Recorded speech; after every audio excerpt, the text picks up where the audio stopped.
Morning, everyone. Welcome to the Trade Ideas Live Trading Room for Tuesday, August the 18th. My name is Barry Anderson, moderator of your trading room. Can I get a quick sound check, please?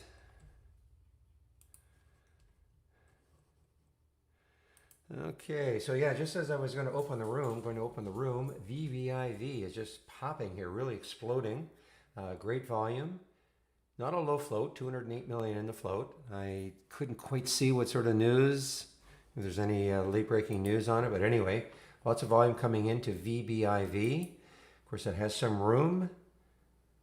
Look at the daily chart, maybe some room up to about that 5 level if it wants to keep moving. We'll have to wait and see, of course, once this market opens.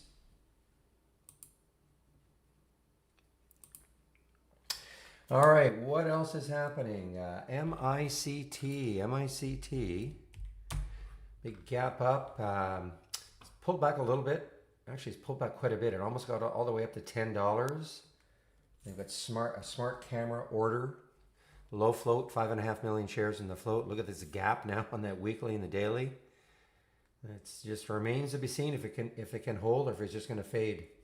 This is not shortable for me at Interactive Brokers. PSTX, a big gap down for it, basically halting their drug trial. So it is down 27%. Look at this gap down, guys. I mean, this is devastating for this company right now. There's the 200-day moving average way down here. So as usual, I mean, anything can happen. I mean, I'm sure it can rebound, but boy, there's no support right now for PSTX. Oh boy, look at this one. What a move it had after hours. GRWG. You know, I almost shorted this one pre-market. Almost doesn't count though, but I almost shorted this pre-market. But look at GRWG. What a run it's had. Look what it did. Let's see, after hours, actually, it just sort of ran into the close yesterday. A little bit of a drop, and then look at this. And then look at this pre-market. So if you're new to our software, the mauve area here is after hours yesterday, and the tan area is the pre-market.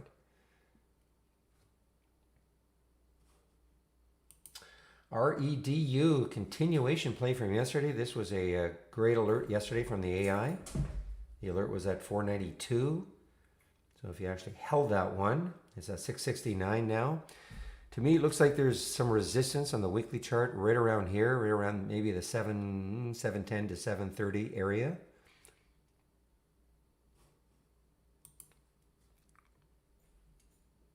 And that is REDU. EDNT, is it still holding the gap? A lot of times when I'm doing my pre-market work, of course, I see the initial gaps, and by the time I look at them again, like right now, sometimes they've given it up, but not yet. EDNT had earnings yesterday, August 17th, pre-market. EDNT, good reaction. It really has to take this out right here. You can take this 421 out. What did it get to in the pre-market? It actually popped above that area. Then if you look left, on the weekly chart, the next high looking left is around 520. So I'm going to stick an alert right here at 422, a price alert for EDNT, and see if it takes that out. KSS, Coles. So far, this is getting whacked a little bit here. This is an earnings play, KSS. Again, look at this gap down. Next area of potential support, maybe around the $20 mark.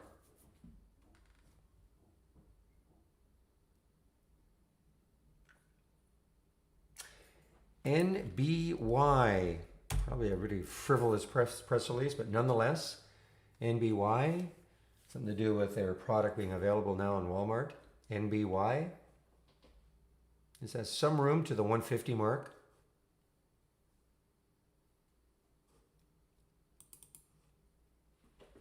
IMBI, this could be keep an eye on this one definitely today. Look at this gap up for IMBI, guys. This is an earnings play, IMBI, earnings play. Electronic shopping, where are they out of? Okay, Minnesota. So this is an earnings play. Now it is pulled back a bit, 909 down to 7. But look at the gap up. And this probably, well, it's on an all-time high. This is looking, I mean, I don't know where this traded before. It probably, I sort of remember this, maybe it was a symbol name. No, I don't know. I'm sorry. This is back to 2010. So I'm not sure what happened here. I don't think this is an IPO, but at any rate, chart looks pretty interesting.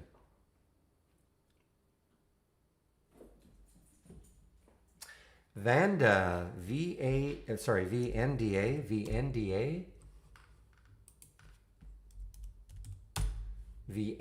Vanda Pharmaceuticals. Now, this is a really interesting one. Look at the 200-day moving average, 1264. Look where it's at, 1265. Popped up, virus news. Excuse me. It's relative, not a huge float, 52 million in the float. Not a ton of volume yet, but I mean, just look at this potential break though on the weekly. It's going to have to get through that 200-day moving average. But if it does, I mean, look at the room it has. I love this press release from Sorrento, SRNE, excuse me, gapped up. May bring in best of class COVID test. There we go. So there's your news release, press release for SRNE.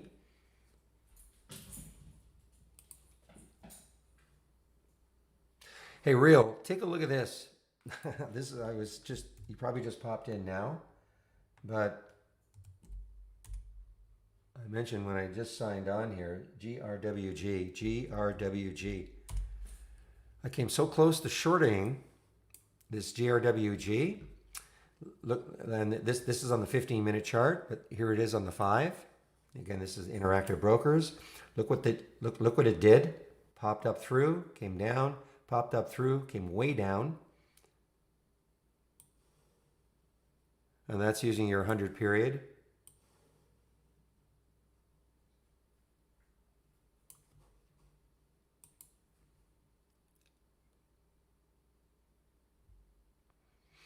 I'm not kidding. I'm actually not kidding on the SRNE. That's what it says. No, I'm not kidding. I don't kid like that. You read the press release. May bring in best of class COVID test. That's exactly what the press release said. This is kind of, I don't think it's amusing, not if you're holding this, of course, but the White House, I think it was Navarro yesterday, basically said, how stupid are these people? Management, Kodak. So look at Kodak getting thumped again. This wouldn't surprise me if they just yank the financing. It goes right back here. Or yank the loan. Ford, F-O-R-D. I think there was a lot of volume. Yeah, look at this volume here. Now it's pulled back. This is based on an acquisition I guess they've made. Look, this was after hours announcement for Ford, F-O-R-D. Super low float, 6 million in the float. Look at the gap up. Kind of holding. I mean, it was 290. At least it's still at 57%. LCA. Now somebody probably should jog my memory. The news I see about them is something to do with golden nuggets. So I have a feel. I think these weren't they going to be looking to. This is one of these SPACs looking to take over or buy golden nugget. But then I think the last report I saw was that merger deal was potentially off.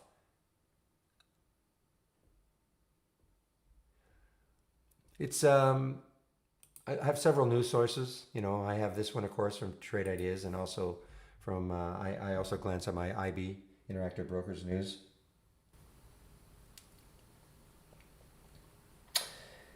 Now, a couple other ones. Keep an eye on bots. I love this name, or the symbol BOTZ, BOT.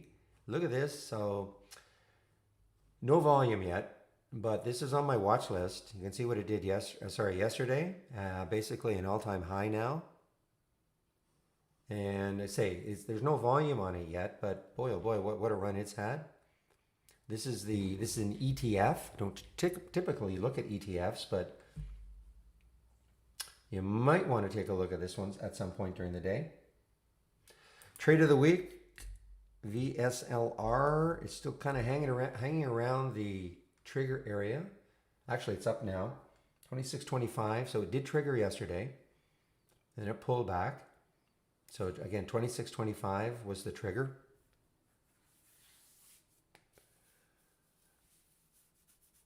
No way to no way to zoom in on the vertical axis. Okay, you can just on the horizontal.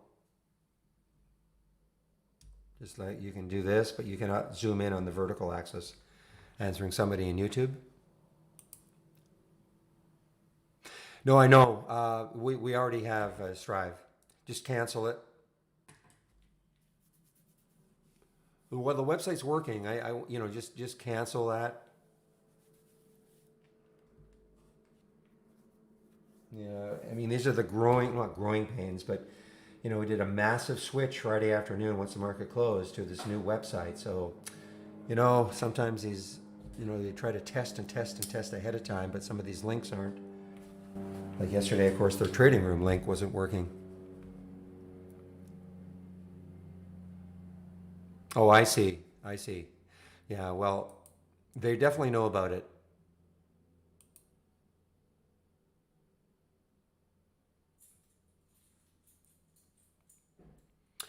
Well, I don't think pre-market volume is is really what you should be looking at, to be honest. Okay, I mean, I here.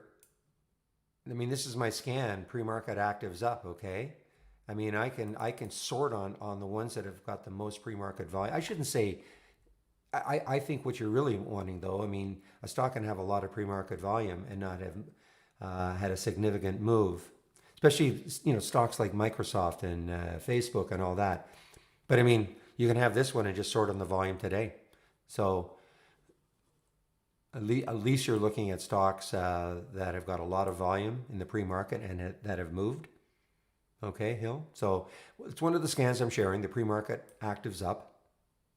I never short on that one, or short. I never sort on that one.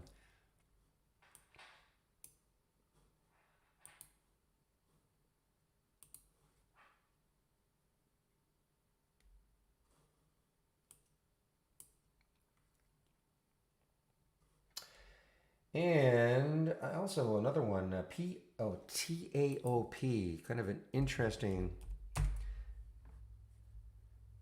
After hours, it had a big pop after hours. Look at this. I mean, it got up to 420 and now it is fallen all the way. After hours, it fell. And then this morning, so it's actually negative now. TAOP.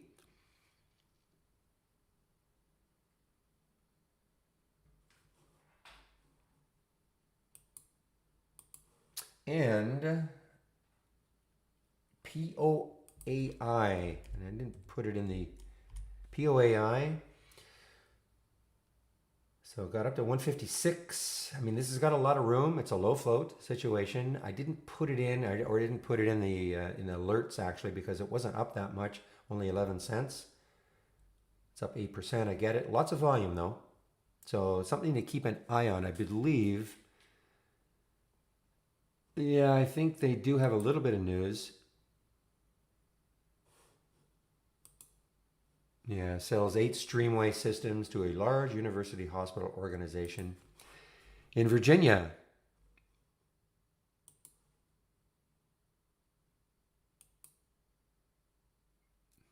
Yeah, Chris, we know about it.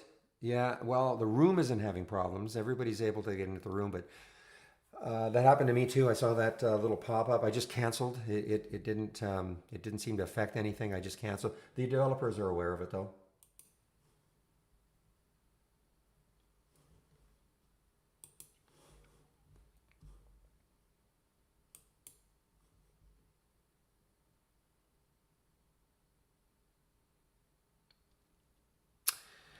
Okay, so there's Coles. Yeah, KSS.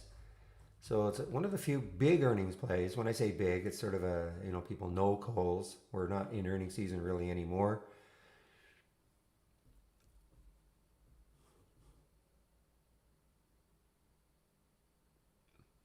Well, the problem, Chris, is that, unfortunately, you showed up on the day that we revamped our website. It's not really, I don't really consider it. I mean, the software is fine. I think this is why you've subscribed. It's to our software, giving you ideas. The website is another thing. I mean, that's just one of those things. But we did a massive revamp, like we completely revised the website over the weekend. And I mean, sometimes these links, You test them and test them and test them, but until they get really battle tested, sometimes that's when you find out that there's a little bit of a glitch. MBOT, guys, MBOT.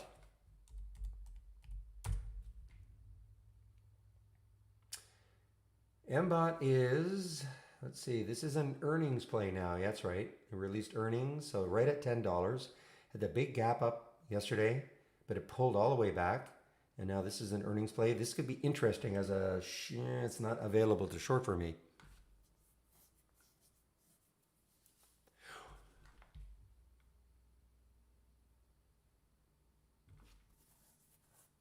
Well, Chris, where you're you should be able to get into the trading room. There are a lot of people in the trading room, so I don't understand why you can't get in. The link is working as far as I know.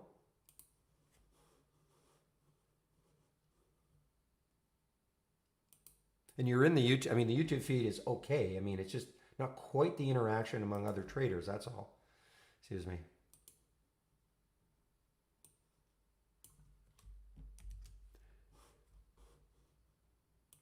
And again, here is the link for the trading room. And you should. I mean, we tried it. It seems to be working. I mean, there are people who are able to get into the room. So, yeah, the link above. Yes, that is the link for the trading room. All right, guys, what time is it? Wow, 9:21 already. See if I can quickly take a look at some of the upgrades and downgrades this morning. Wow, not very many. Not very many upgrades, that's for sure. So let me quickly get them in.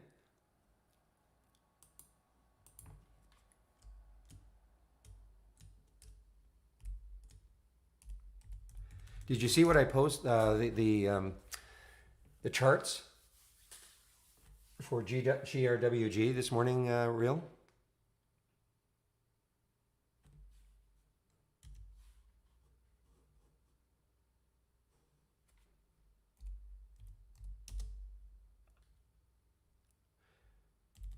Boy, hardly any upgrades this morning.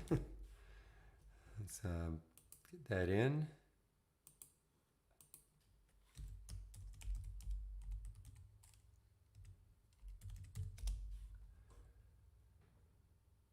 And not too many downgrades either.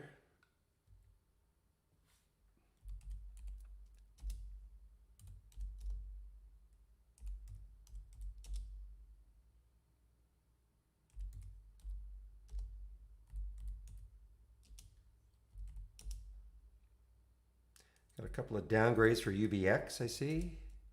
Actually, Morgan Stanley. Okay, let's take a look at UBX when I...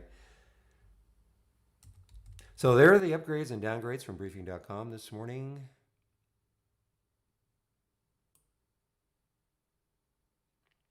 I did not say, well, not for me anyway. I didn't say Oxy. Oh, I'm sorry. You're right. Oxy is an upgrade. Yes. Sorry. No, take it with a grain of salt.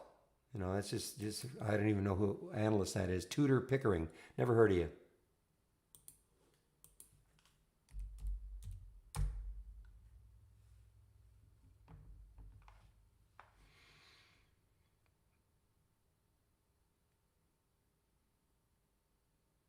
Oh, I see. It's still not showing accurate. Okay.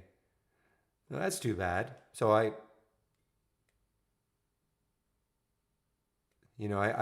using the 100 that you suggested.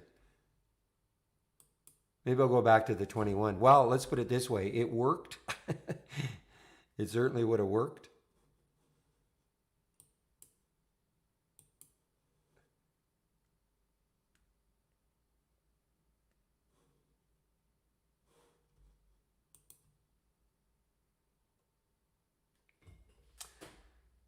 All right, I'll give you the home page. You can start a live chat. Chris, sorry about this. It's just unfortunate that when you signed up, we completely revamped the website.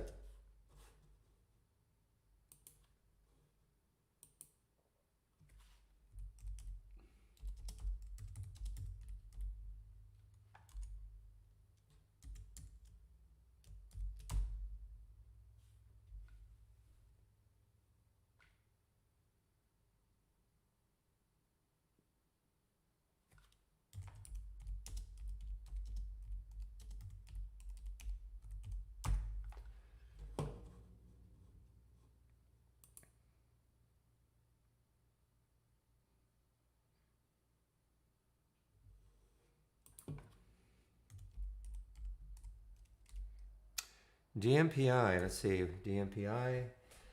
Uh, well, again, it's not doing too much.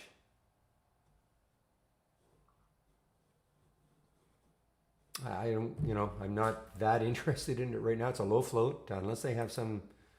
Now this is okay. So they did a private placement at the market. So they've raised some money, 19 million.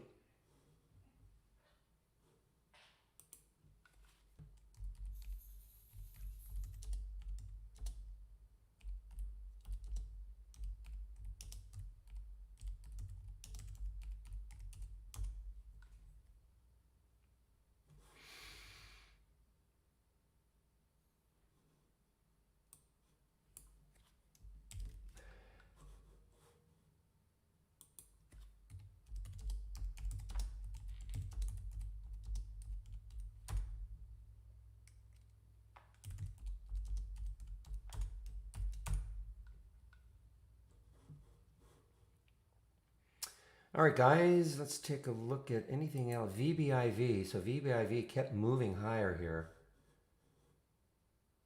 Okay, I'm going to. I've already got rid of the other two, and now I'm going to just again make sure you understand that if you want to see my watch list up and down in the repeating version, click on New from the toolbar, Channel bar, and then My Watch List. Barry's Watch List.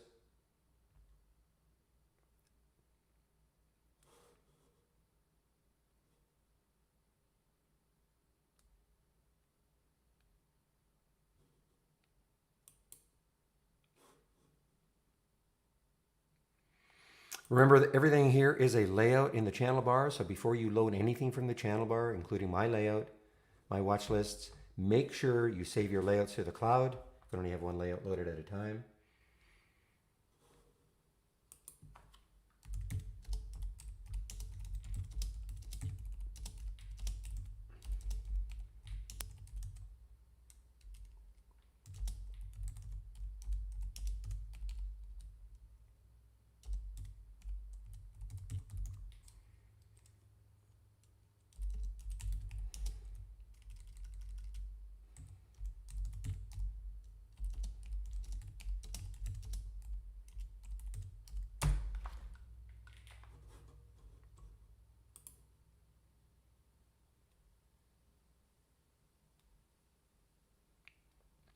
Keep an eye on this REDU, R-E-D-U.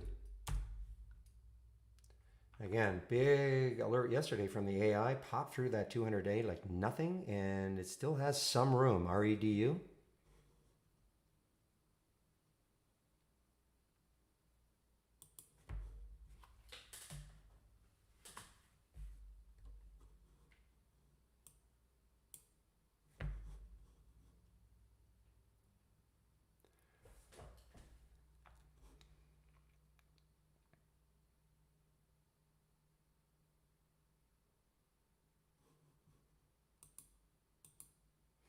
Here's another earnings play. This can be somewhat active. CMCM, it's an earnings play, but Cheetah Mobile. Here's the 200-day moving average, though, so I'm going to forget about that one.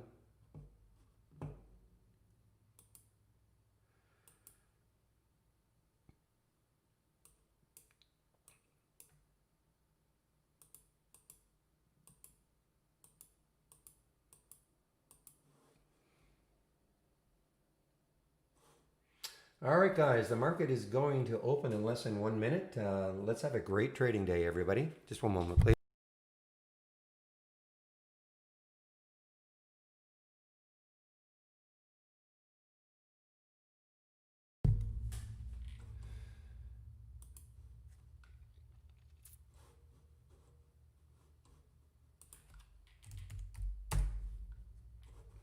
I can't believe it. News, GNUS even had earnings today, such as they are.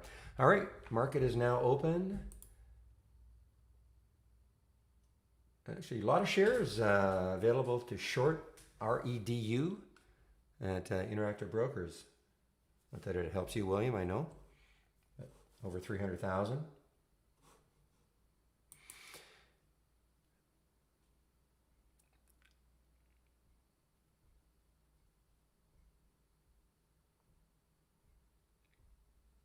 I have no idea what you mean by in history. These are the ones. These are the ones that were optimized for today. Okay, I don't just so I don't know what you're seeing regarding history. History is maybe yesterday and all that. These are the ones that were optimized for today.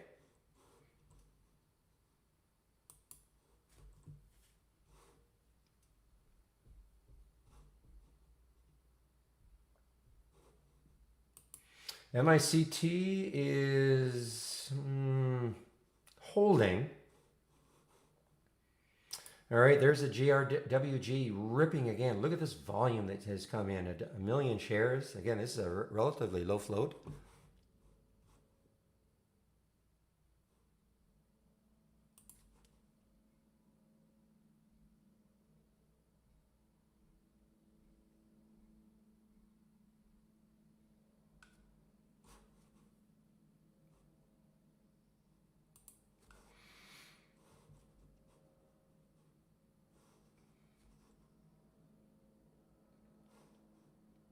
KSS testing 20 now, guys. Testing 20. Big level for it to try to hold.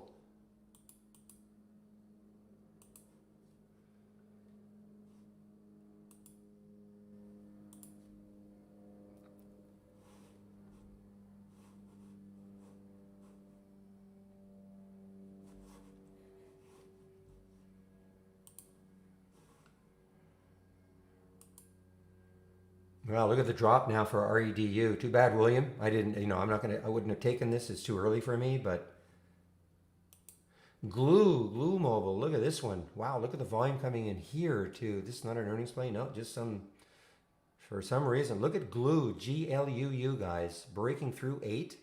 Look at the room it's got. Again, let it settle down, see what happens.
Okay, guys, MICT.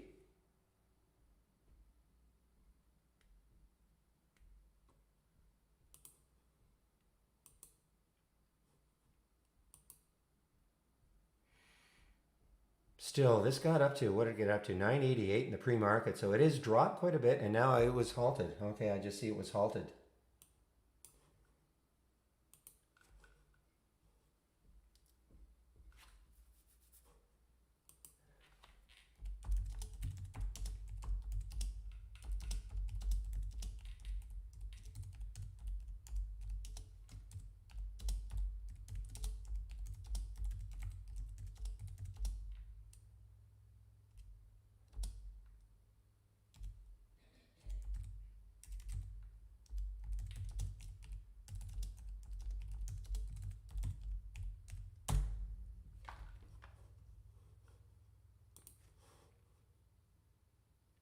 Oh God, don't tell me you guys are going to have problems with Thinkorswim again.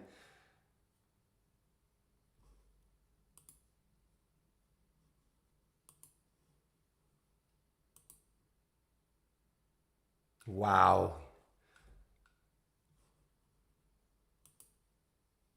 Okay, GRWG. So this is butted up against 1968 a couple of times pre-market, even right up here. Maybe not quite 1968. This looks ripe for a fall here.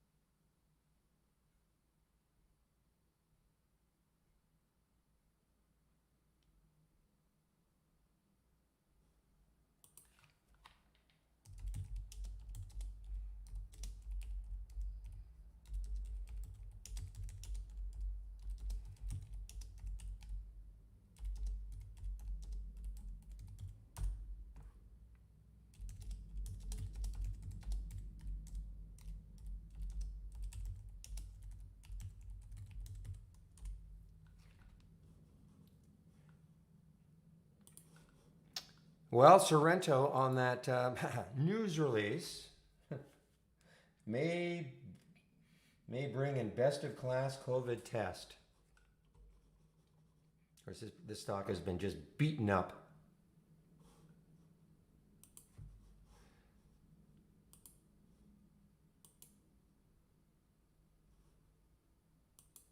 Meanwhile, if you've got the AI, you know there were 3 early ones.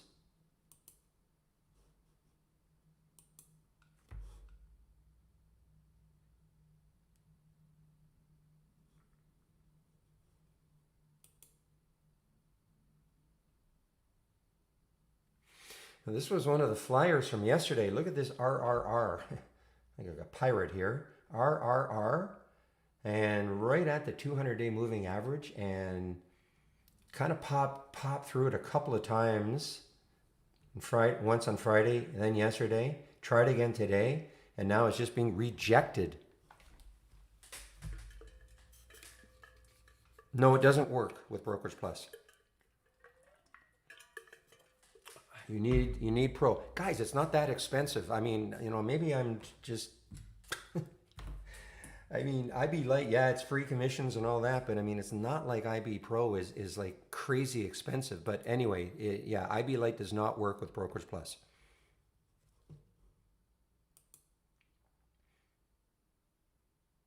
There's Ford on the move. 6 million in the float. Look at the volume that has come in. This has traded the float already. 8 million shares. It's already traded the float.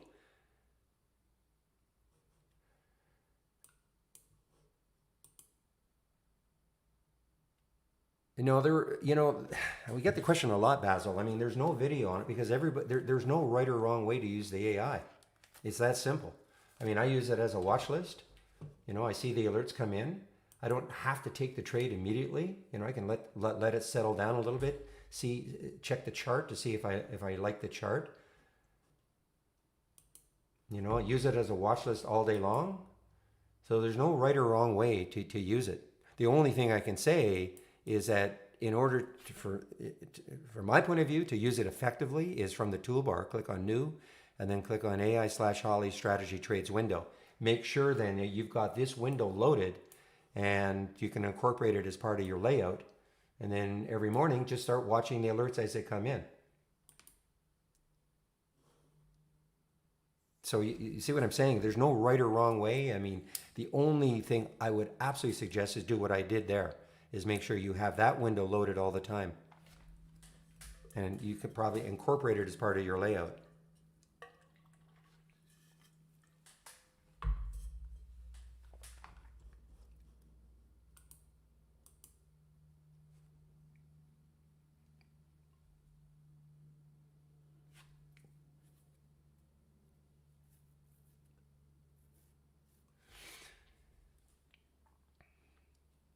Okay, so Chris, I have a I delay these alerts coming in for 15 minutes. Okay, I like to see things settle down just a little bit.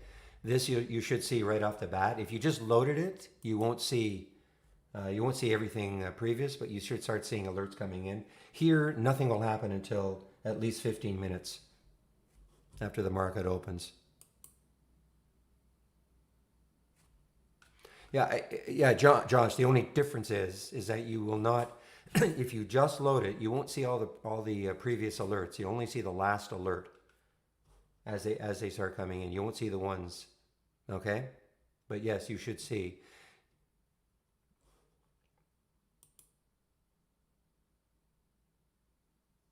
So this is another one of those little. This is a little SPAC, GRNQ. I think somebody was mentioning it, free market. Look at this GRNQ. Look at the low float, 12 million. It just got halted.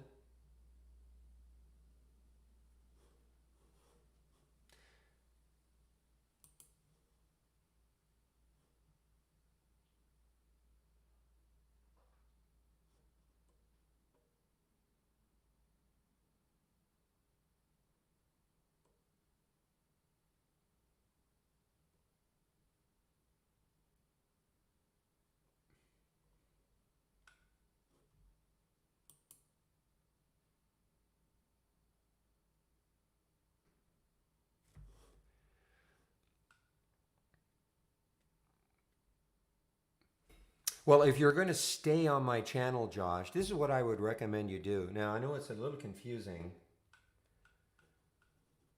See, if you right click and click on configure and go to symbol list, you notice I've got a symbol list called Augustus, okay?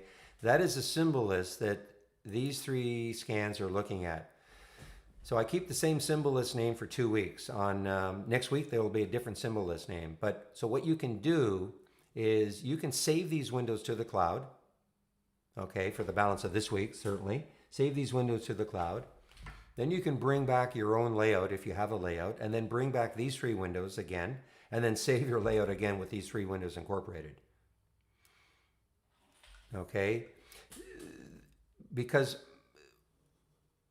this is supposed to focus you. That's why I don't have all the other charts. That's why I'm saying you can have a layout then with all the charts you want, other, scans that you want, and incorporate these three windows into your layout for 2 weeks.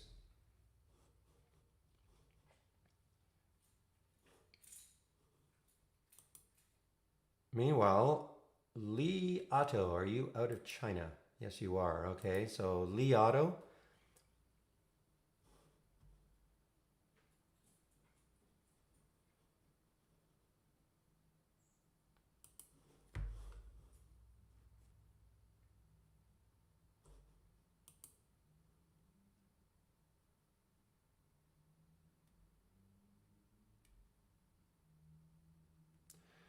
Wow, look at REDU. So that looked like it was going to really sink. What a pop. It's popped $1 from the lows, REDU. So Chris, I'm not sure, I gave you a link. There is a live chat discussion that you should be able to start with somebody. I'm not sure why you're having trouble getting in. We've got 370 people in the room already. Not sure why. I'm sorry, man. I don't know how to help you.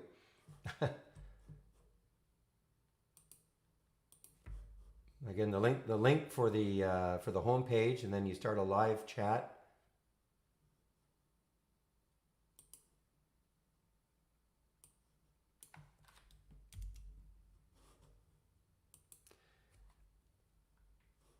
Let's just see.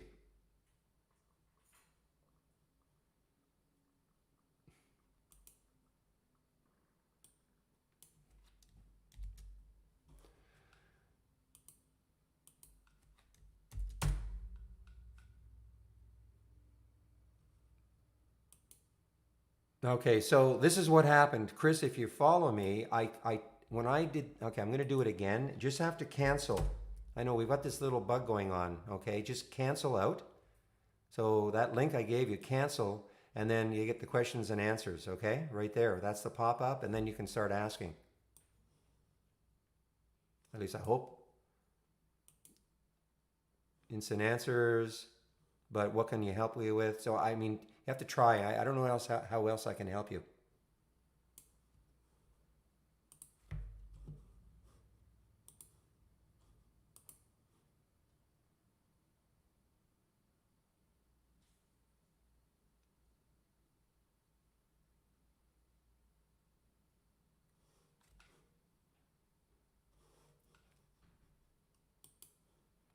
Meanwhile, Li Auto, wow, what a didn't see this in the pre-market at all. Really did nothing in the pre-market.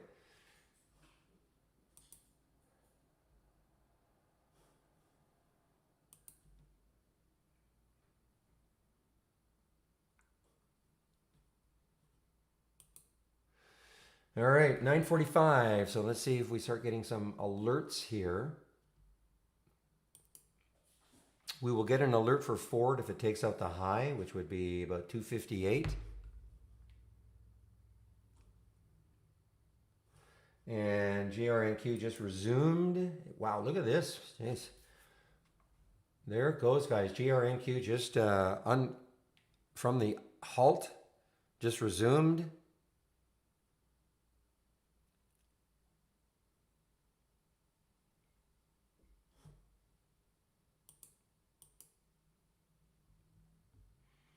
Now, who really believes that Sorrento is going to continue?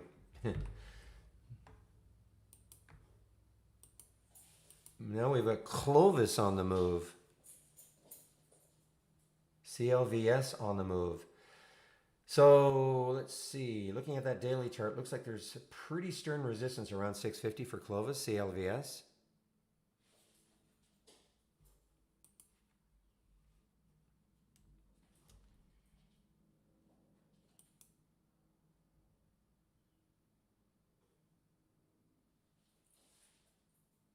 Okay, so a word, somebody asked about the AI earlier, how to use it and all. So I mean, look, if I had seen this, I was doing a lot of other things at 9:35, but here was the alert for PSTX, okay, right there at 875. This stock almost, and I'm looking at the spread, yeah, it's 10-cent spread. This stock got down to 838. Okay, so from 875, it got down to 838. Now, I'm not saying you could have got in right at 875 and you could have covered right, to the penny down here.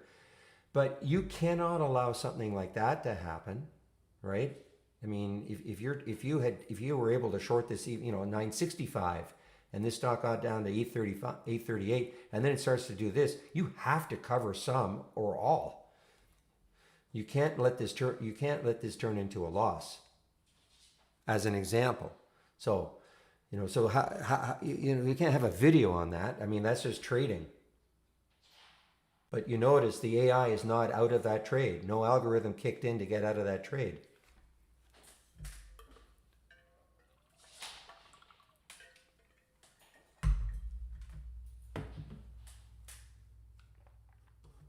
Does that make sense?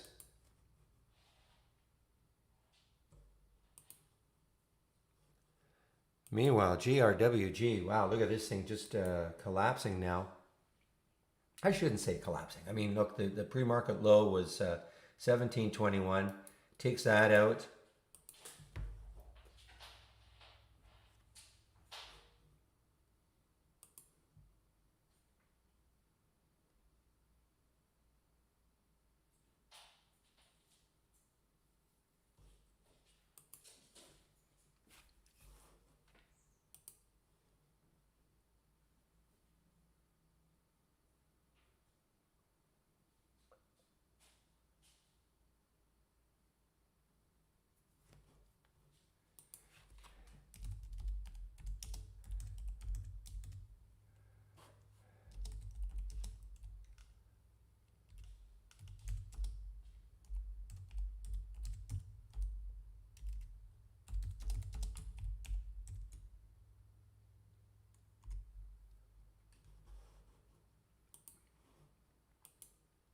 All right, so another SPAC, guys. HCAC, Hennessy, HCAC.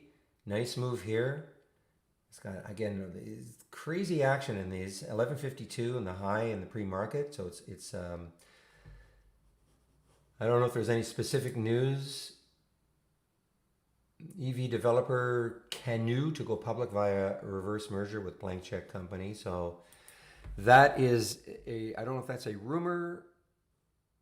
So to go public, and so the SPACs are starting to heat up a little bit. Here's another SPAC that I have been following for a long time, FMCI.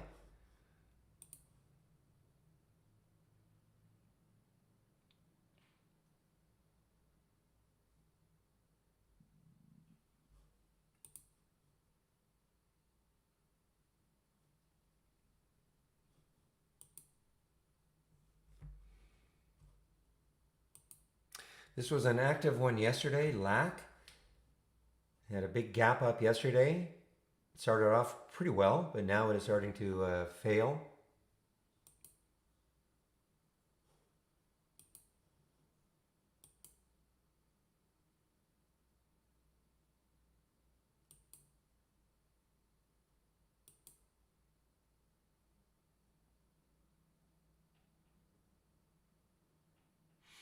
All right, guys, if you have the AI, you notice that you should have this reentry time and reentry price column. That was a pretty tight stop for that CNK.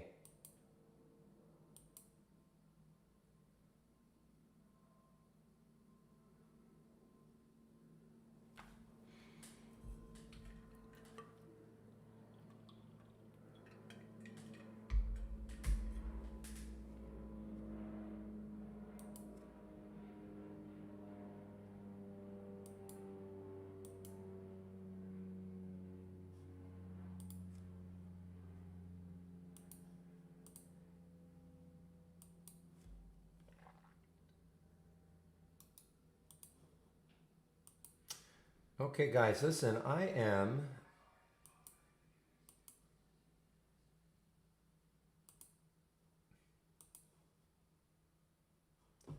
Well, that's pretty interesting. Was CNK down 10% yesterday? I'm trying to short CNK and I can't. They won't fill me, but it's not down 10%, and I don't think it was down 10% yesterday. It is shortable. I'm not. I'm just. They're just not filling me. I'm going in at the bid. They're not filling me.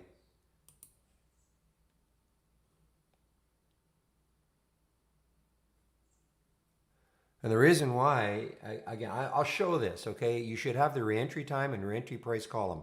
So you see the CNK got stopped out, but there is a reentry time, or the reentry price was 11.70. And I know I flashed that quickly, but if you have the AI, that's a column you should be adding. Two columns, okay? Just right click, and here are all the columns you have. And the reentry, it's all alphabetical order, so just down here, reentry time is key, and the reentry price, those two.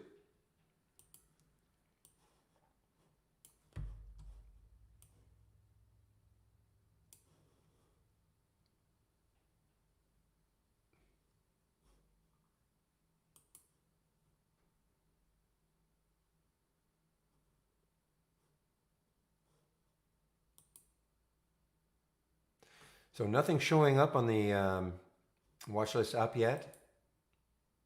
The only way Redu would show up is if it would have to take out the high, 751.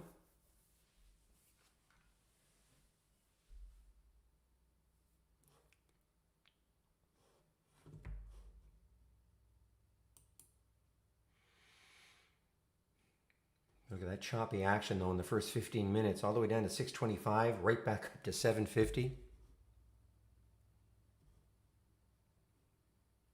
All right, Nordstrom's. Wow, Nordstrom's. Look at this. Nordstrom's, JWN. Just, whew, what a gap down.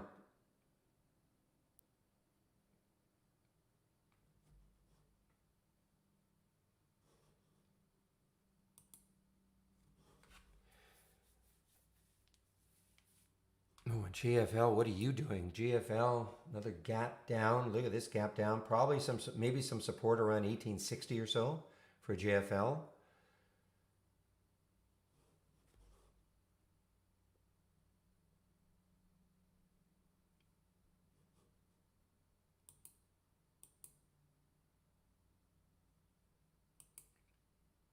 Okay, MICT making new highs.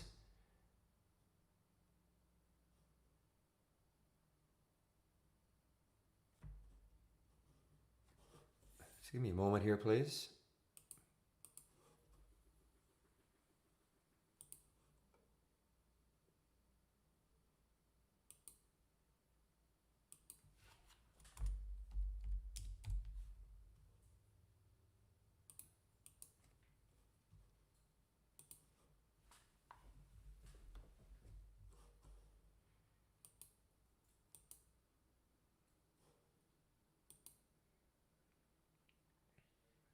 All right, IMBI and earnings play, but just really starting to fail here. This does not look promising. This is an earnings play.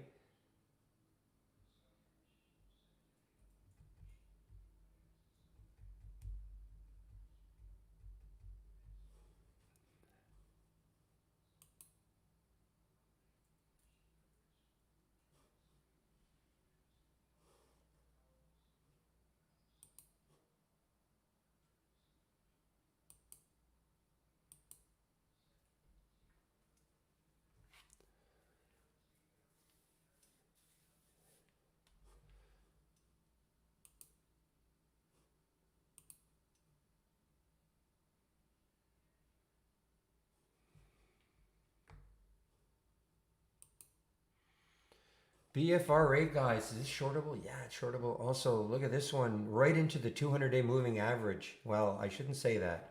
We don't have it listed here, but we do have a line here, so I'm not sure what's going on with that exactly, but BFRA, boy, I mean, that was up to 40 odd dollars just 5 days ago.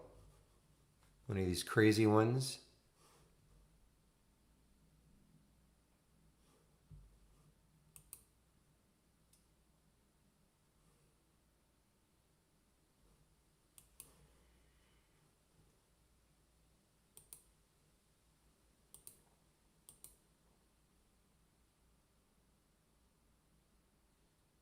This little one has been sneaky. 5 million in the float. It had a nice day yesterday. AQB, and it has some room. Probably will struggle to get through 3. That's the only problem I see with it.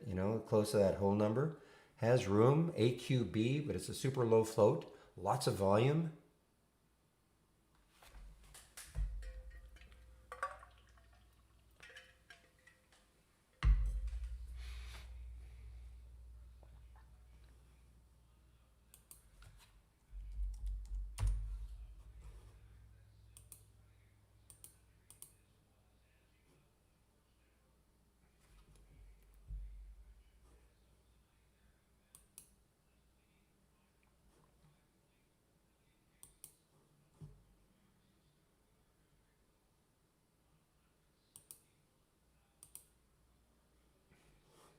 There it is, guys. REDU.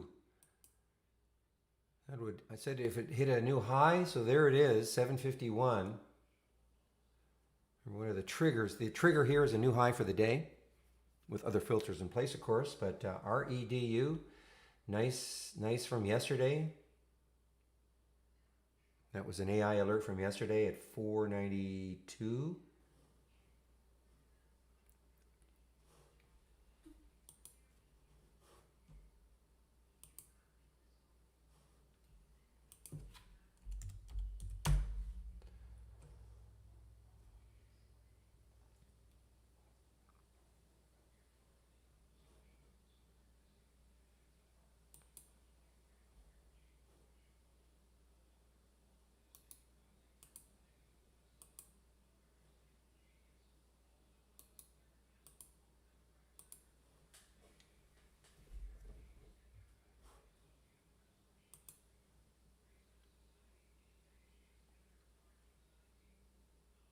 Boy, the GRWG all over the place. Still hanging tough.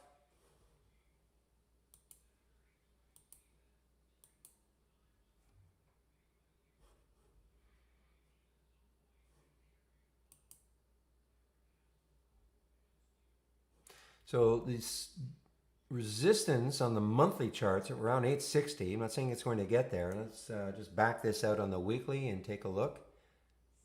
Next high looking left on the weekly, it looks like it's around 814 for REDU. So far a nice alert here, 751. Yeah, this could be resting now. KISS, KSS, there's the alert, but it could be resting.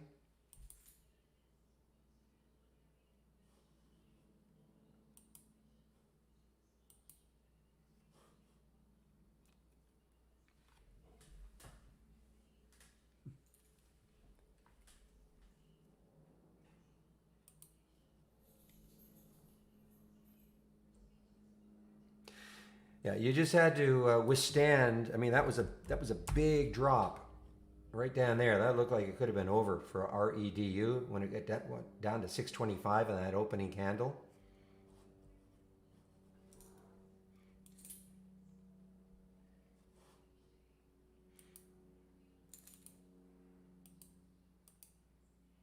All right, MICT, M-I-C-T. Let's see how well this holds the 730 area. I like this one. I'd like to see it get back over that 730. And it hit in the pre-market, it hits 978, so it does have some little bit of, well, not a little bit, it's got some room if it wants to. But, well, it looks like it's underneath 7 now, so let's see. I'm just going to wait and see if it takes that out again. Boy, it's all over the place. Keep an eye on MICT. It takes out 732. It might have another run in it.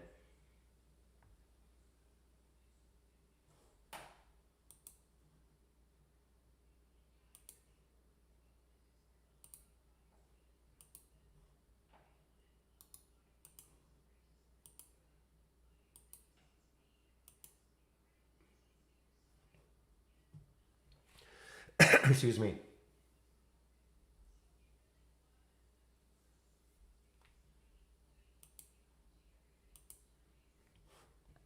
it's pretty active right now. Just give me a moment, please.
Son of a gun, I'm mute. Thank you, the dreamer.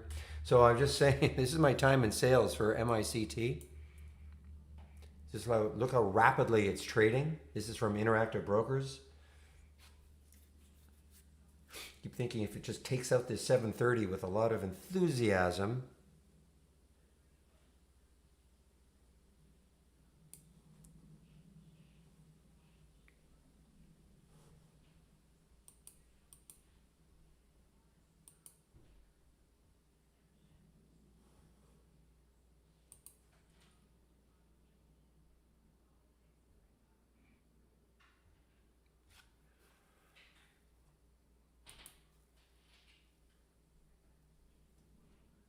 No, it was not a COVID cough. Uh,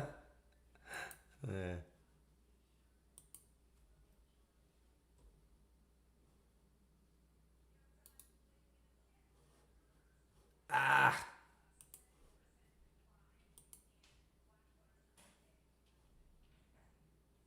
still kind of. There goes. I mean, now it's going, guys. No, well, it just went. Gone, guys. Just be careful.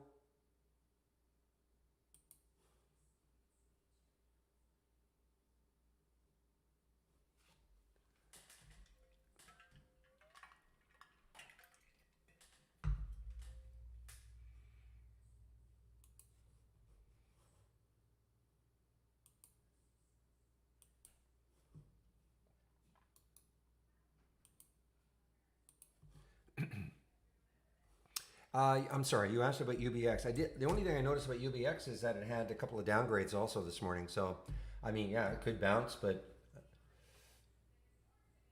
this is a pretty got hammered, of course, yesterday, and it had a couple more downgrades this morning.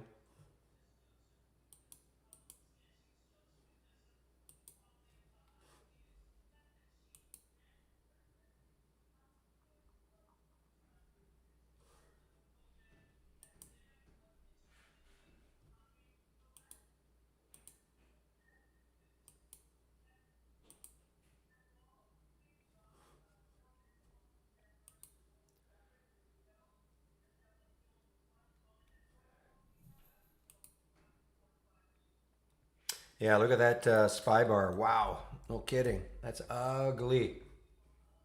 That's a big, ugly spy bar.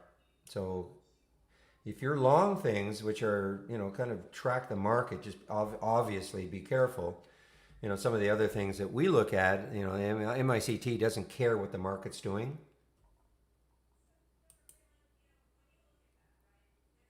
These low flow situations where there is some quote unquote news surrounding them. Okay, real. I have a confession to make. I'm just doing this on my own, and I know you told me that I got to watch, but I did take a short of PEIX. And this is on the 15-minute chart. I did take a short on the PEIX. Now, a lot of it, of course, was because it was close to $5.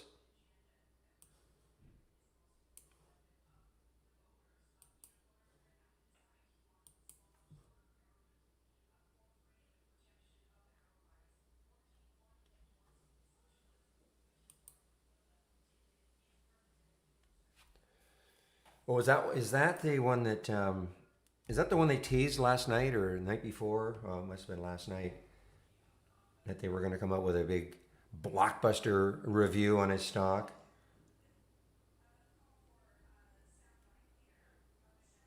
I can't remember anymore if it's Spruce Point doing that or Street Sweeper. MICT guys, I mean it wasn't easy. It was not easy.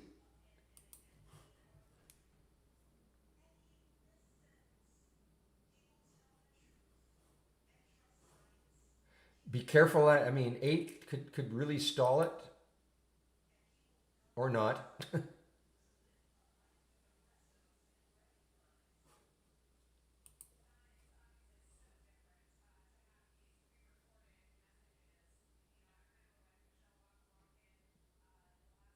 Sort of. Okay, but it seems in my big test case of 2 worked.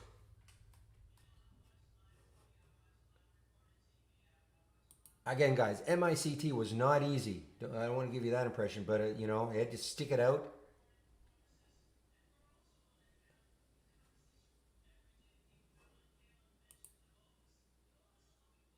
I've now put 100. Real suggested I put 100. That then gets rid of the split up of the channels. You know how he's getting a channel and then another one later on and another one. So this keeps it the one channel all day, I guess. I found it was interesting yesterday.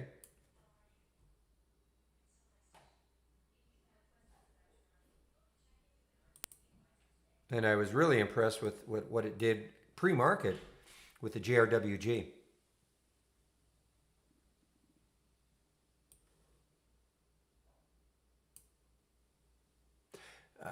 Listen, MICT was not easy.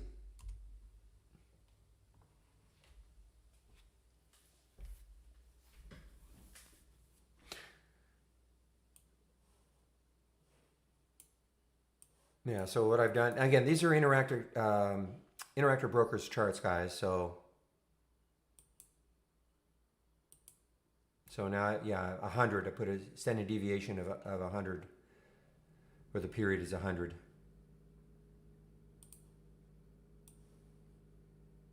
Well, now I'm glad I didn't race down to my bank and get a TOS account. Like you guys are having all these problems. That's what I was going to do. You guys were talking about getting. I could easily open one, of course, just for the charts, but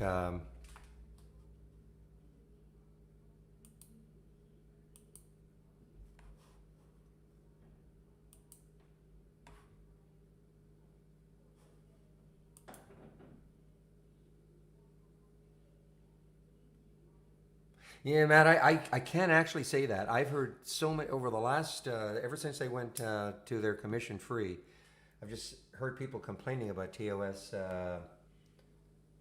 constantly.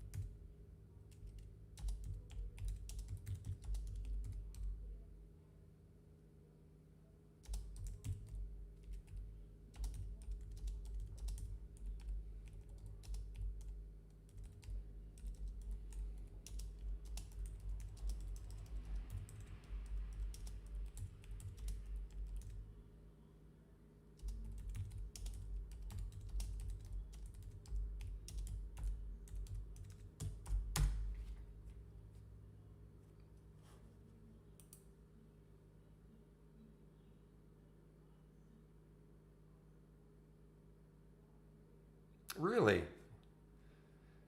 Well, it's not that I don't want to take TOS, real. I would have, I would still do it. I just all the problems you guys seem to be having. I mean, it's not the price. Obviously, it's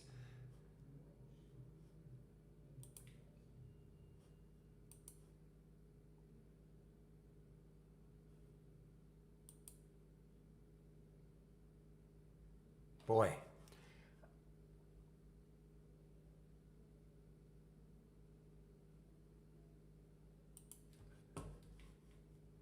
But thank you for that, real.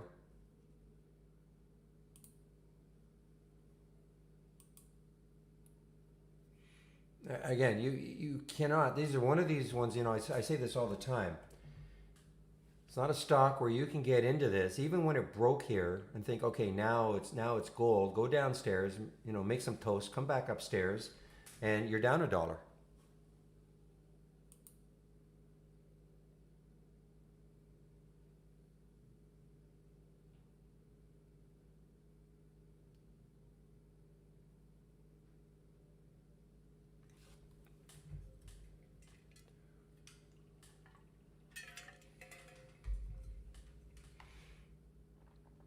Now look at INVI. What is INVI doing? So with INVI, actually, I had a short bias on it, but it is now there's a bit of a short bias on this one. Keep an eye on IMBI here, okay? The trigger was at 712. Keep an eye on it. I would put an alert maybe around 726 there because it did hit in the pre-market. I mean, it got up to 9, so there is room. This should be active most of the day. Excuse me, most of the day. It's an earnings play, so it should be active most of the day. Again, it's another one of these very, very low floats. So if you do get into this trade, don't wander away.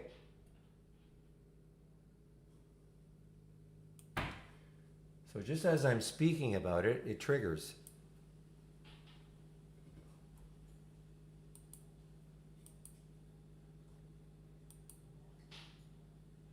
Meanwhile, PEIX, whether that whether IB is correct or not, it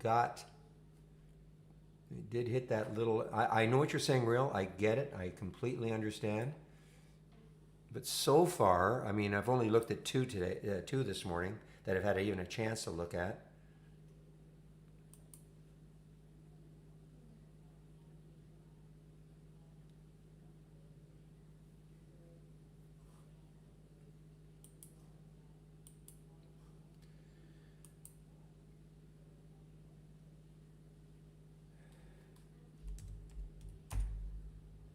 Well, I think I even pointed this one out to. Yeah, Elio, there is an issue. Just cancel, okay? Just cancel. I know it's talking about test website, etc. Just cancel, and you should get in. All right. I know we have some growing pains with our new website. Unfortunately, I'm sure. Hopefully, by the end of this week, everything will be set.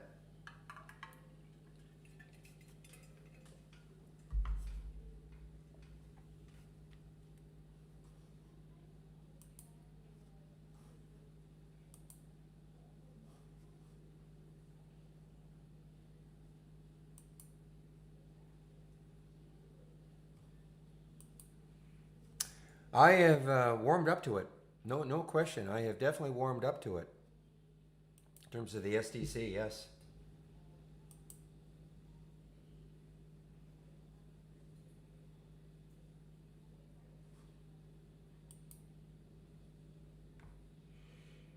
I mean, okay, only one more time.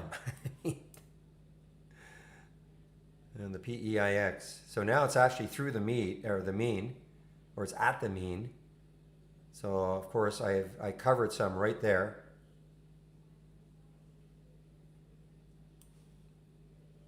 Okay, just give me a moment, please.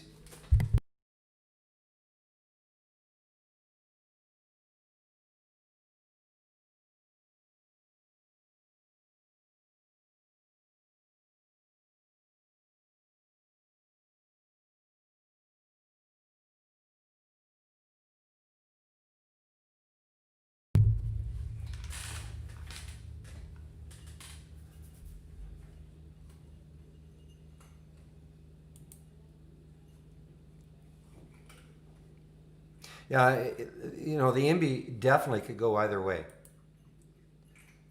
When I first saw it, I was thinking of it as a short, to be honest, thinking that it was really starting to give all this up. It's an earnings play.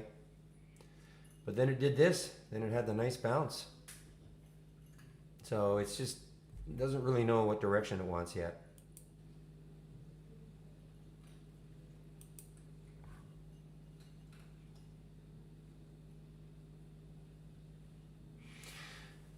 All right, keep an eye on this one, ASPU.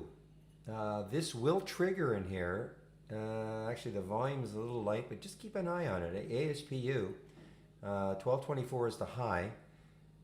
You can see this is sort of a second, well, it's had 4 great days now off that 10 base, so it's a 20% gain in 4 days. And it's over that whole number. Not very much volume, but it's also not a big low. It's not a high float. 19 million in the float.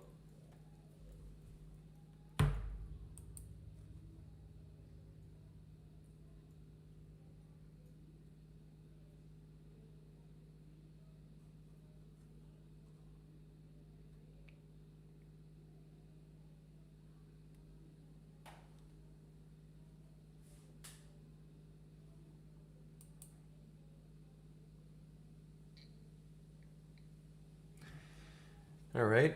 I profess not to know anything about these guys giving me investment advice. Manning and Napier. MN. Another low float situation. Look at the relative volume, 31.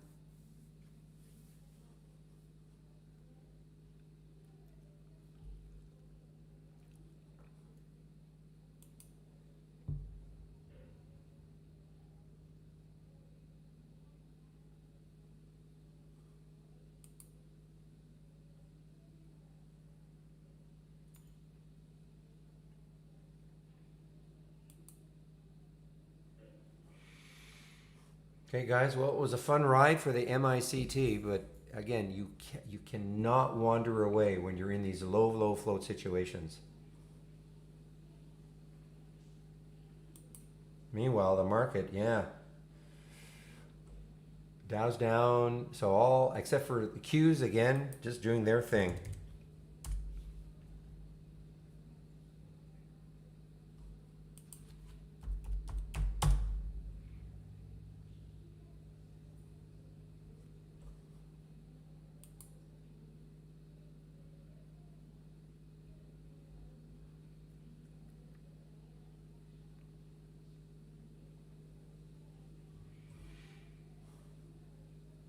So real, this is what I see on the 15 for Momo approaching 22.14 looks like up here, but I doubt if it'll get through 22.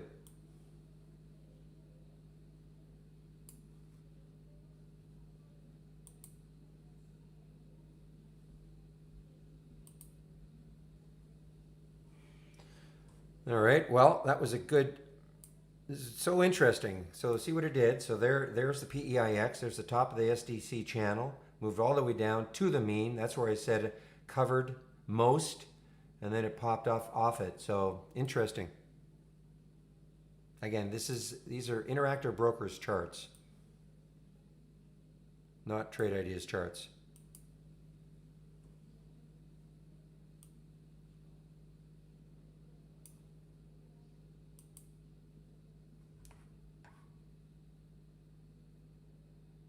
LAC is now approaching yesterday's low, LAC. A big day yesterday. Actually, it closed near the high, but it's started off well, but is really giving it up.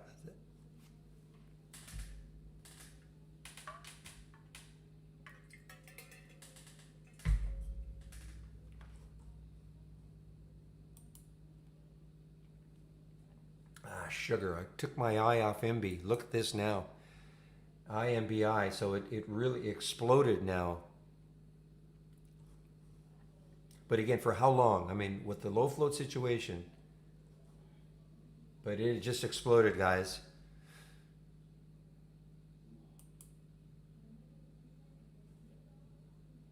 So from my watch list, this is why I have it kind of framed this way. You can see where the alert first happened and the price, and what did it do afterwards.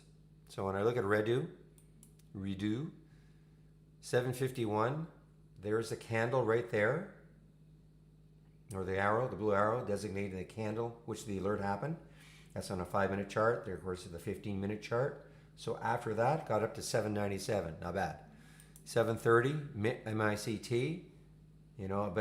Choppy like anything, but did get up to 847. I don't think this one moved. 1948. Yeah, that was pretty. Yeah, I wouldn't call that a success. I mean, yeah, you would have got maybe 20 cents out of it, but now the IMBI, 712. And finally got up to 760. See what happens on the downside. Fossil, 537. This was a long bias for me. That's why I made the watch list.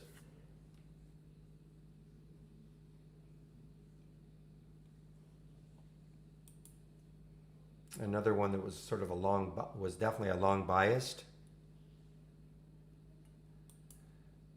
Now KISS, oh man, if it takes out 20, look out below. I mean, there's no real support for KSS. It's an earnings play, so it'll be active all day. Look at the relative volume, almost 8.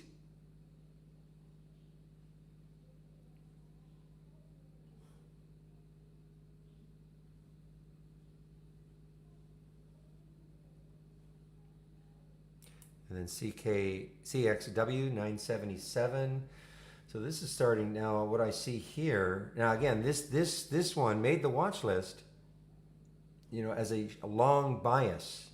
Based on what it did yesterday, and I was thinking, okay, if it could take out 10, look at the room it's got, but it is now turning into a potential short.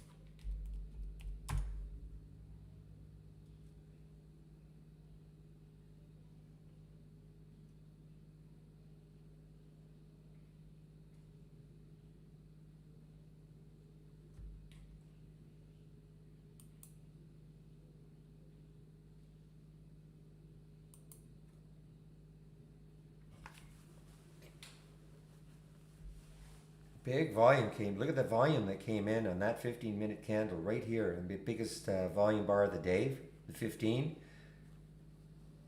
for IMBI. Okay, guys, KSS just sneaking underneath 20 now. KSS.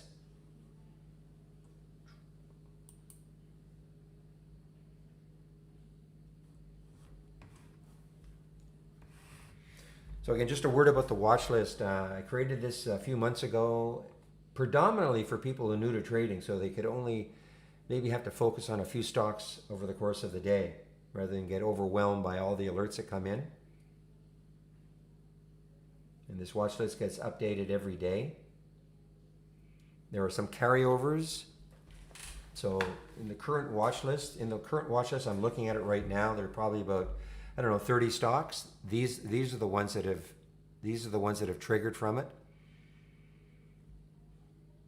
Triggering in that they met the filter requirements. There's a minimum volume requirement, a minimum relative volume requirement, and then the stock has to make a new high, or in this case a new low, in order to trigger in this watch list up or down.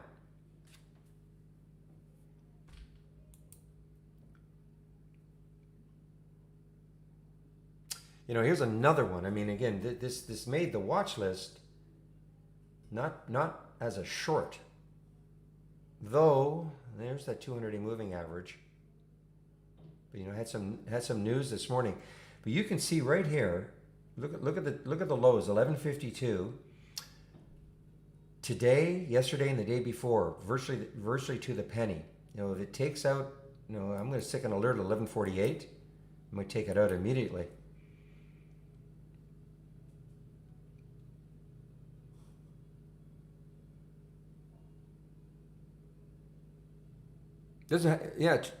Just think of Trade Ideas as a scanner. That's all. That's all it is, but that's what it is. It's a scanner. Doesn't matter what brokerage platform you have.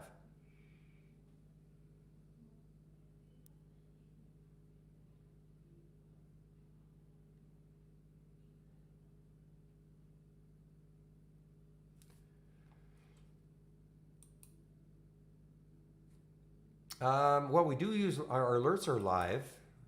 The charts update every 8 to 10 seconds, if you're talking about the charts, and we don't have level 2. I mean, everybody gets level 2 from their broker. I just flat out say it.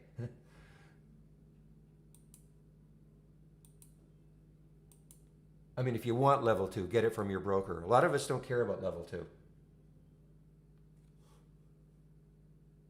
It's the charts. Yes, the charts are definitely, you know, I'll go into my spin on it again. The charts, when you get an alert and you click, and it's a real-time alert, when you get an alert in one of your windows, this is real time, okay? If you keep looking at it, you're right, it's going to take about 8 to 10 seconds to refresh. That's not how I use the charts. Typically when I click on an alert, the second I'm looking at my order entry in IB. I'm looking at my time in sales. How fast is it trading? What's the spread? All that sort of stuff. I'm not really paying attention to the chart anymore. Well, it's not delayed. It is not delayed. I mean, if you're going to stare at a chart, if that's how you trade, but I said when we came up with the charts, you know, whenever it was 4 years ago, I was as skeptical as you were. And I had e-signal at the time, and I had my e-signal charts side by side for 2 weeks, and I found it made zero difference. You know, if a stock is moving, you know, $1 in a nanosecond, okay. But I mean, if that's the case, who cares about looking at a chart? I mean, it's not going to help you.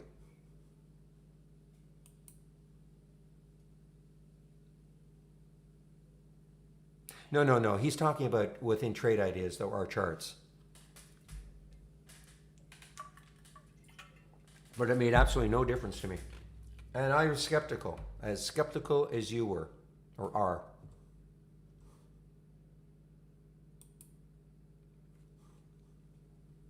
But all I can tell you is what my experience was.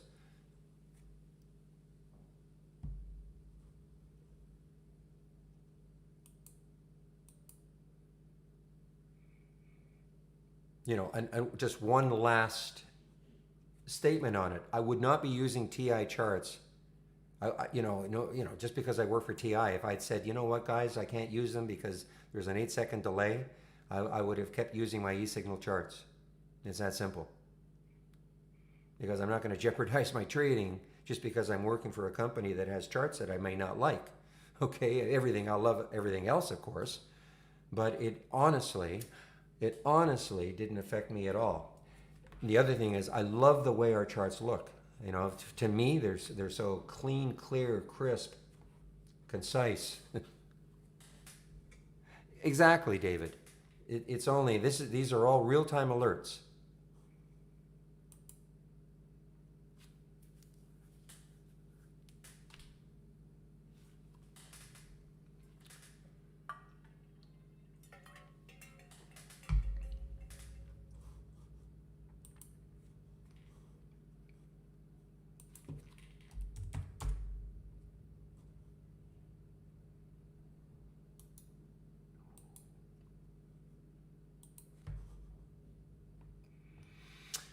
Yeah, the smart stop. Okay, these are all guides. All right. So the smart stop is generated. I don't even have the smart stop on here anymore. A lot of times you'll see it at 25 cents.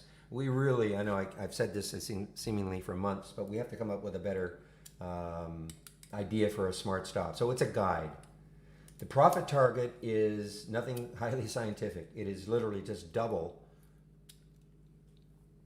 the smart stop. So like a 2 to 1. So I mean, if the smart stop was 25 cents away from the price when you click on an alert, then your target is going to be 50 cents from the alert. Okay, I mean it's just a guide. The swing exit, again, nothing highly scientific. It's just the low. It's just a 20-day low. I mean, you can use it as a guide. There's nothing wrong with that.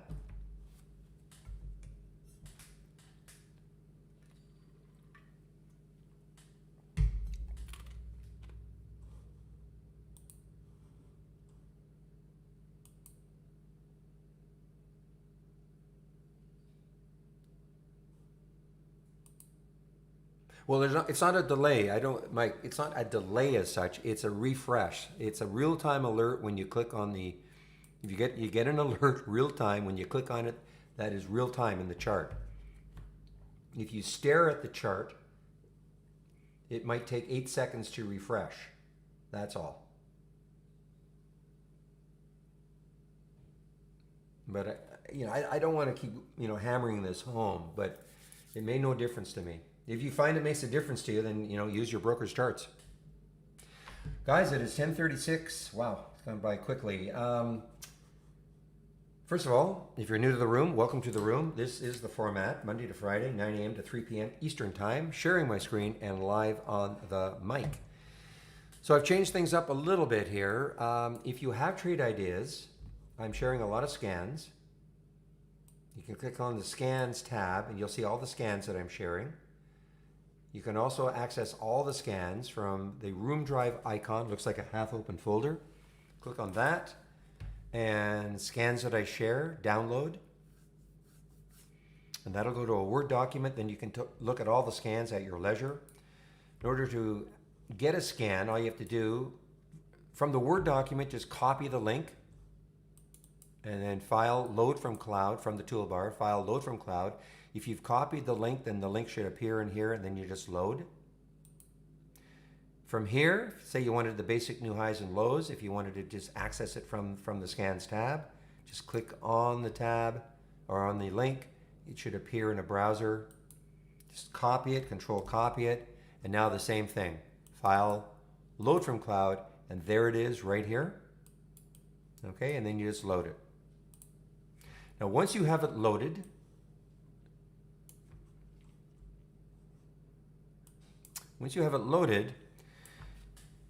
you can now take a look at what I'm using for filters. So if you right click, configure, and summary, you'll see what I'm using. You don't have to use the same ones. I mean, you may have a different idea of a price range. I'm looking between 1 and 20. Here's my volume, etc. So you can make changes, of course. Just click on the icon. You can make changes You can add a filter in, customize it more to your style of trading. And once you've done that, then don't forget, if you don't want to make any changes, but if you have made some changes, don't forget to save to the cloud. Right click on the window, save or share to cloud, save. Now it's in your cloud. I save every single window to the cloud, every scan to the cloud. I have a layout that I use almost, with very little adjustments month to month. But every now and then, I'll take a look at a scan that I created a while back. I'll bring it back, take a look at it. Usually you don't see those scans, they're on another monitor, see how it's performing. And I might say, hey, you know what? I like the way it's performing, so I'll add it back into my scan or into my layout. So save everything to the cloud. Another reason to do that is that you can have trade ideas on as many devices as you want.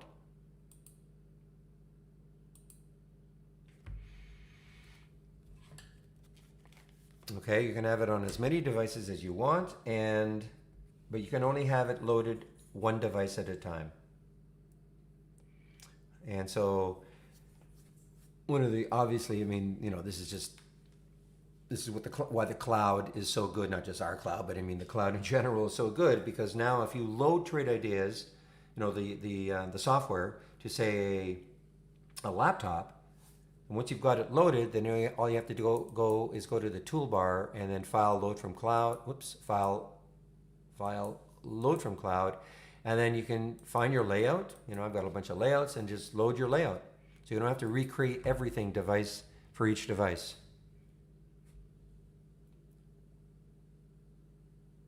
Well, again, the single stock window is the same sort of thing. When you click on an alert, it's real time, okay? And it might take a second to, again, this to me is not used for the price so much. It's all for all the other information that you've got here. You see, what did that take? 5 seconds, it just adjusted. It's really, I really use it to see the volume, the relative volume. I see all this other information. It's not so much to see what the price is, but it is a real time. See, it just changed. And I'm looking,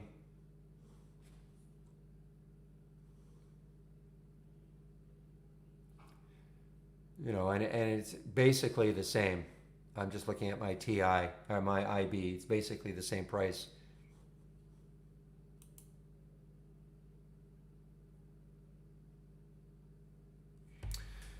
All right, so those are the scans I'm sharing. Now I will talk about the links, and here is where I've made some changes. So in the links section, I now have a home page. A lot of information is now my home page, Barry's home page. Please work. Good. Okay. So a lot of information is now here. Here's where you can subscribe to Trade Ideas. Okay. Get Trade Ideas. Click on that. Here is the promo code, Barry for Alpha, 15% off the first month only, it should say, or year of Trade Ideas. So if you click on Get Trade Ideas, you can choose your plan. This is now a toggle, makes it a little easier. This shows you the difference between premium, standard. We do have a demo, but it's, I would encourage you, you can try I'm going to show you what you can do instead of the demo. But anyway, here's our premium, $22.68 a year minus that 15%, $10.68 a year minus the 15%. The big difference is the AI, okay? There's the big check mark. If you're going to get our premium service, it's because you want access to our AI. Here are the other differences right here, but that's the big difference. Now, if you click on this toggle and get to the monthly, because you don't have to start off with an annual plan. This is what I would do. You have a standard monthly. If you don't like us within 5 days, you can just cancel instead of taking out a demo. So $118 a month, less the 15%. I believe we charge a $10 fee. It's more of a data fee because we still have to pay the exchanges. But instead of the demo, that's what I would do. So it's $118 a month, less the 15% for the first month only, or $228 for the premium, less the 15% for the first month only. After that, it'll go to the 118, 228. You can upgrade at any time and we'll honor that promo. Okay, so that is the pricing. Brokerage Plus intro is still here. So I'm going to go over Brokerage Plus in a little bit. If you have an Interactive Brokers account and you want to trade from within Trade Ideas using this module here called Brokerage Plus, you can do so. You just connect to Interactive Brokers, okay? We have some others that are coming down the road, including TDA. Don't ask me when. Please don't ask me when. I really don't know. And I'm going to go over Brokers Plus. The other way to use Brokers Plus, and that's what I'm really going to show you how, is using it in simulated trading before you commit money to the market. Please practice trading. Trade of the week, that is sent. Now again, all this is from I should go over this. My homepage has got most of the stuff here. This is the latest download, all right? Here's the web access if you're using the web. All of our education is here. Trade Ideas Education, click on this link. This is the link for all of the free webinars.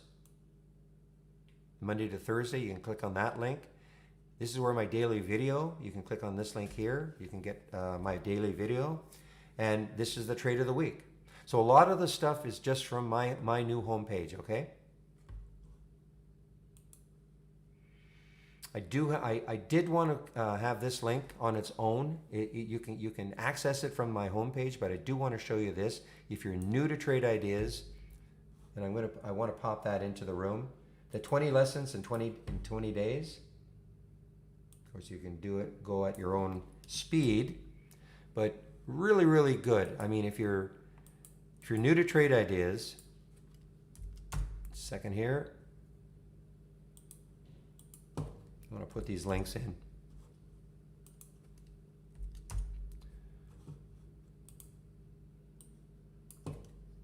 And I'm going to put that other big link into the YouTube feed.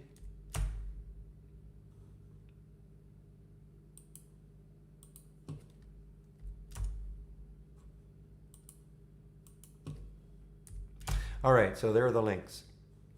So yeah, the 20 lessons in 20 days, basically going over all the features of the basic features of Trade Ideas. I mean, the things that people are, what is a top list? How to build one? What is an alert window? How to create one? Okay, so even if you don't have Trade Ideas, you can see some of the features that we do have. Okay, nice 20 lessons.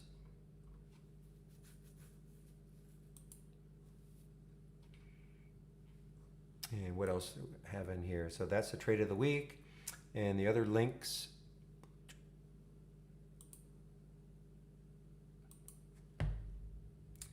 And that's really it.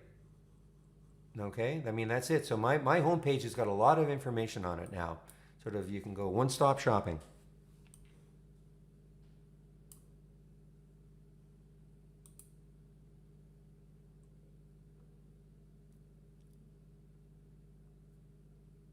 Exactly, David. It only works with Interactive Brokers. If you want to use this Brokerage Plus and you want to trade your live account, it only works right now with Interactive Brokers. And I just have to say it again. Yes, they're working on other brokerages, including E-Trade and TDA, etc. But I have no idea when that's going to happen. I honestly don't.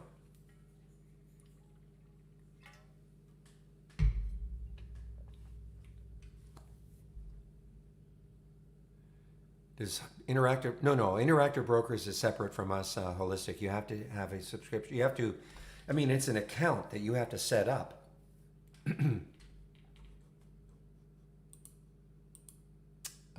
Yes, I can. Just a second.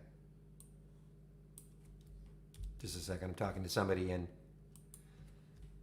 Okay, so there is the promo code. So underneath Holistic, I just put it there. Yeah, I mean, you still have to set up an account with Interactive Brokers. They have nothing to do with us. They don't even, they barely know that we connect with them. They don't really care. No broker really cares. I know it sounds crazy, but that's the way it is.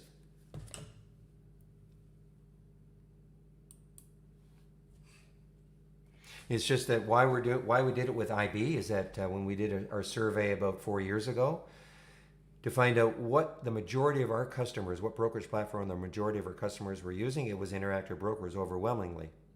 I mean, it's a big international broker. I mean, many countries around the world. We've got clients all over the world. So that's why we decided, okay, if we're going to create this program called Brokerage Plus and linking with a brokerage platform, that's why we chose Interactive Brokers.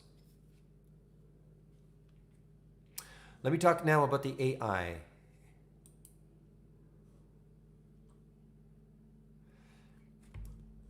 So we have what we call 50 baseline strategies that get optimized once the market closes every evening.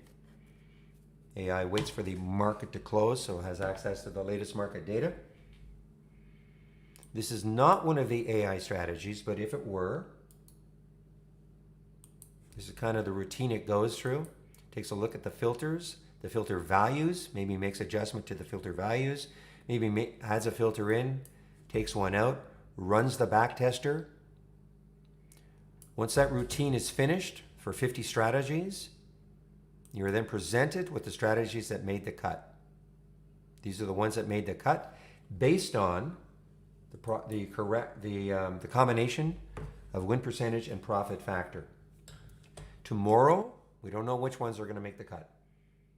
That's because, again, we'll use today's data, and then there could be other strategies that did not make the cut today that will make the cut tomorrow, and some that made the cut today will not make the cut tomorrow. Just have to let the routine run. But you shouldn't care. I mean, all you have to really care about, I mean, I don't even care which strategies made the cut. All I care about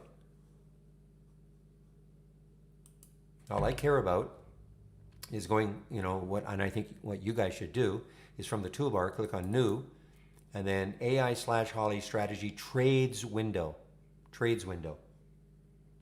When you do that, this is your window. And the alerts start happening no earlier than 9:35. So tomorrow, what I would suggest is that you have this window and incorporate it as part of your layout. And then just wait for the alerts to happen.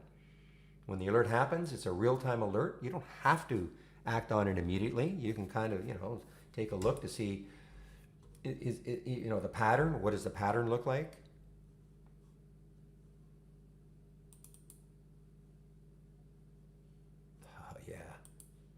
What does the pattern look like? What sort of room does it have? There was one I pointed out yesterday that we had the alert, but I pointed out the fact that the 200-day moving average was pretty close. So it's something that really would have blocked me from taking that trade, and that's what I did. In that it blocked me, it prevented me from taking that trade. When I say block me, I mean I personal block. I mean, I looked at it and said, no, I don't want that. Guys, KSS.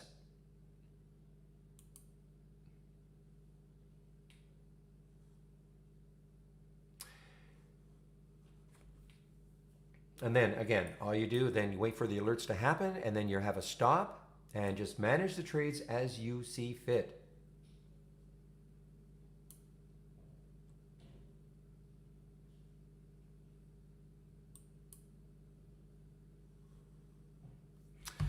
So that's the AI. Now I want to talk about Brokerage Plus. So as I said before, Brokerage Plus can be used if you have an Interactive Brokers account to trade your live account.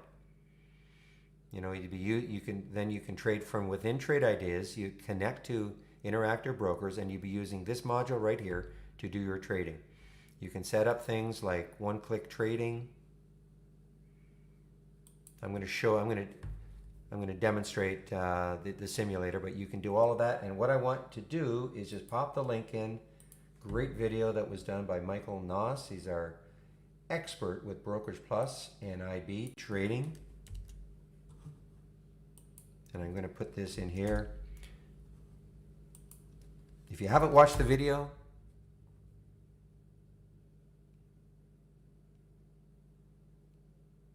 yeah, you can run your own strategies. Absolutely. If you haven't watched that video before, the Brokerage Plus intro, please watch it. Virtually everything is covered in there that you have to know. But yeah, you can create your own strategy and then load it in here. You'll see right there. There's some strategies in here. and you can trade from within. But watch the video. If you have not watched that video, please do.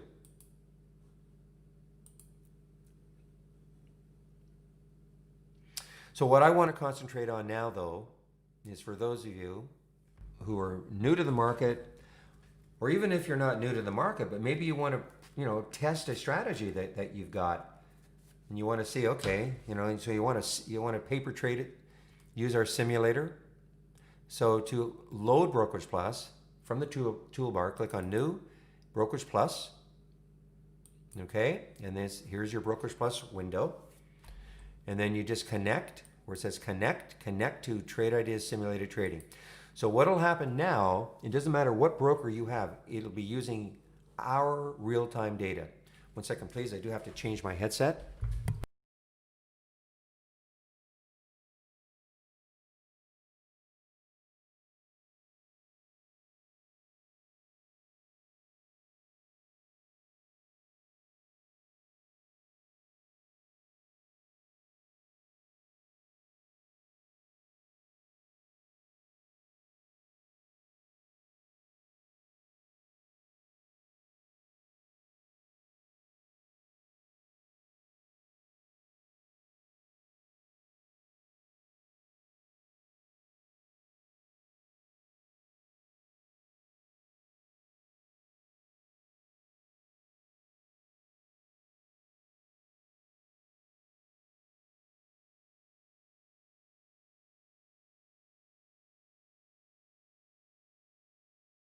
Back. Well, actually, I've got the AirPods. I've got the AirPods and the Pro, but they only have 5 hours. I'm waiting. I just ordered the new Sony ones that came out, and they're on order. They're coming end of the month. Anyway, where was I? So with Brokerage Plus, so here's how you can use Brokerage Plus in order to practice trading. Really, really simple. If you click on an alert, you notice the symbol will show up here. You can pick how many shares you want to trade. You can pick the price you want to go in at. If you are going short, then you sell. And if you're buying the stock to go long, you buy, obviously. Let's take a look at Acer. I'm going to short Acer. I'm just going to show you how you can do it. 200 shares, sell. I've just shorted Acer. There it is. Okay, now at this point, I can put in my stop. You always have to have your stop ahead of time. I'm just going to show you, to me, a stop, around $3. You look at that 5-minute chart. Looks like there's pretty good resistance here. If it broke through, or support for a short. If it broke through there, probably it's over. So I think I'll put my stop around 309. So I add a stop order, 309. You're going to see how it's going to appear right on the chart. See, right on the chart. So now, if the stock goes back up to 309, I would lose $45. This is in the simulator. Same thing though if you're trading your account. It's exactly the same procedure. I can put a target if I want. Right click again, add a target order. It's a 250. So I add a target order, and this will appear. You can't see it on that 5-minute chart because it's below it, but right there. So there it is, 250. So if I allow this to run automatically, and if it goes up to 309, it would take me out for a $46 loss. If it goes down to 250, and it'll take me out for a $73 gain. Now, these lines on the chart are movable. So if, let's say the trade really starts working well. So I could use this like a trailing stop. Remember, this is a short, so I could move this down, and I can move it anywhere I want. Okay? So let's say, that, again, the trade starts working well. I would just use this like a trailing stop and keep moving it down. If it starts approaching the target, but it still looks really good, why would I get out? So I could move this up or down. Or if it's stalled at a certain point, I could move this up. Now that's how you can use the chart. But you don't have to do that, of course. If you want, for instance, if I just wanted to sell 50 shares right now, or this is a buy. I mean, I'd be covering my short. I could go right in here and just type in 50 and pick the price I want to do it at. So I mean, this is a manual way of doing it. This is a more visual way of doing it. These are hotkeys. So flatten gets you out of a position, half your position. You can double your position. And you can also use this as a swing trade. So you notice yesterday, by the way, ADRO is just ripping here, ADRO. So you can use this to swing trade also. Excuse me. So if you don't close out your position at the end of the day, then it'll carry over. This is what I did with, if you guys were in the room yesterday, you know that I was talking about, as in the simulator, taking QMU as a swing trade. So I kept it overnight, hasn't really moved. Here's your P&L. You have a lot of different columns that you can add. A lot of different columns, okay? So that's basically the simulator in action.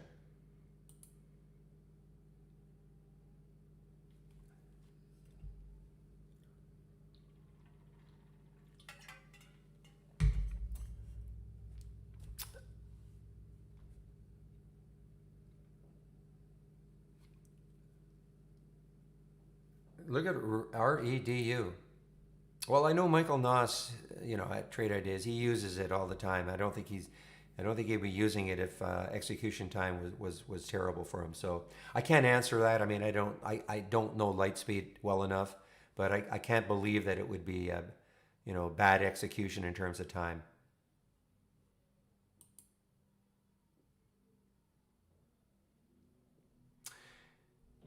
Yeah, so you're asking for, I can share a lot of alerts with it. I'll do this once, but if you come into the trading room, it's a lot easier for me to share links. And I hope there's no issue now getting into the room. Okay? It's just a lot easier to share links in the trading room. And I'm talking to somebody in the YouTube feed.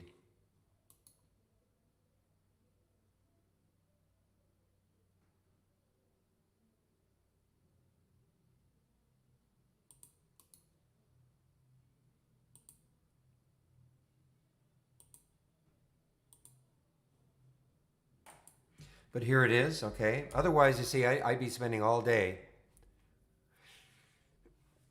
No, he uses IB. He uses Interactive Brokers.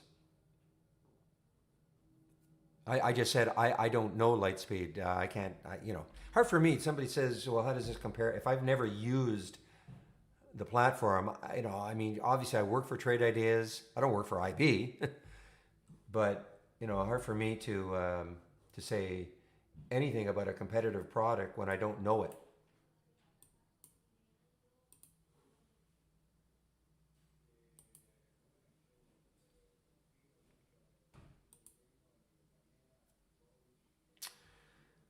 Well, guys, you probably know, but now KSS,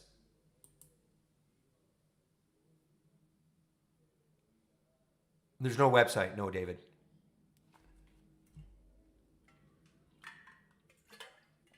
I mean, we've got a lot of scans, of course, that I'm sharing.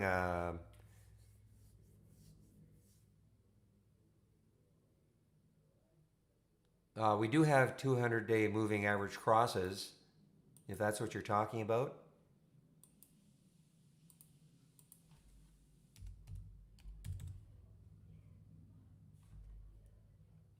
Cross above and cross below the 200-day, is that what you mean?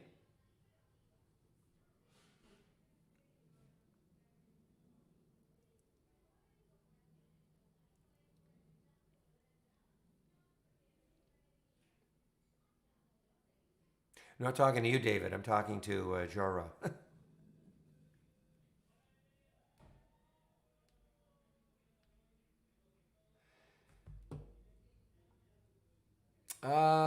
There is not well, I mean, this is, well, I mean, this is crossing. This is a real time, this is an alert crossing the 200-day. So I'm not sure what else you would want. You can filter for stocks that are very close to the SMA, 200-day SMA, but that's a filter if you're more interested in that. But I mean, this is giving you the cross.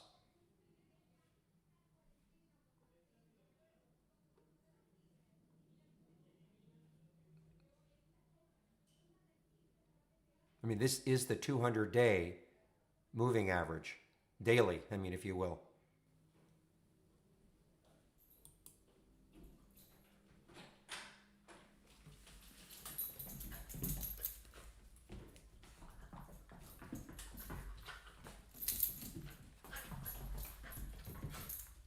But it's on the daily. I mean, that is on the daily chart. Okay, it's not the 5 minute chart or the 15 minute chart. So if it crosses, let's find one. That's why I'm not sure I understand. Can't even find the 200-day on. There's the 200-day, okay, for Adro on the daily chart. So I mean, if you're, so I'm still not understanding. You're looking for longer moves, but this is the daily chart. So you'd get an alert if it crossed the 200-day on the daily chart.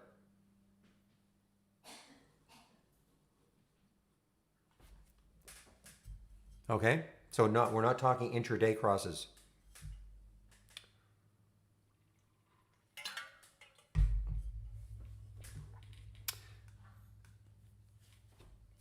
It had some news. You just have to. I had some news about Walmart. I think NBY that their product will be sold in Walmart. That's the news that I saw this morning.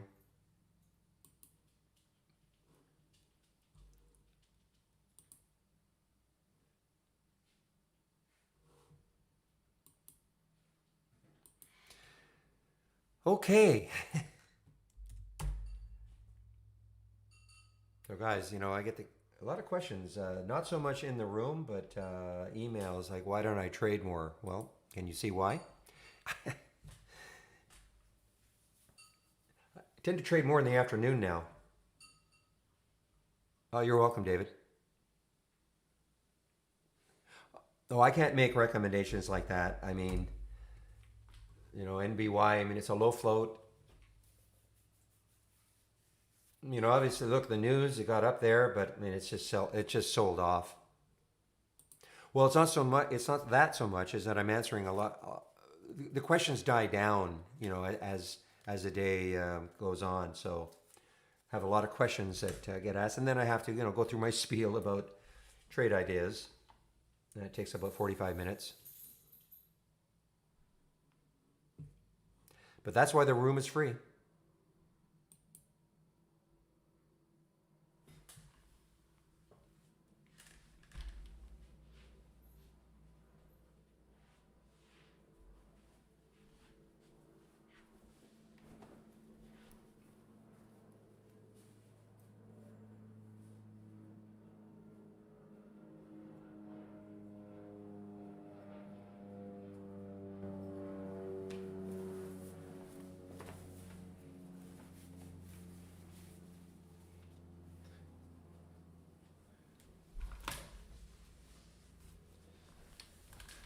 You're welcome.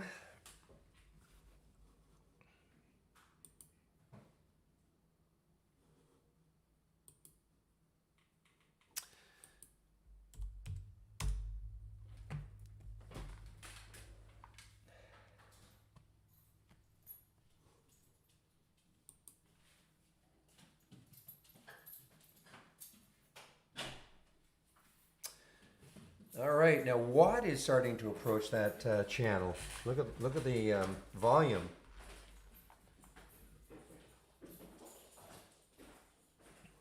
Now look at Watt here, guys. Good volume now. Look at the volume that has come in. Biggest volume of the day in the 15 and the 5.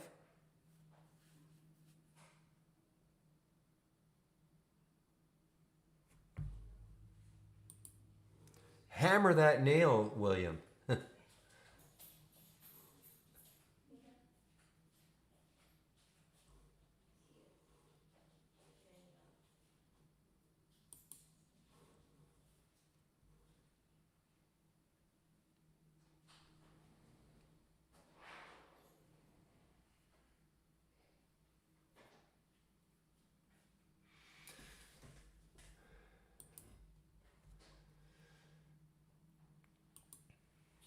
Wow, what a choppy day now. Look at the SPY now. I mean, remember doom and gloom right here.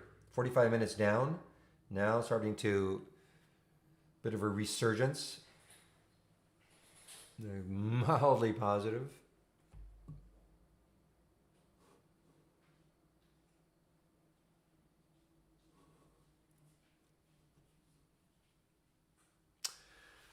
All right, guys, 11:09.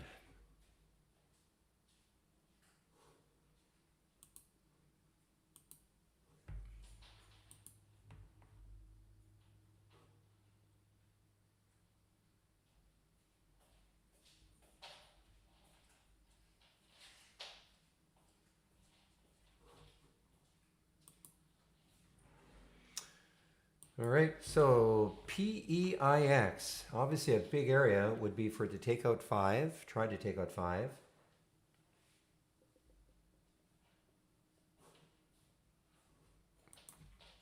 You've been talking about AGN, it seems like, for years, Fred. I know you've. I can't get around this monthly chart. But it is, yeah, great volume. You're right, 8 times normal.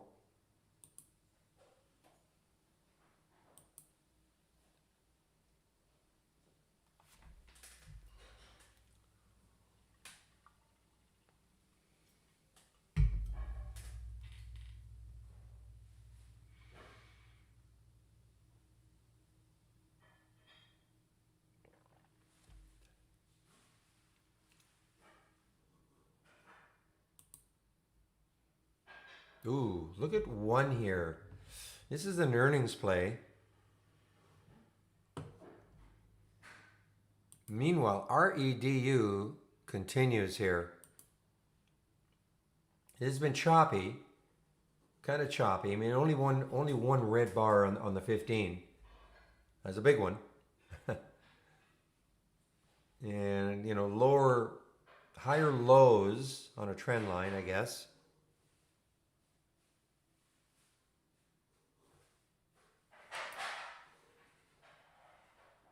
Okay, one just popped through.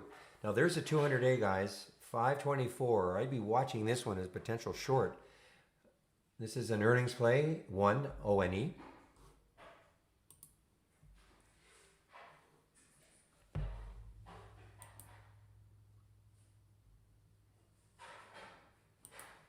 Ah, I missed it. I missed it. And real, I know it's not, but look at that. Look, it broke through the channel up here.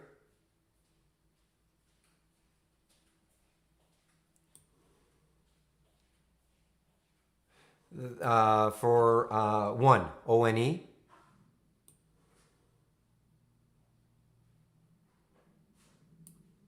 So let's compare. What do you see? And that's on a 15-minute chart. I've just been looking at the 15s. And also the 5, though. The 5, it touched it. It touched it right there.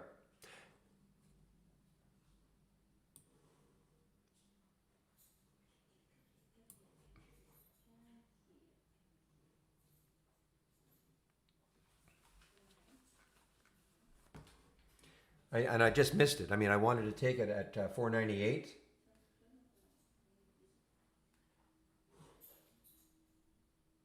Because what I'm looking at always now is where the mean is. I'm not interested in if it's 10 cents away. But I mean, that was 50 cents away.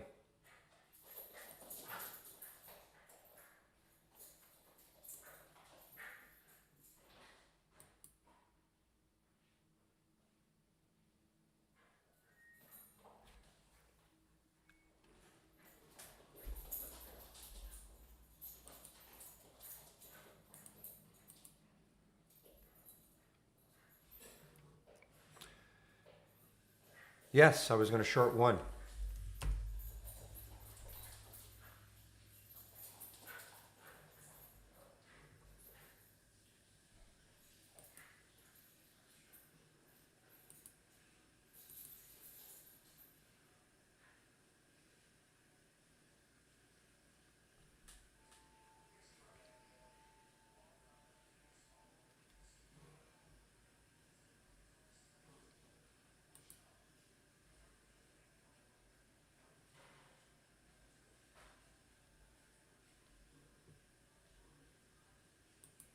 Well, now look at it.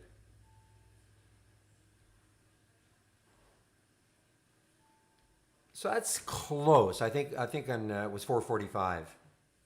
Oh, of course. I'd like to see that sort of a target, a goal, shall we say?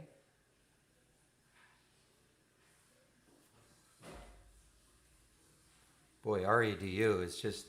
Well, I'm waiting to see if this gets close to the top of that channel. Not yet. Look at the volume, guys. Wow.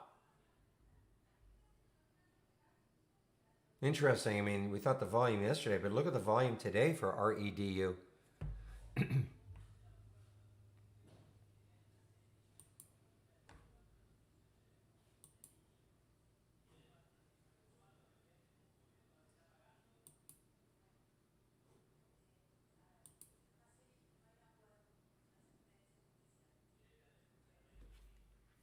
I think standard deviation is a pretty common term. Now there are all sorts of variations, I think, but I think it's a pretty common term.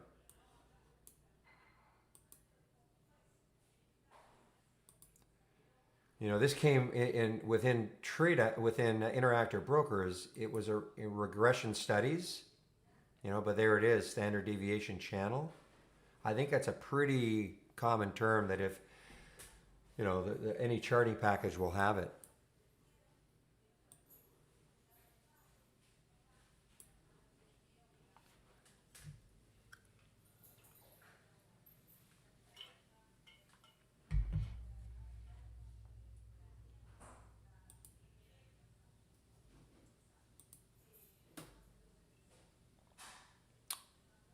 For days, no.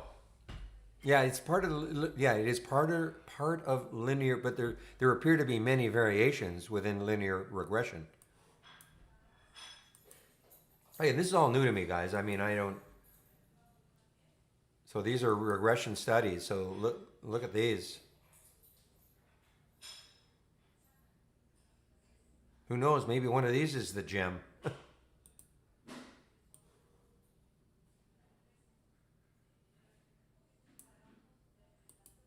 But standard deviation is a very common term, so I'd be surprised that the charting package would not have that. All right, MC Hammer, let's go. See, for me it did not. Interesting, not even close.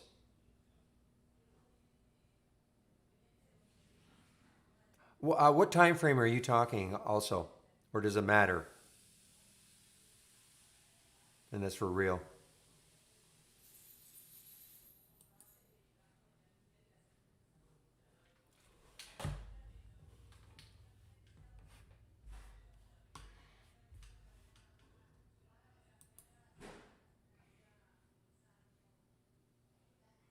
Meanwhile, look at Teva. Teva, coming right into the 200-day moving average. Usually doesn't matter? Okay. Interesting. Okay. Look at Teva, guys, coming right into the 200-day moving average, 1073. Look at that. Look at that green line right there. Will that stop it?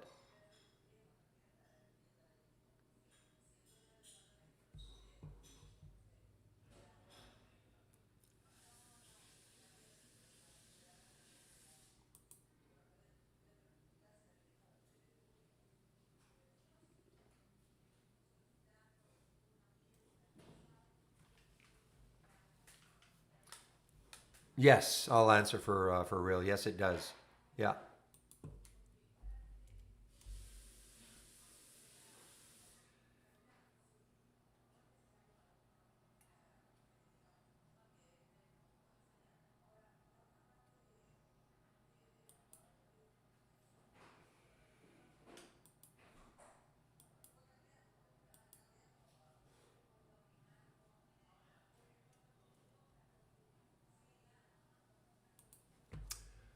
All right, guys, I'm just checking some emails now.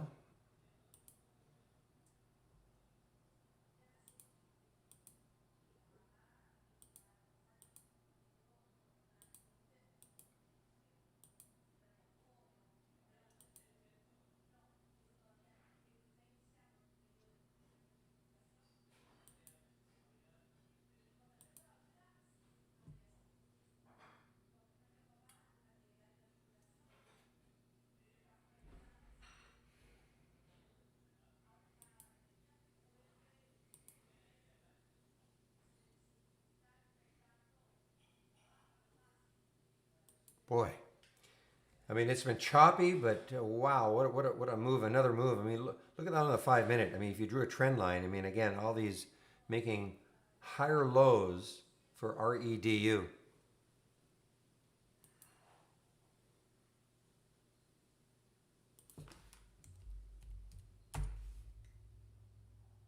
See, yes.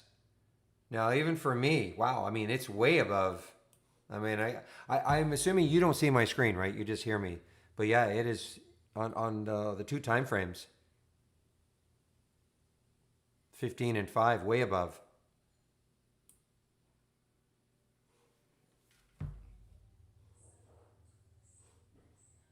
Problem is, it's not shortable for me.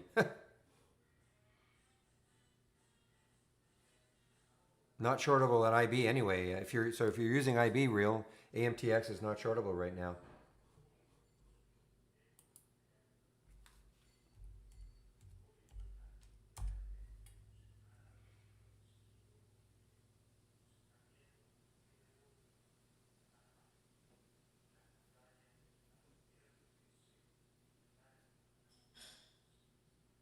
Yeah, Tissy is not for me.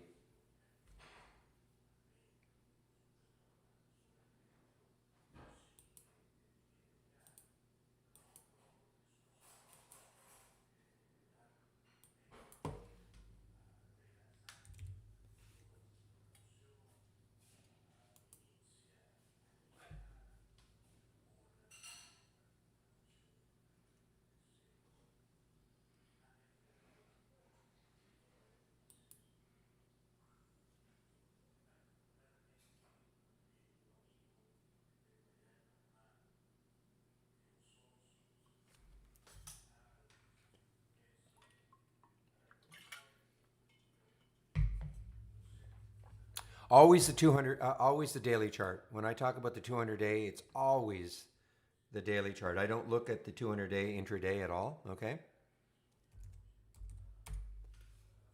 And it just broke down through at 1073, so it's just down below it a little bit.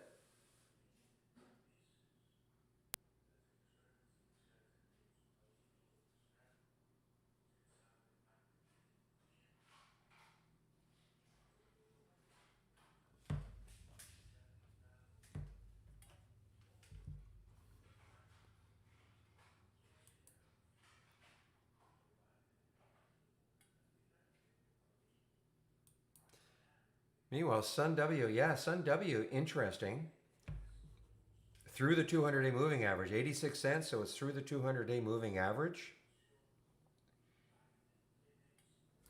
It's a low float, 16 million in the float. Lots of volume.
All right, guys, I'm just sorry. I'm just pausing here a little bit, taking a look at this Sun W. See if it pulls back to a dollar and then bounces. I mean, this has room. There's a lot of room. I mentioned BFRA earlier. Did I have it on my watch list? I think it's actually even on the watch list. But BFRA, look at this. Now, another one. Now, that's right. I was looking at this one because we have a 200-day moving average line, but no value. You know what? I am going to...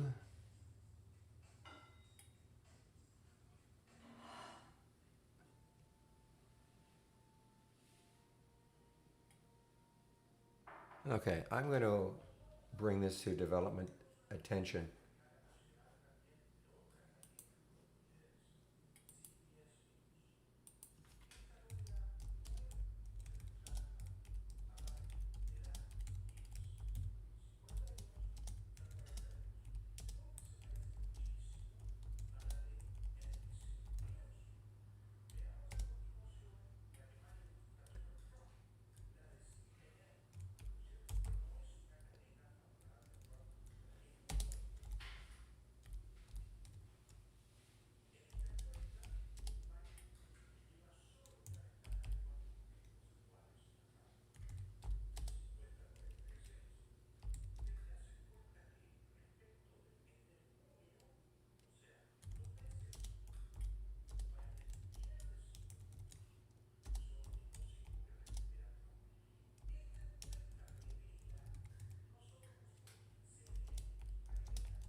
All right.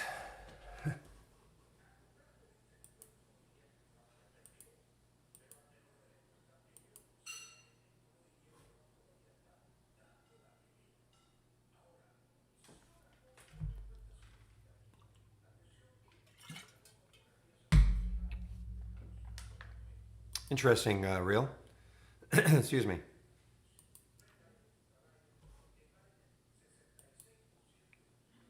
See, I don't have an entry. I mean, if I'd seen, well, but I wouldn't have taken Sun W underneath $1. I just don't have an entry for it. I'd be chasing it on the 15s, chasing it on the 5.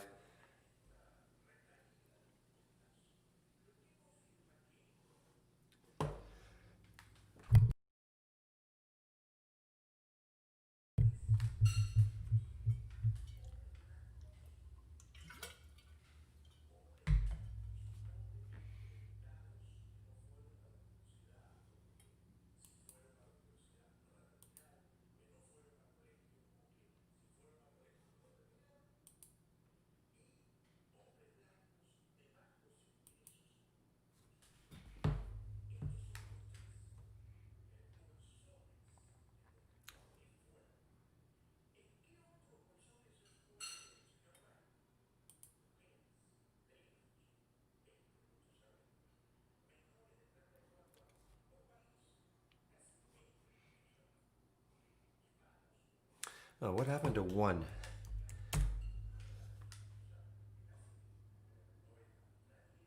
Yeah, look at that. That was a great short. Standard deviation channel, okay? He's using his sink or swim charts and standard deviation channel.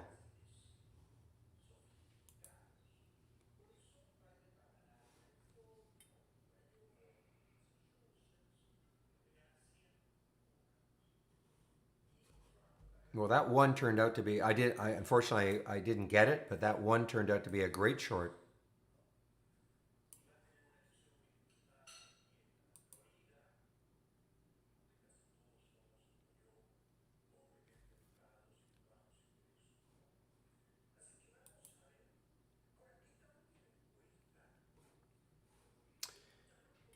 Well, it might be a good thing that there are no, somebody's saying there are no shorts available at Thinkorswim or Trade Station. I don't know, TS, or what are you talking, Trade Station or for REDU? Yeah, no shorts available now for me.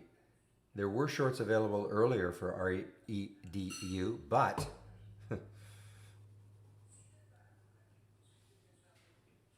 It might be a good thing.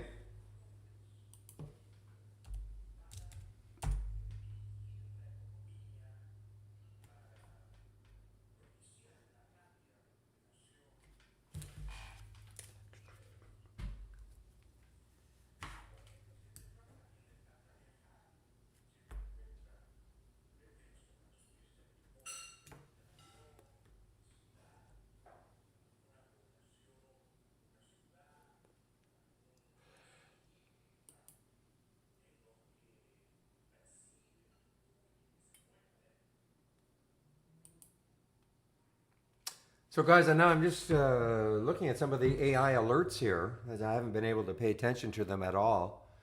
But I see Holly Grail actually yesterday. Holly Grail had the REDU, and there are some interesting ones now.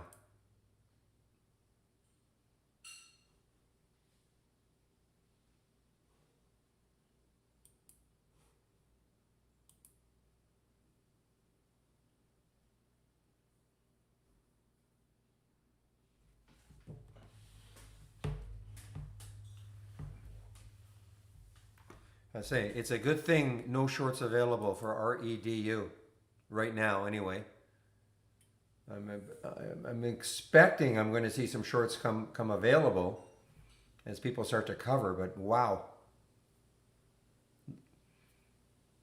what a 3 day run this has had. China stock, right? Yeah, China stock.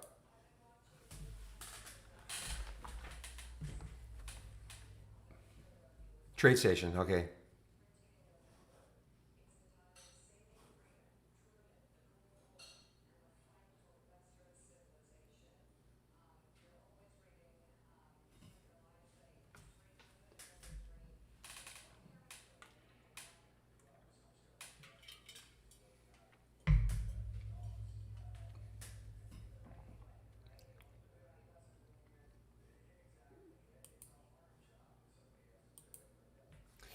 All right, guys. Well, that 200-day moving average did not hold Teva at all so far. Anyway, I mean, as Real always points out, it's an area, but you know that looks like it's going by that area now.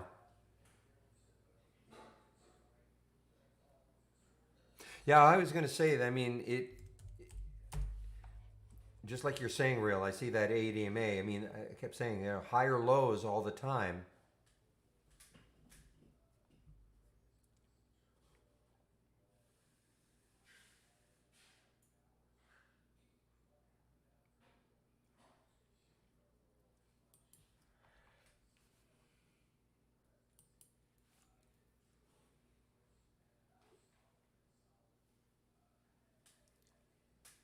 Okay, one moment, please.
Yes, mute. Yes, yes. Thank you, thank you, thank you.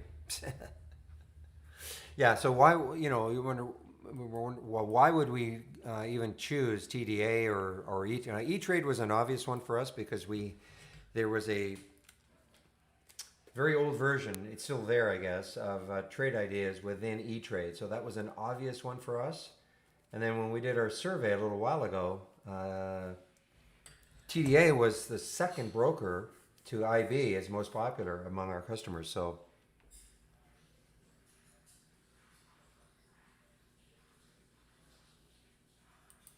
but did you see the Robinhood numbers that came out today, and the more money that they've raised? Unbelievable.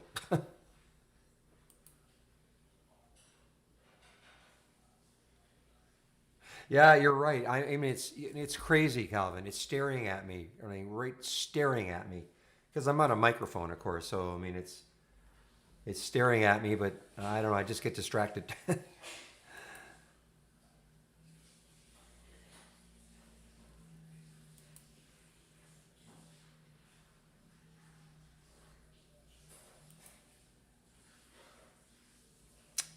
Any explanation? I can't remember. It was an earnings play. I think it's just a continuation of earnings. It had earnings after hours on Friday. Is that right, or was that post market? So the reaction was on Friday. Okay, had earnings after hours.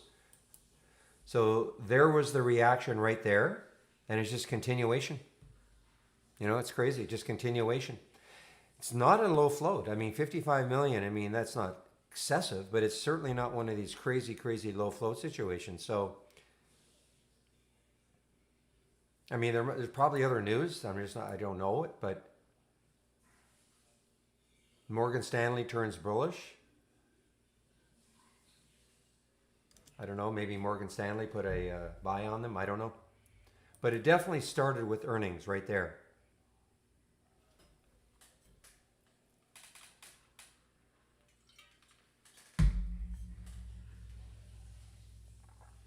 Yeah, you're asking because it's, I don't know, it's just stuck.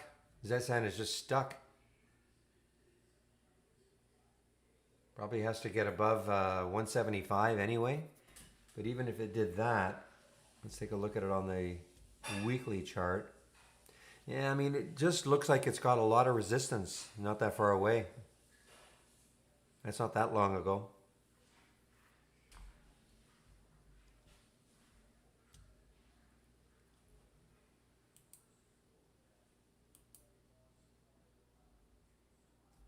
Well, this is too bad, real. Maybe they'll become available, but AMTX continues.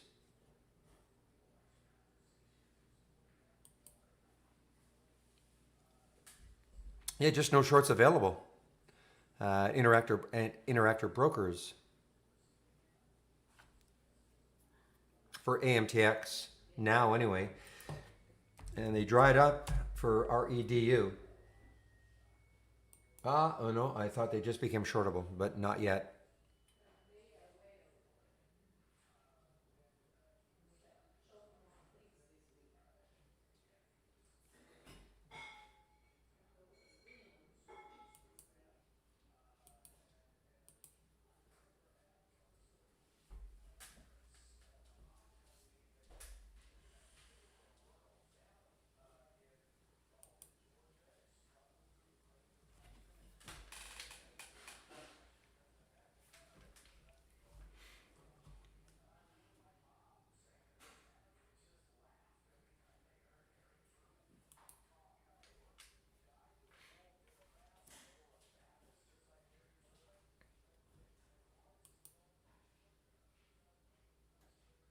Yeah, no, that'll be a real. Real's gonna answer that one. I don't use the fibs. That's a good point, though. I mean, I thought about TradingView. I wonder how their standard deviation works, and they're certainly not expensive. And I know we link with them really well.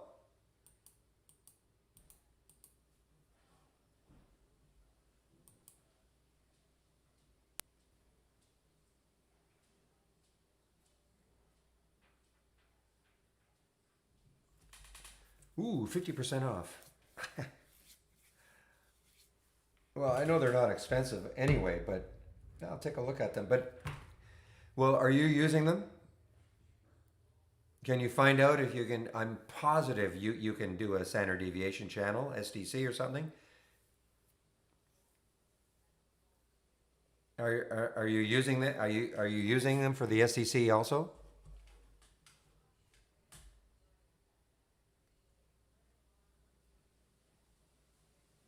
I can't tell if that yes was answering that question. Yes, Barry. Okay, and it works well. You're getting the same kind of charts as Real is getting. If that's the case, I'd probably do it then instead of messing around with Thinkorswim.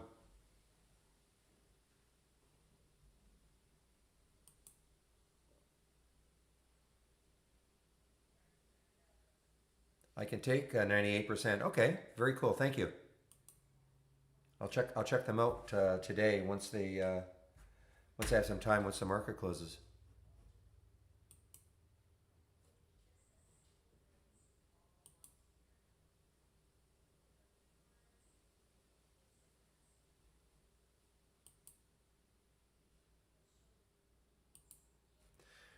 Well, meanwhile, PEIX is on another mission, guys.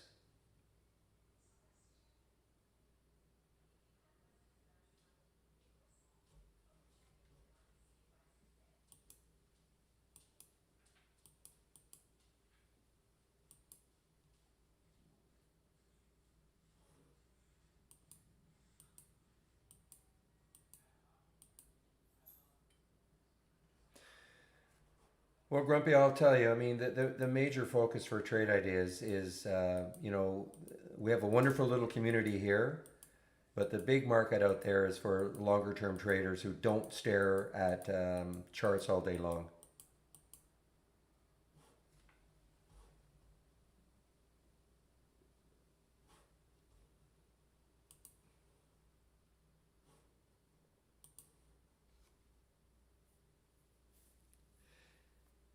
But I thought you could get real time from trading. I mean, you can pay for it. I mean, it's if you're talking about the free version, it's probably a bats or something. But I'm sure you can get real time data from TradingView.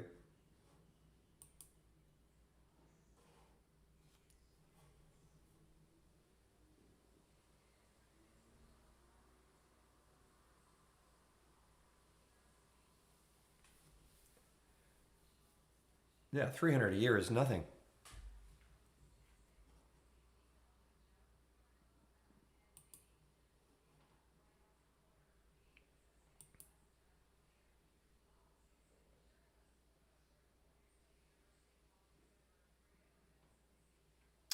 All right, guys, getting close to my break time.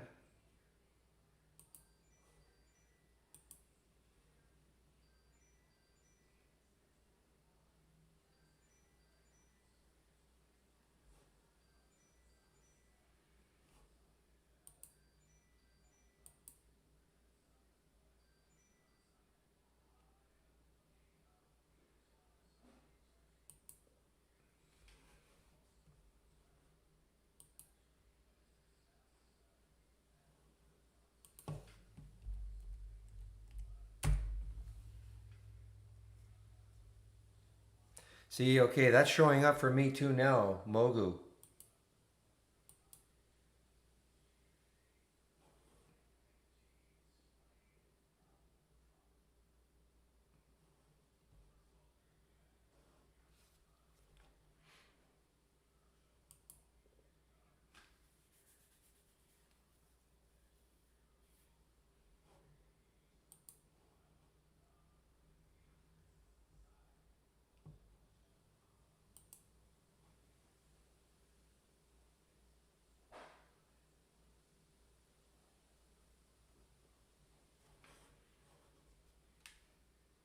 Well, I hope you covered your redo short, or you're adding. I don't know what you're doing on that one now, William, but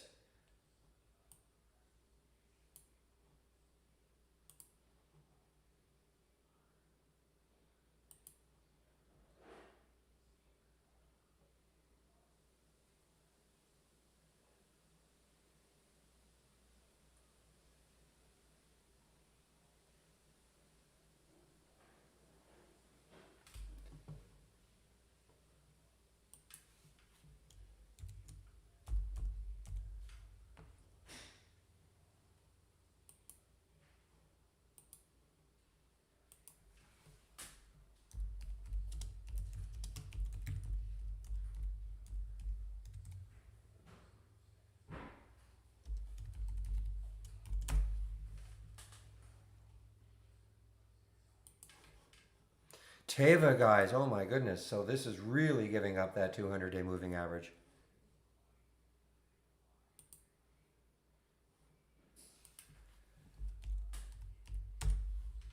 Those dogs must get very short walks, William.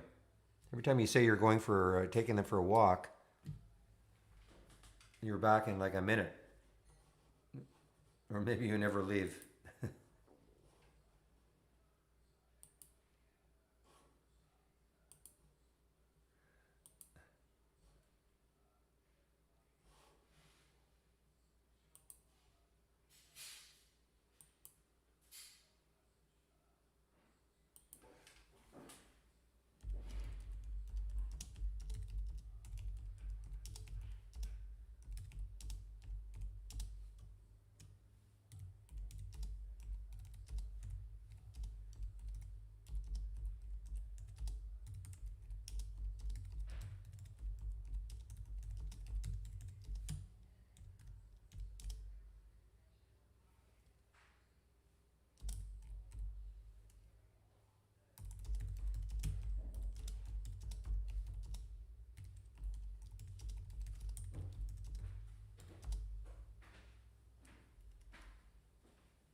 Okay, so one was a good short.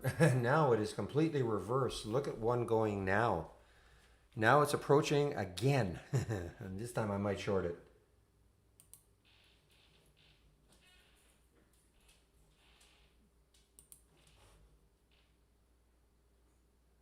What do you see for one reel? ONE.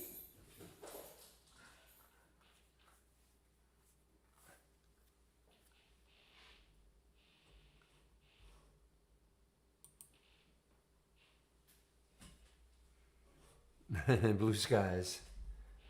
Oh, look at that. Through the 200-day moving average.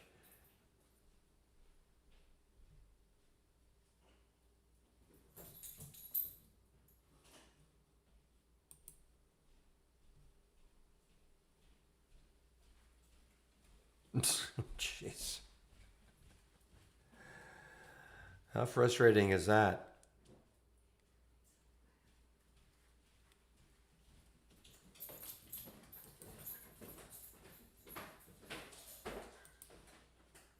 And it just got halted. It just got halted. One just got halted. So I'm glad it didn't hop in there.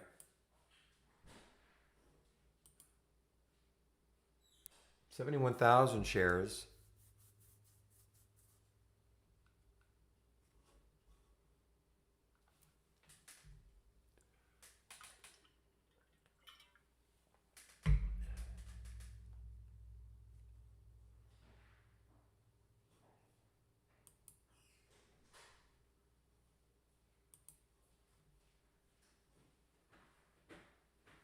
All right, guys, I'm taking my break very soon, so I don't know if I'm going to be able to get anything new right now anyway.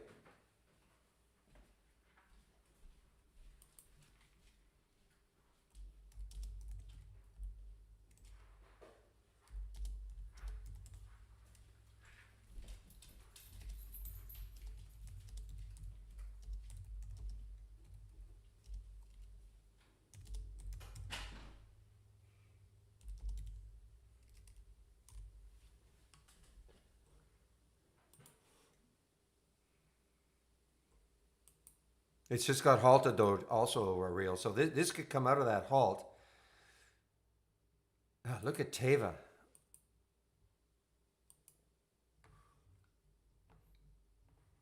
I did not take that short, unfortunately. I kind of delayed just long enough, but it is really breaking down now. Teva, Teva.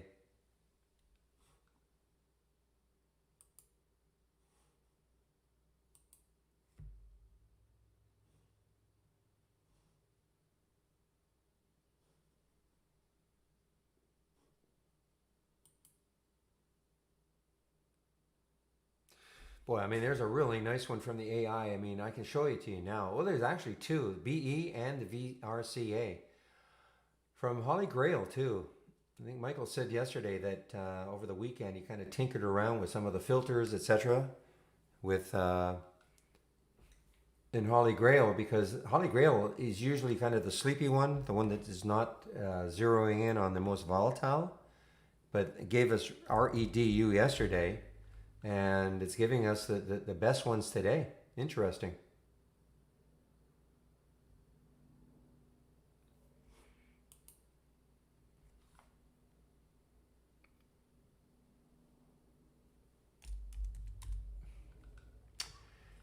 Well, I guess you have to define small volume. I mean, 779,000 shares, but look at all the volume right there, and it's, as you know, it's just math. How far did it go in a time period? It's just math. But look at the volume. Wow, look at the volume here. Half the volume right there.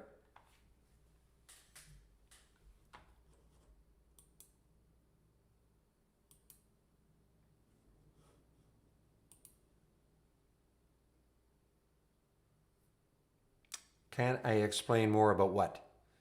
Why a stock gets halted? It's just math.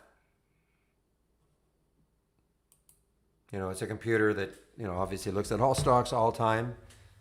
And if a stock goes up too fast in a certain time period, there it is. And then it just gets like a computer. It's a computer generated, excuse me, it's a computer generated halt. Kind of a breathing period. Usually they're halted for 5 minutes. So we'll see.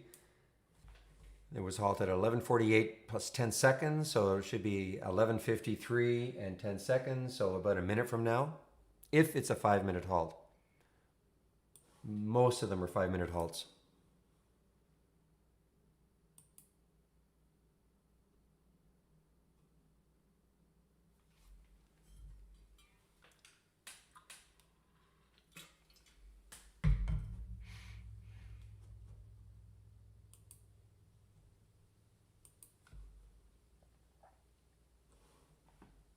So let's put it up here now.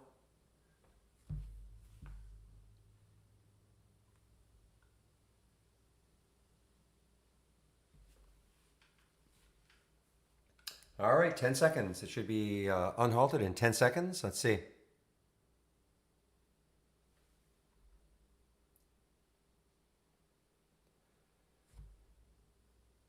And there it is. So 3 seconds later, but so there it is. Wow. But you know what? It got halted at 590. Sorry, it got halted at 599 and did not pop. Actually, it opened lower. So all this halts resumes.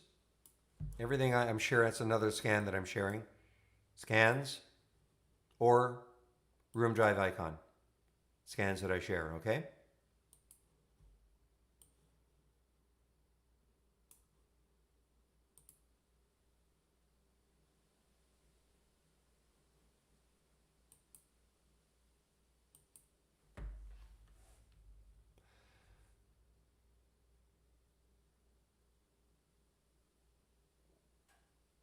I'm going to get it.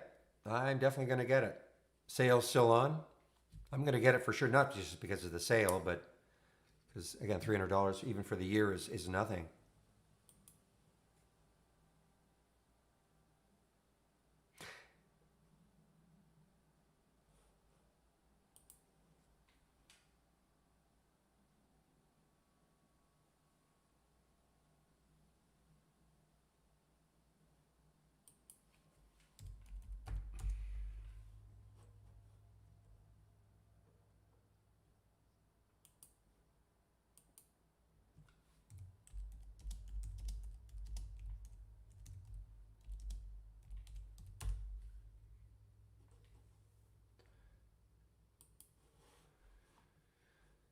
Rocket, yeah, what is happening? I saw you guys talking about Rocket. Yeah, it is been a strange one.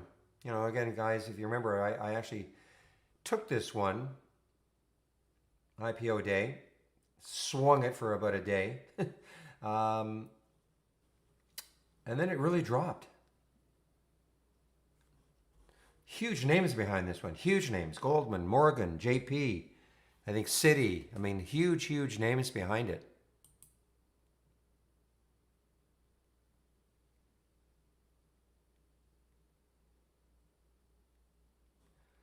Well, how I'm reading it, again, this is just IB. You can see my screen. So there's the upper channel, and there, of course, there's the mean, and there's the lower. So when it goes through, that's when I get interested, of course. It doesn't, I think Real will say the same thing, even though it's not what he's seeing exactly.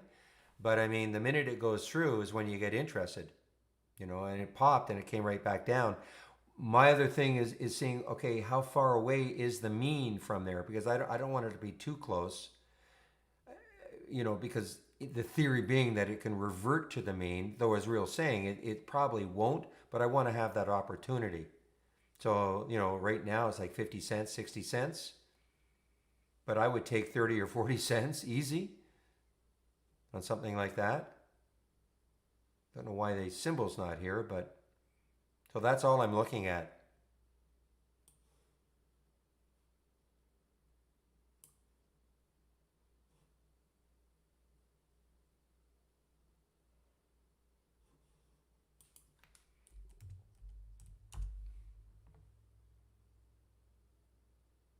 Now, I actually changed this. That's right. I actually changed this back to 21. I was going to show you PEIX because PEIX was unbelievable.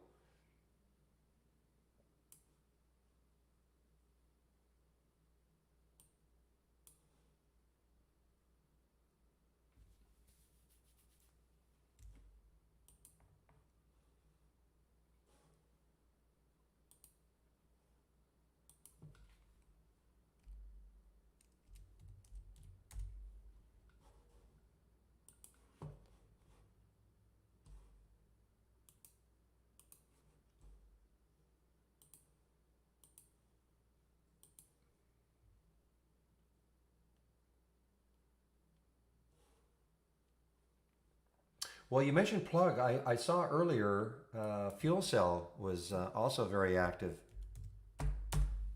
FCEL was active.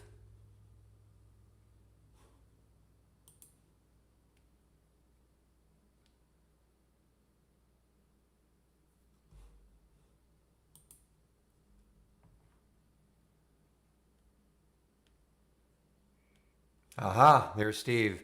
So do you want to take over, Steve? I see you're in the room now. Want to take over? I'll stop my streaming. I may as well. Okay, guys, Steve Gomez is going to start in the YouTube feed until 1 o'clock. So I'm going to stop my feed there.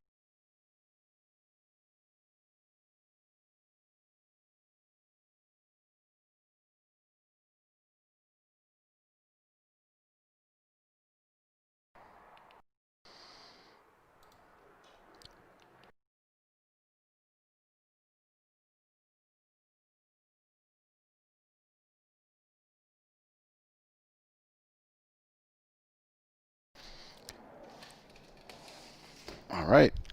Hello, everybody. Hello to the jet flying over. I'll just close my window and say hello to everybody and give Barry a break here. Midday. I can. Let's mute myself so we don't hear myself. There we go. Hello, everybody. Hello, Sweetie Bee. So the chat window appears to be working.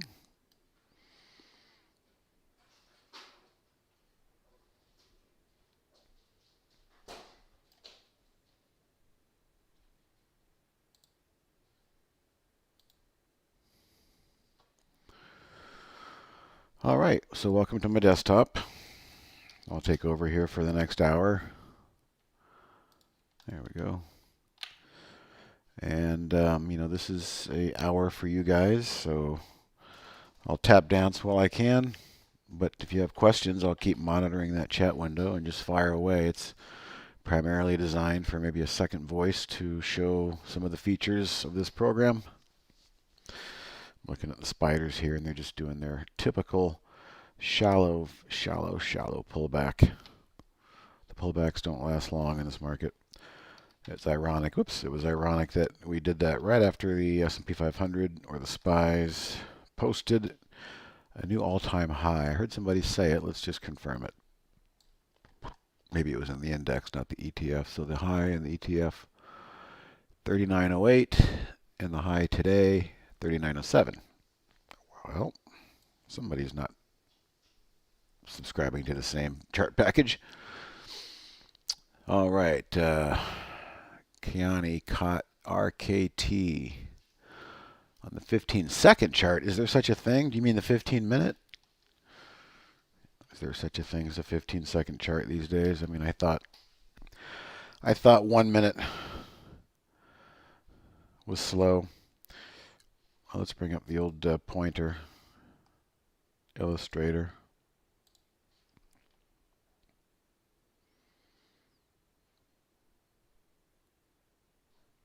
I got to assume that you meant the 15-minute S10 SMA, because that's exactly what I see. No 15-second chart at TradeStation. That's too fast for my liking. I like to slow it down here with my 15-minute chart. And look at this. Look at this thing just confirming. I mean, more power to you to use those, but you could always consider just a backup time frame perspective, if you will, just to kind of confirm what maybe you are seeing in the micro lightning fast 15-second time frame. But I like to constantly remind people and showcase the 10-period simple moving average. It works magic sometimes. All right, sure, Damien, that's a great question. It's a good time filler. I think we've all seen the swing trade book. If you haven't, let me know. I'll try and find the link for that. But in the swing trading ebook, chapter that I contributed to was in fact the A table, and it's a scan that I came out with using a top list window as indicated by the T, if you didn't know that, not to be confused with an alert window in the A category. And so what's nice about the top list windows is you don't have to have an event. There's no new high, new low happening. There's no event. It's just a scan, the old-fashioned scan with filters. I'd say much like FinViz, but it's different than FinViz because FinViz is static. It's free, it's great, but you have to go in there and click refresh, and a lot of times many of those filters don't update until the end of the day. And so, let me turn that volume down a little bit. And so the filters are in real time, and so they're constantly updating throughout the day. So to start with, the pillar of this scan is using our composite rating filter, which is like the Investor's Business daily composite. Our guys here, Andy and Michael and some others, created a scoring system based on technical merit and based on fundamental merit as well. And it's kind of like the bell curve of a college grade. So what I've got in there is a minimum of 80, which means I'll see all the B students and the A students. I could go to 85 and say, show me the B plus students. But if you'll notice, in my single stock window, I have a score. So I highly recommend this. It's a great umbrella filter. It's a great way to visualize the overall picture.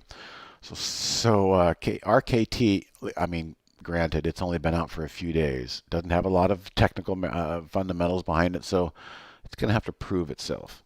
But, if we were to go and type in something like Apple's got a 92 score. What about Amazon? 99 score. It's about as good as it gets. And why would that be a 99? Because it's about ready to break out here to the all-time high, which would probably be giving it a 100 score. Yeah, thanks, Debbie. Debbie's correct. Our score is way better than IBD because it's more comprehensive. It was built by traders, not fundamentalists, so it's a lot of technical waypoints in there. And then the icing on the cake is that it updates in real time.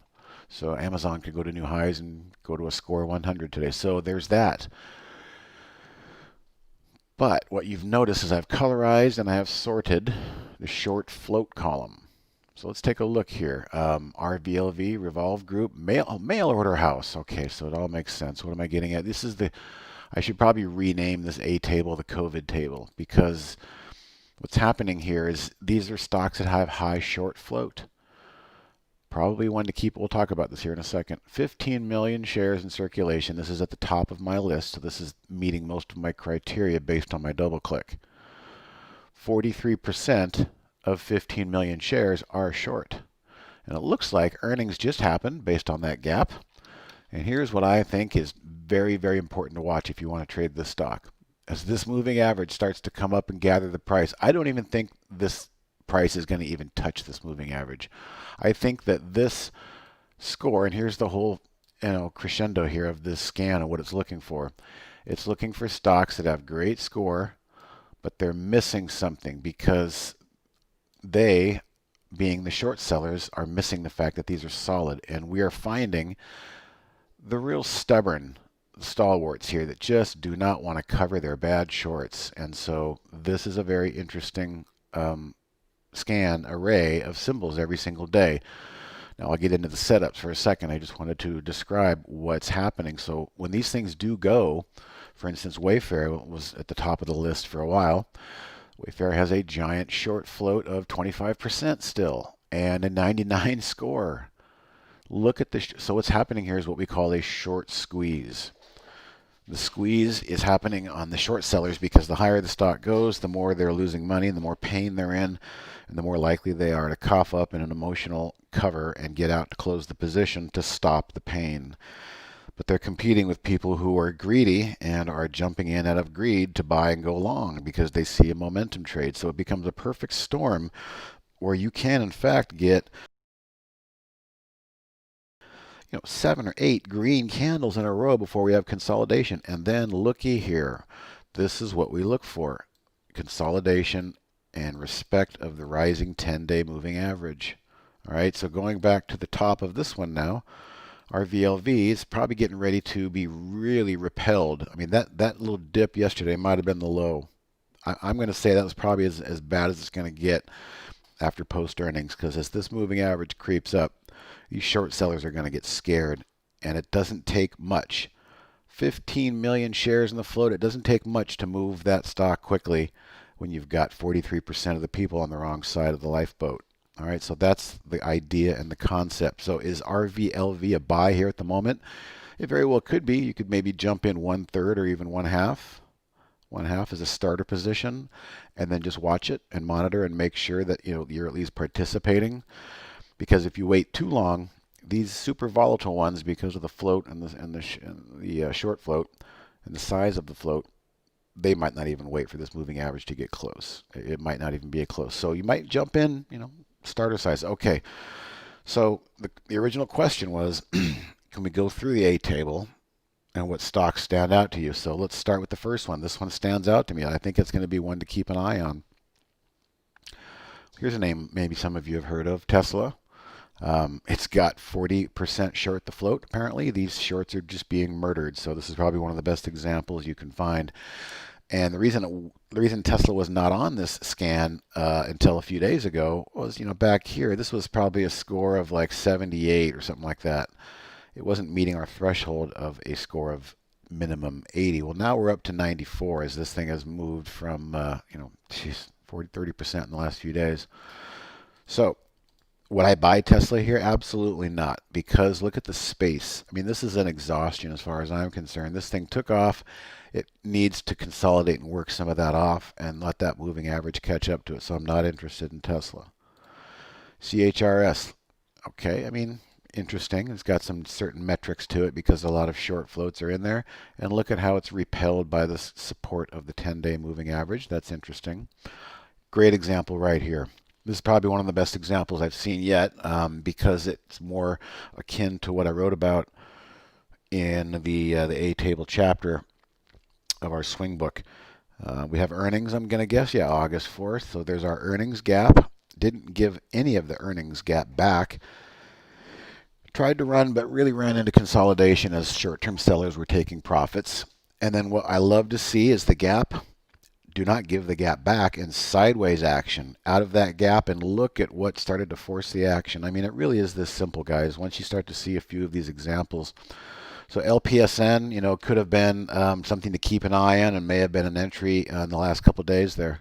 I always kind of like to see it touch that moving average, but the ones that are super strong won't have anything to do with touching that moving average first. And maybe that doji day at the close might have been an interesting day to take a chance. Moving down the list, there's our friend Wayfair. We talked about that. Pretty good example again of the 10-day moving average. Something to probably keep your eye on. You could have taken an entry maybe any of these few days here, and all you were doing was managing and monitoring this trade to make sure you didn't get a closing candle below the 10-day. If you did, then you get out at the close. You don't even stick around and ask questions, because likely you might have some follow through, or it's just going to take a while to reclaim that 10-day moving average. Once it's broken, it's broken. It's the other side of the mountain. Let's move over intraday. The 10-period moving average on a 15-minute chart works just as well. Big move up on the open, didn't pull back much, didn't give the buyers a chance to, or I should say, didn't give the short sellers a chance to cover, squeezing them, making them move higher. We can't even get the intraday 10-period to touch the price action before it kicked the price higher. Chewy, another great example of COVID stocks. Mail order dogs. People need their dogs. They love their dogs and their animals and their pets, but they don't maybe necessarily want to drive around much these days. So another example of the winners that probably came into all this with a pretty serious short float. And then now that COVID came, they've turned these into high score winners, and the shorts are still slowly working themselves out of it. So I think you kind of get the picture there of what we're looking for. Let's see if we can just have VSLR. This is the trade of the week, and look at the great example here of trying to shake out the weak hands. Now, why do I always say we want to wait for a close beneath the moving average? A closing candle, not a midday, not a morning candle, is because the algorithms try to shake people out. When we look back at the stock at the end of the day, I'm hopeful that it's going to look just like this or even better, meaning there was a rejection wick underneath our supportive moving average, but we wait for the end of the day for confirmation, and this is how the daily chart should look, hopefully at the end of the day, but we still have a few hours to go. But you get the idea. This is why you don't panic and sell out of these things on the open. What doesn't kill them just makes them stronger. Debbie, do you have any idea why VSLR, all right, and Sunrun, I can't figure out the connection, but there's obviously a connection. They both gapped up on the same day. They both had the sell-off this morning. They both have the exact same look on the pennant, the flag of the daily chart. So there's obviously some sort of connection with VSLR and Sunrun. I just can't figure it out yet. All right, so that was for Damien going through the A table, trying to find ideas that are consolidating and riding, that moving average. If you were a fan of RRC, then maybe this was the moment to jump in right there and trust that you're going to have a nice entry. It's a way of not, okay, that's probably what it is. Okay, one's an acquisition of the other. That would probably be the obvious answer that I didn't think of.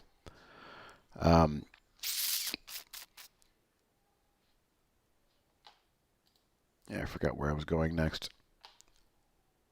Ooh, this isn't bad either, CFX. So there's a lot of ideas on here. We just want to see them consolidating and flagging.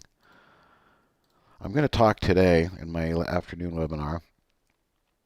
I don't want to give it away, but I'm going to talk about the 10-period moving average. And here's a great example of what I just said. So we had a close below, and then that close below portended and foreshadowed this negative day and this negative day and so on and so forth. So that's why I say on these swing trades, if you're going to keep a close, tight stop, use that closing candle on the 10-day moving average as your decision point. However, there are periods of time where that works for a little bit, and then the stock finds its footing again and moves higher. So where did it find its footing? Well, after the 10 comes the 20. And I often refer to the 20 as a backstop. And if you're a bit more liberal in your stop and you can absorb more noise on the daily chart, you don't have a really big position and you don't mind it, Well, let it break and then just say, okay, it broke, but I'm not going to get out. I'm going to definitely use that 20-day moving average as my backstop. If it posts a close below that, then I might want to consider getting out. So I'm going to look for some more examples today before the webinar, but here's a great example of the 20-day moving average. Well, there's a great example of two things here. A great example of using the closing candle under a 10-day moving average. If you're using a tight stop, you'll save yourself some headache. But a great example of using the 20 SMA as a backstop, and we'll see if that holds on. Maybe it'll collapse into the close and it'll ruin my content. I don't know.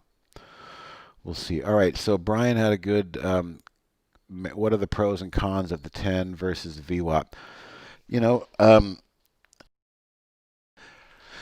Brian, my good friend is Brian Shannon, and he uses the VWAP incessantly. We actually built it for him, and I do have this blank daily chart here that with no moving averages for the intent purposes of only using our anchored VWAP. So I would come and anchor and then grab this day. So since earnings, these people are still underwater for the most part that chased earnings. Wouldn't be surprised to see this thing pop back up and maybe see some sellers there. I will anticipate that. But in the bigger picture, I have just found, in my experience, in my 40,000 plus hours of watching this stuff on charts, that the 10-period simple moving average seems to correlate a lot more than the 13 EMA or the 8 SMA or the 9 EMA, which are other popular rudiments that people have come up with. I've looked at them all, and I just feel like the 10 SMA is the one that works the best on the daily and on the 15. So again, Brian, I think as I was going through some of those examples earlier, I probably answered some of your question. Wayfair wanted nothing to do with closing below that. I'm in some silver stocks, and great example of the 20-day backstop. I might have to make a note of that. Some of these silver stocks pulled back and broke their 10, but picked up the buyers again at the 20. But then when you move to the intraday, let's look back here yesterday at SVM. Okay, perfect example. Obviously, honestly, it happens a lot when we have a gap up. We can use this 15-minute chart and a 15 SMA to try and gauge what is the moment in the day that is our inflection point. So here's the gap up, a pullback, and wouldn't you know it, where did the intraday chart find the buyers? Found it at the 15-minute chart, 10 SMA. Let's move forward in our time machine up, and then it broke it, and then it starts to get sloppy. Reclaimed it. Hey, that does happen sometimes. Let's move into today.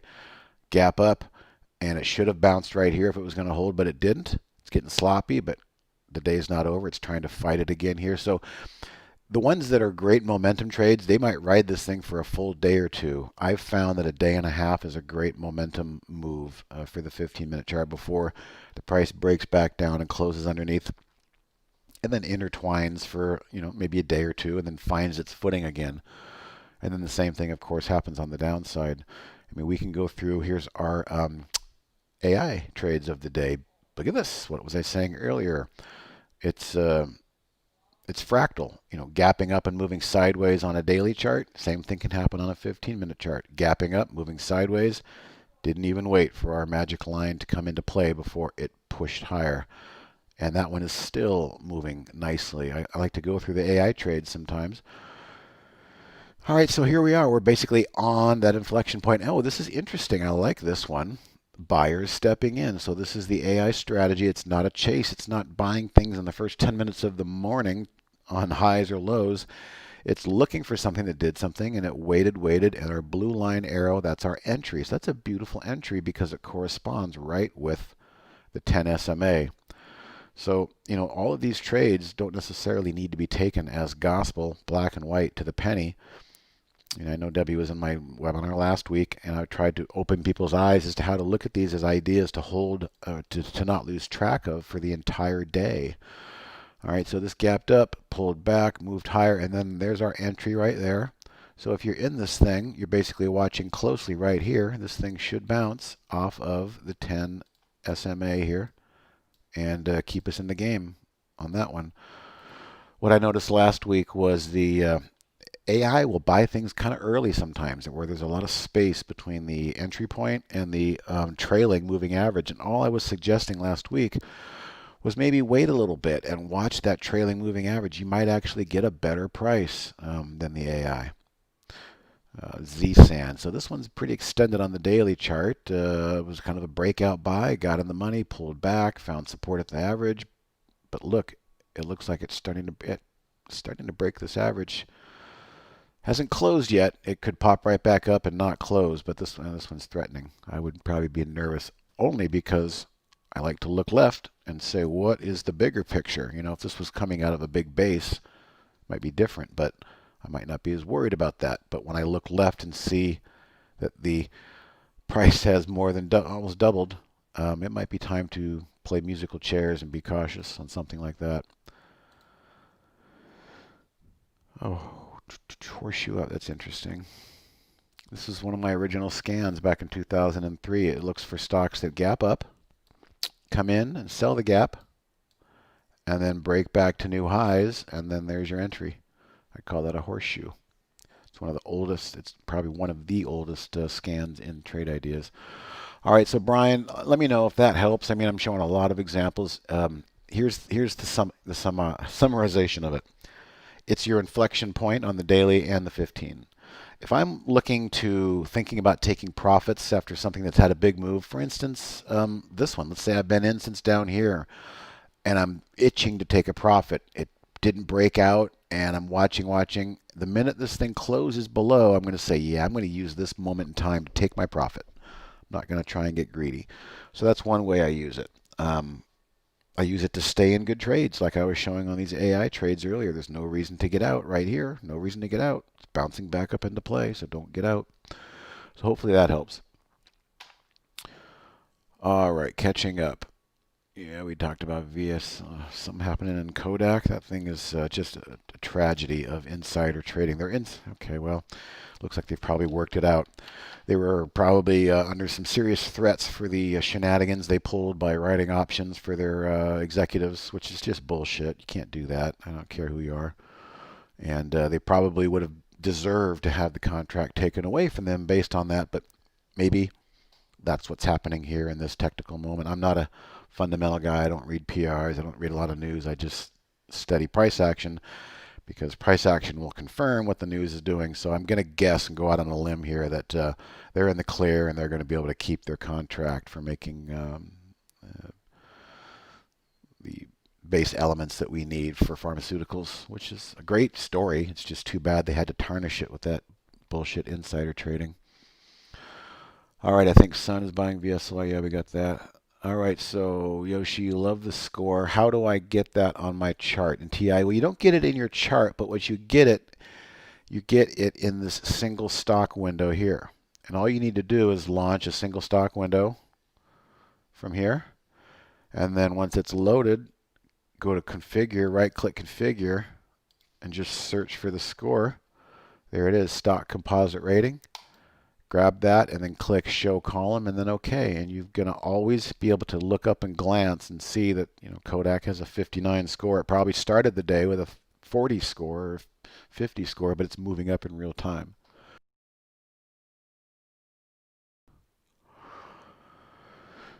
Okay, good. Yeah, that's what you meant. So I figured that's what you meant. Can you look at MDLA?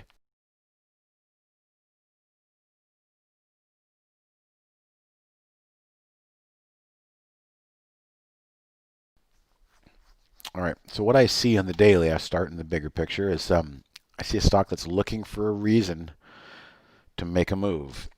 So we'll keep an eye on the things we'll keep an eye on over the next day or two or three or however long it might take is the relative volume. Right now the relative volume is nothing at 0.39. We would like to look up and see a move that breaks out obviously above these levels, but look up and see like a relative volume of 2.0 or something like that. That will confirm that the breakout might have legs. That would be the first thing I would want to consider.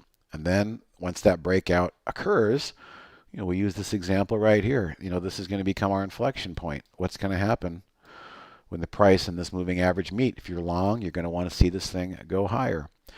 Now, if you're long and it doesn't, and it breaks back down and collapses back into the range, well, you don't need to get out. It's just probably telling you it's not ready. And it's just going to wallow back and loiter in this range for a while until it is ready. But what I see here is kind of an extended cup and handle. It's just looking for a reason to make a move. We just want to verify when it does make a move using our relative volume scans. That will certainly help. GRNQ. Was that that wasn't on AI, GRNQ. Okay, look at this. We're just having fun with the 10 period simple moving average on a 15-minute chart. It works wonders. There's our morning push. There's our consolidation. Where did it find buyers? Right there at the inflection point. If you were in this, there's no reason to get out. Then we look left. Oh, we cleared that level at 2. That was a big level, so we probably would like to see this $2 level hold. So you're constantly kind of marrying up the intraday and the daily, making them work together for you. You were buying the dips. If you're buying the dips, then yes, buy those dips as close to the 10 SMA as you can. And again, the ones that are really on fire, which let's look at relative volume of 264, I would say that's on fire. Those are the ones that might not typically give you that early morning chance of getting that buy off that line. But as the day wears on, you're going to start to get more tests, I would imagine. Or I don't imagine. That's my observation.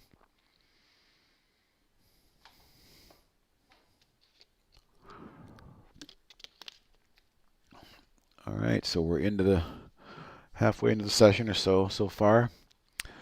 Look at this TGB. I am long TGB, and look at how it rides the 10-period moving average. I typically don't like microcap stocks, but I am very bullish on gold, silver, and copper right now. And so I bought down here, waited for the pullback. Once it kind of broke through, I said, I'll take that. And look here, need to add that to my list for this evening. The backstop buy of the 20. Ideally, it would have been nice to see that hold, but the backstop buy of the 20 SMA was the spot, and so I waited for it to confirm. And I've been just kind of patiently waiting in this thing, but as you can see, every test seems to hold, and there's only so many times those tests can hold before we get a big push. So I'm hoping for something there. Silver's a crazy commodity. Okay, here's another small micro cap I wanted to show you. I'm in this one as well, and again, you can see the entry. I was watching it, and I found it. Let me just point this out. I found this when I was looking through silver stocks on my similar tab. It's called the similar tab. It gives you ideas of different stocks in the same sector. And so I found GPL on there, and I waited and I watched, and what I observed was numerous holding days, 4 days of that. And then I bought a little bit, and then I added to it. So that's why the line shows the average price. So those are 2 micro caps I'm holding, but they're not biotechs. I don't trust those things at all. Let's see what else might be interesting.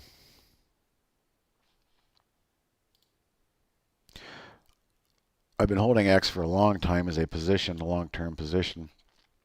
And what I'm really waiting for, if you'll notice here, and this is a completely different chart from what we've been talking about, this is the 50-day moving average in blue. And the 50-day moving average is a real key component, in our score. Is the stock above or below the 50-day moving average? If it's below the 50-day moving average, it's probably going to take a hit on the score. X is only at 57. However, I'm anticipating, I am a technical trader, but I just feel out there that there's going to be some infrastructure bills, and our decaying bridges and roads. They're going to need some steel, and U.S. steel is probably going to get the call. But forget that. That's my opinion.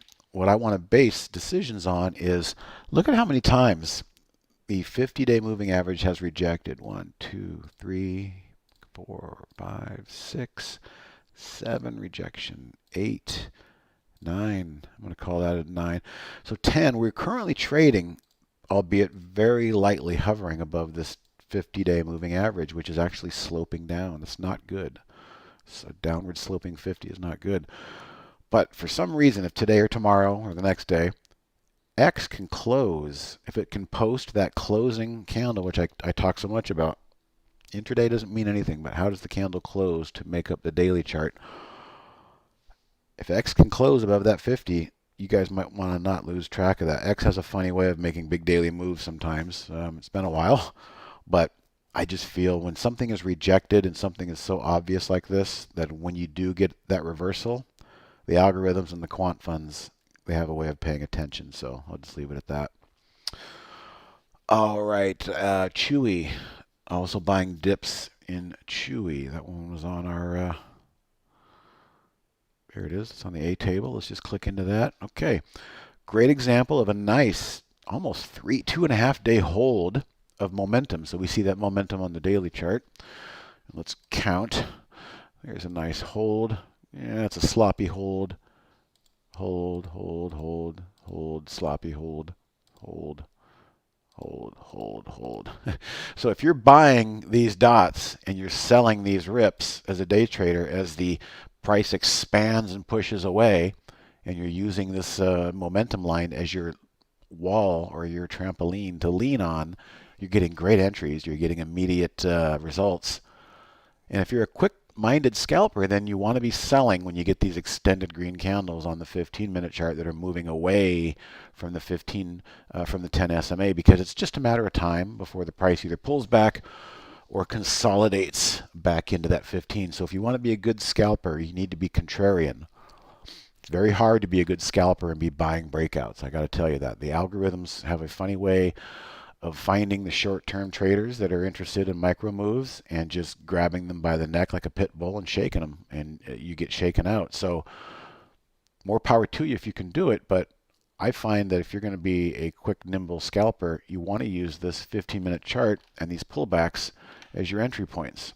And then as they push farther away, that's your scalp. You've got something that other people are chasing, and you can get easy fills, easy transactions off when you get those long green candles in play.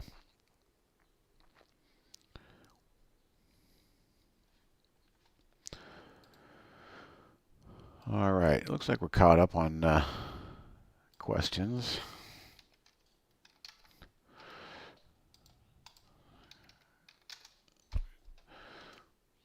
So for those playing Kodak, if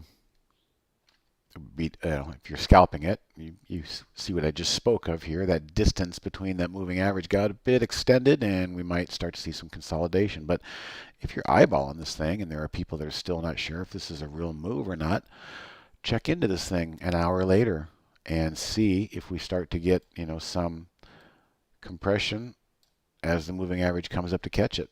There could be a secondary day trade in there for those that might want that.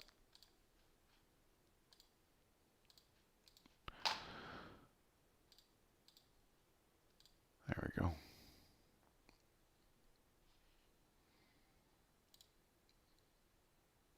All right, so again, the gold miners I'm pretty tuned into. I'm liking what I see here. For those that don't know, this gap occurred because Warren Buffett finally reported his second quarter acquisitions. And in the rear view mirror, we see that he was buying a lot of gold mining. Specifically, he was buying Barrick Gold, thus the giant gap out of nowhere for Barrick Gold. So it lifted a lot of names, and the ETF itself lifted. Big follow through today, and immediate gap and crap selling on the open, but that's okay. I'm in for a little bit longer run here. So far, it's doing what exactly we wanted. It broke through. Would like to see it bounce there, but that's okay. Here's a fine example of fighting its way back through. We've got 3 closed candles now through the intraday 10 SMA, and this will start to curl back up, and maybe by the end of the day we see a pretty good hammer candle, which is always very strong in the direction of the trend. It's not a reversal, it's just a confirmation of strong dip buying. Maybe we'll see some of that by the end of the day. We'll have a nice bottoming wick, and when you look back in the scheme of things, these things have to work off. They can't go in one direction forever. But that right there is enough to work off a lot of steam. I can tell you that for something that's in motion. We'll see what happens. Gap and trap. Yeah, politer circles. I am not a member of the politer circle, Debbie. I think I've already said the word shit 2 times. Well, that makes it 3 times now.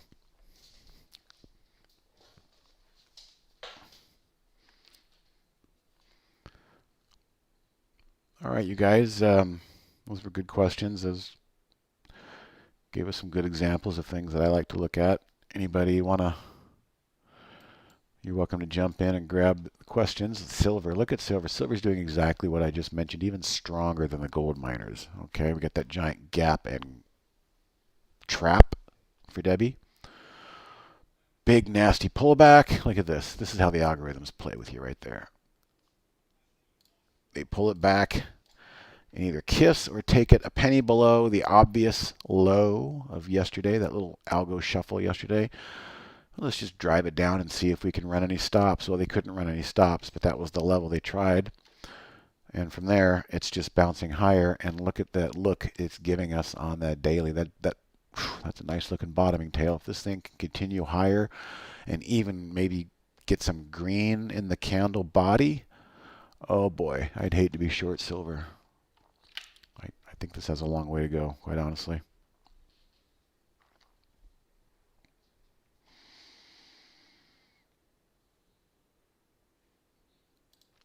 All right, here's one that I'm underwater. I'm going to have to use this one as my example too later. I'm actually in this one.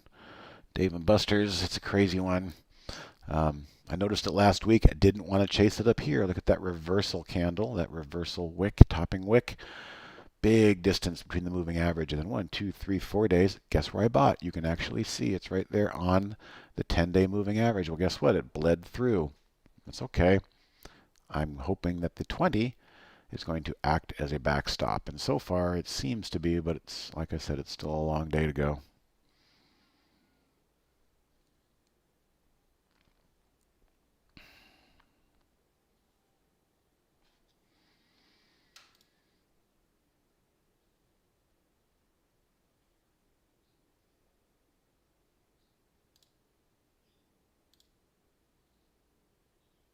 There's that F cell Barry was talking about earlier.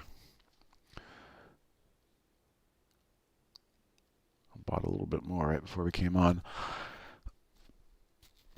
All right, the questions panel's clear, and let's check in on the trade of the week.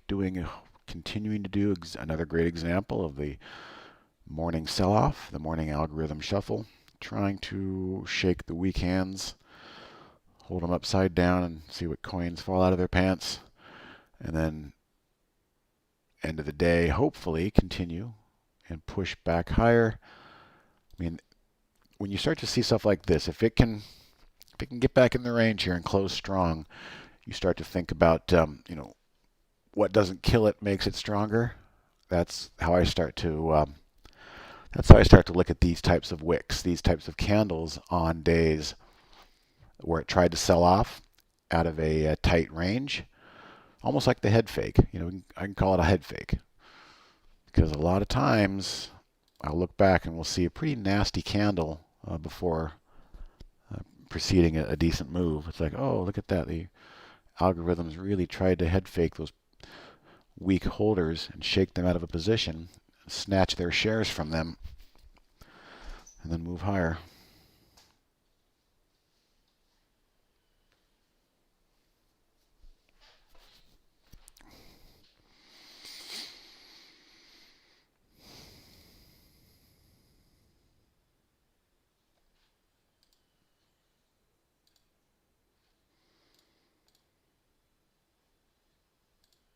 All right, guys, I'm here for you for another 15 or 20 minutes at the most.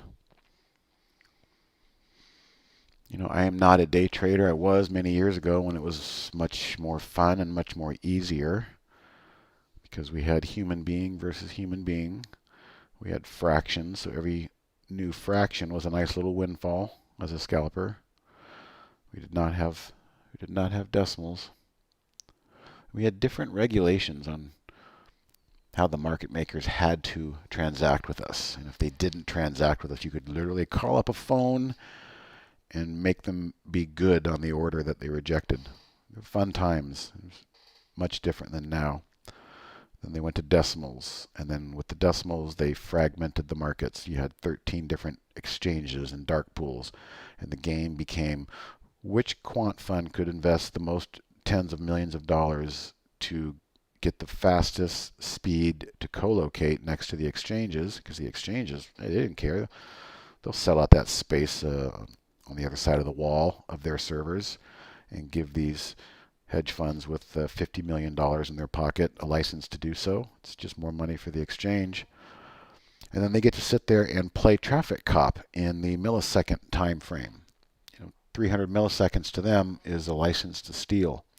When you have 13 different exchanges quoting different pennies at once, they just sit there and play arbitrage for the penny all day long. So high frequency trading was born from that, and it just really bastardized the way price action behaves intraday. And as a result of that, we start to see these crazy early morning sell-offs that I keep talking about that just recover for the remainder of the day, and they just have the thumbprint and the fingerprint all over it of these HFTs. And the reason they can do that is because everybody's happy about free commissions. Well, nothing's free. It's just like Facebook. They're listening to us. I mean, a true story. We were talking about getting a dog the other day. Next thing I know, Facebook is serving me ads for dog kibble. All right, go ahead and explain that to me. But back to trading. The algorithms know where your stop orders are because you have been sold out by your broker. Your broker sells your stop orders. So please, people, don't use good till canceled stop orders and think that you're safe. Pull your stop orders on the open. Don't give them the feed. Don't be one of the bowling pins lined up for these people to thieve. It's not fair, but it is what it is, because the SEC would rather go after small newsletter writers than people who pay $50 million to game the system. So that all changed, and where I was going with that is that's why I stopped day trading around 09, 010. I went a year. I couldn't make any money. That's a lot of fun, getting up every day for work and beating your head against the wall trying to figure out why this doesn't work anymore. Then you got to take a step away from it, take a little sabbatical, clear your mind. And what I came back with was they can have the 1 minute charts. They can have the 5 minute charts as far as I'm concerned. I'm going to pull way back, and I'm not going to let the noise affect me anymore. I'm going to become a swing trader and have other sources of income. So where swing trading's, you're not your only source of income. That's a whole other chapter on trading psychology, not trading scared money. And then just letting the market makers do their thing and just laugh at them, and then try to start working with them and exploit them, because that's exactly what my jam down scan does. It looks for these morning jam downs. Okay, let's look at the blue arrows on. Here's our friend VSLR on the jam down today, literally telling us that these are great daily charts, but in the moment we're hitting a hard fresh low on the open, and it's showing me in the moment in time 2511, that just so happened to be where the 10-day moving average is. And that's the key to this scan. There it is. You can see the orange line on my daily chart. So new lows as they pierce through the 10-day, I'd like to know about them. A little bit of slop as it went through, a little bit of overdrive. But the point being is that, if you're looking for contrarian entries, there can be decent ideas on here. So the reason I brought this up is this is my 20-year iteration of how to work alongside these algos. If you cannot beat them, you have to think like them. So if they're looking to run the stops and knock down the bowling pins and take people's shares on beautiful looking daily charts that had no reason getting stopped out at or around the 10-day moving average, why not play that game alongside them? And that's exactly what this scan does. So I'm going to go ahead and share this scan just so you guys can use it and monitor it. And it only shows up in the first 2 hours of the day, because I don't care about stocks jamming down to the 10 SMA later in the day. It doesn't support my theory that the algorithms are trying to run the stops, and they run the stops early in the day only. Jam down. And there is the cloud link for that. And just, kind of notice, go back and look at these blue arrows. At what point of the day were they calling some of these trades? And did the price bounce off of look at that one. HZNP bounced, a lot of slop, but kind of like VSLR, it's finding its sea legs again and bouncing back up into play. Stick save. So if you're taking those as entries, that slop doesn't hurt so much. But if you're buying breakouts, that slop down here, it hurts an awful lot if that's not your entry.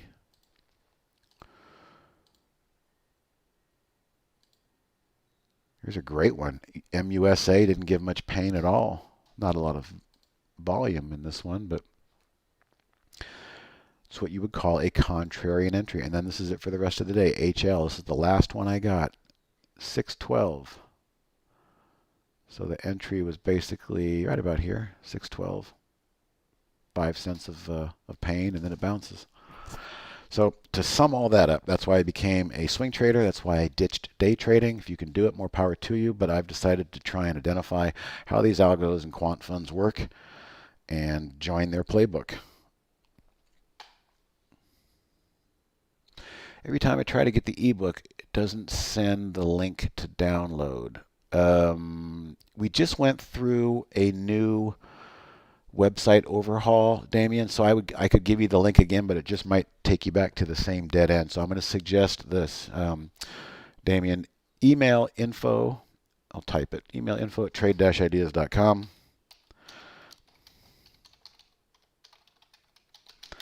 And let them know you'd like a web page, a link to the ebook, please. And again, it may be broken, so I'm going to defer to them, and that might actually even solve a problem. You might be the first person that's asking about it. Okay, Aussie girl. They're also watching on your cam. Yes, yeah, she's commenting on my Facebook. I don't have any of my webcams activated. I've got the piece of tape over it when I do. But yeah, there's no doubt that these phones and devices are listening to us. I can give you 3 or 4 examples. One of them was so stupid as like Lucky Charms. I was, saying, hey, I'm going to the store. My daughter, oh, could you give me some Lucky Charms? Sure, I'll get you some Lucky Charms. I come home and Facebook's serving me a Lucky Charms ad. I mean, come on. Something's got to be done about this. I mean, I like staying connected to social media as much as everybody, but that's just not right. It's downright dystopian.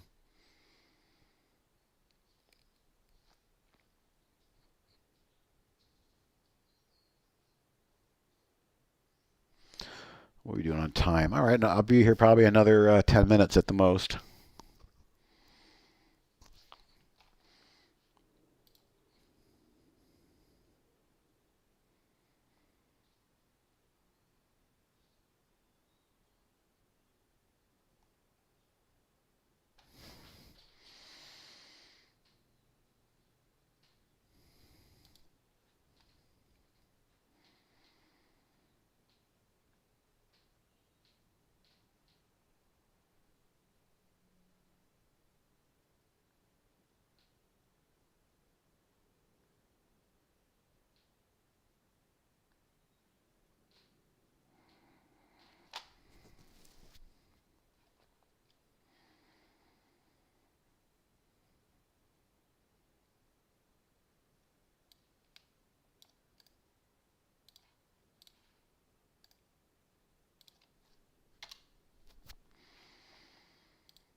Yeah, I've really got high hopes for this TGB. I hope it works.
Wow, so big reversal on this KODK.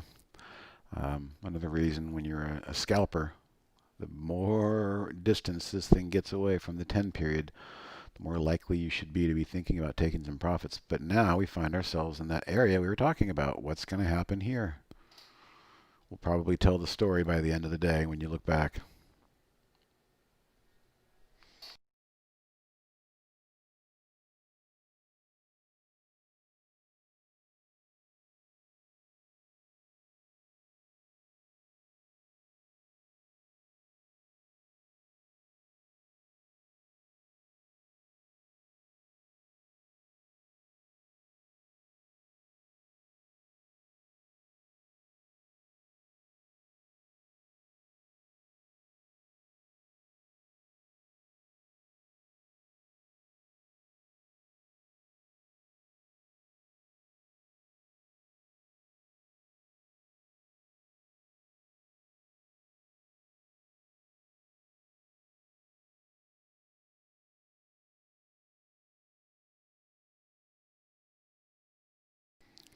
All right, Barry will probably be joining back up here any moment.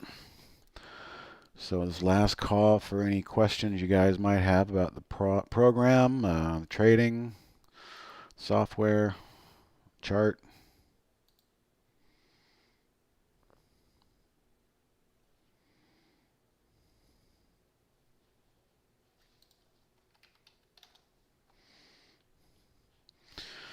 Here's the F cell when I joined. Barry was discussing. Beautiful moving average test there. Didn't even touch today with all that space in between, but we're about ready, it looks like, to have our first possible test here in F cell. Our relative volume is strong, just under 2. Ideally, this thing will keep moving higher and bounce off that intraday inflection point, and no harm, no foul, something like that.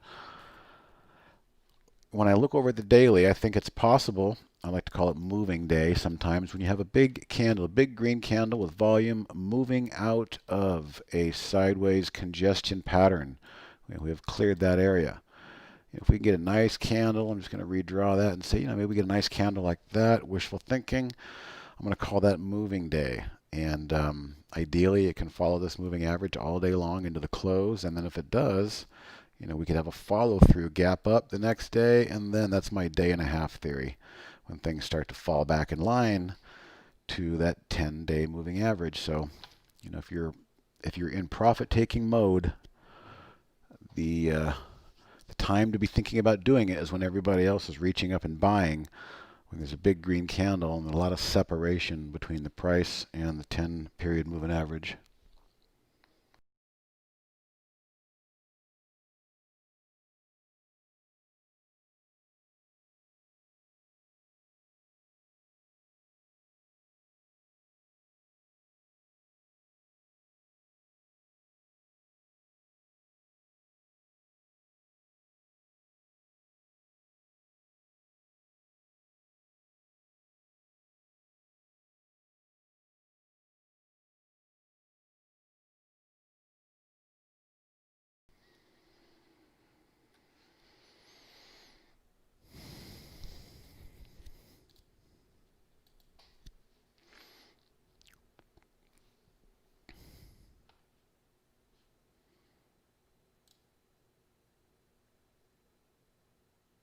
Nope, you cannot kill this market.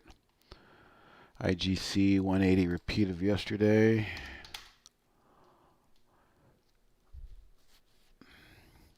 So big move, IGC. That's the one you're talking about. Let me just double check. Yeah,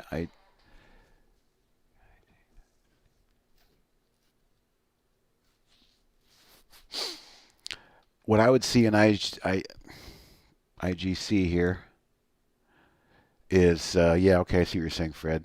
So it had that opportunity right here on the open to dig and move higher, and it didn't. What I see, I closed my drawing tool here because Barry's streaming. I'm going to say goodbye in a second. But this moving average right there is coming up under, keep an eye on this thing. If it reaches down and touches it like you're on the roof looking for your ladder and your foot touches that ladder, that might be the moment that the algorithms and the quants decide to reverse. So that's my comment on IGC. All right, guys, I'm going to let Barry take over again, and I'll see you guys either later today or next Tuesday. Take Yeah, not showing. So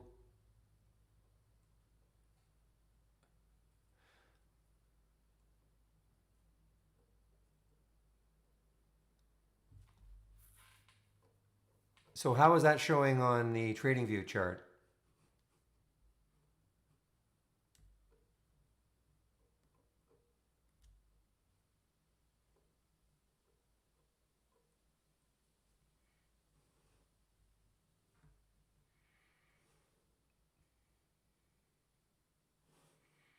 And we're talking about real, literally REAL.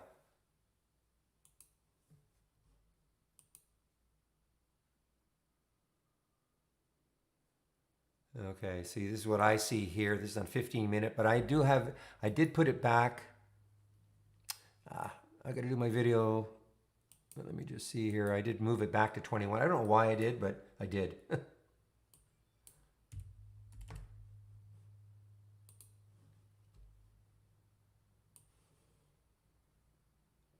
No, talking real, REAL.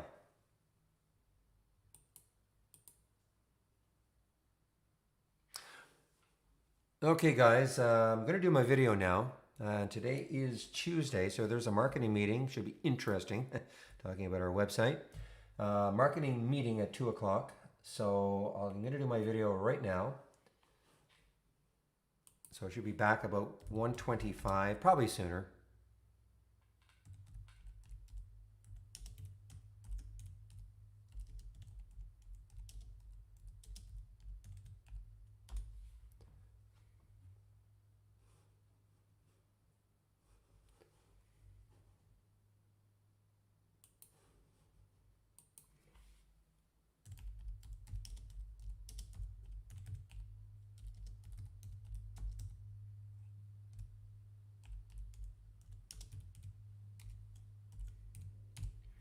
Okay, so back around 1:25. So we'll see you then. I'm going to put myself on mute.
All right, guys. Well, obviously, I'm pretty happy. SYRS has turned into a nice little winner.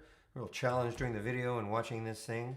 I did actually take some out right about here, 1445. Okay, just in case it couldn't crack the 50 cent level, but it looks like it is. So SYRS, so in at 1412 and sold some at 1445.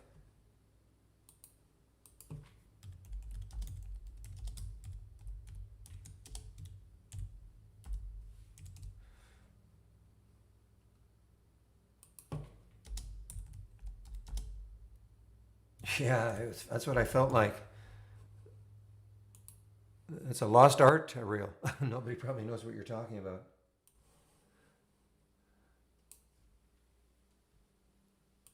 Look at old Ed Sullivan clips. They used to.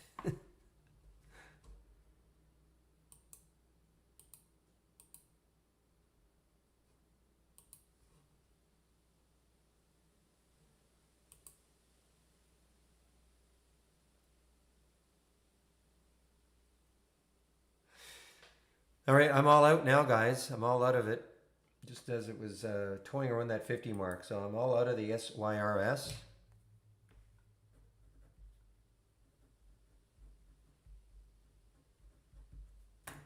Now it may pop right back up, but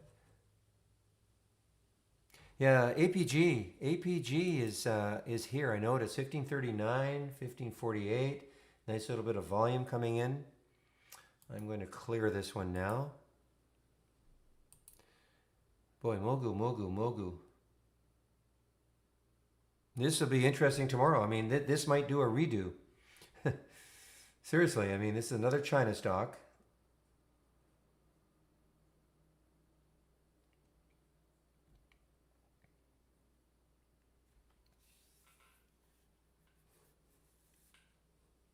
Thank you, Snowman.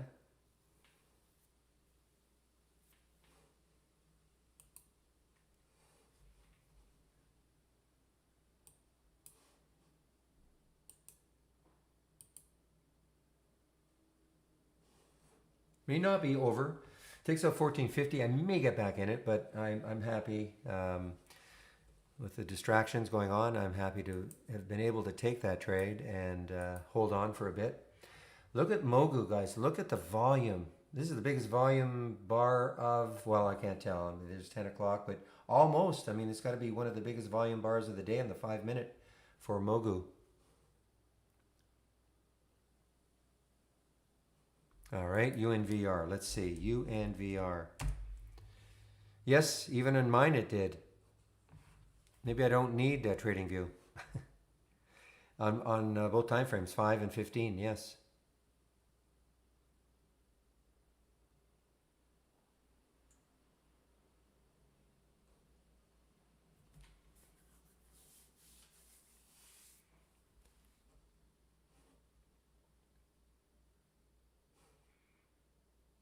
This is what I'm talking about right there. There's that upper line for the upper channel of the SDC in the 15-minute chart popping through.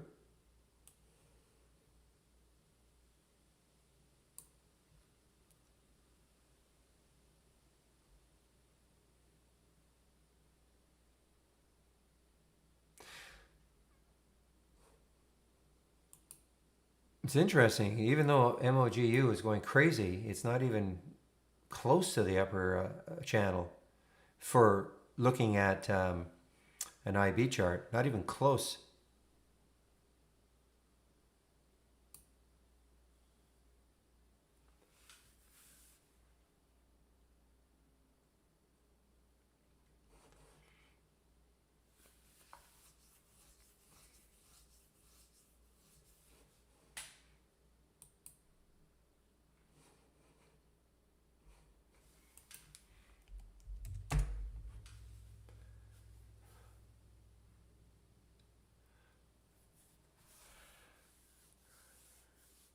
Excuse me, how about on TradingView? Well, if it's 99%, then okay. How could it be that different, I wonder?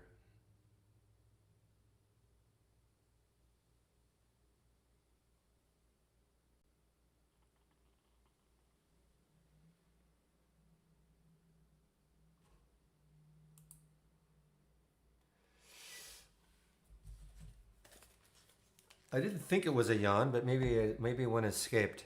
Better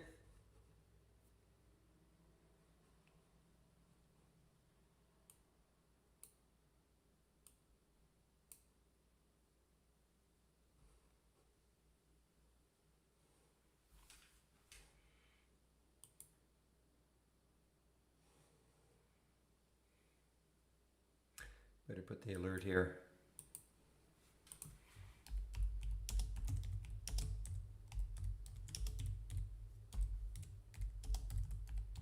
Obviously, that was from before.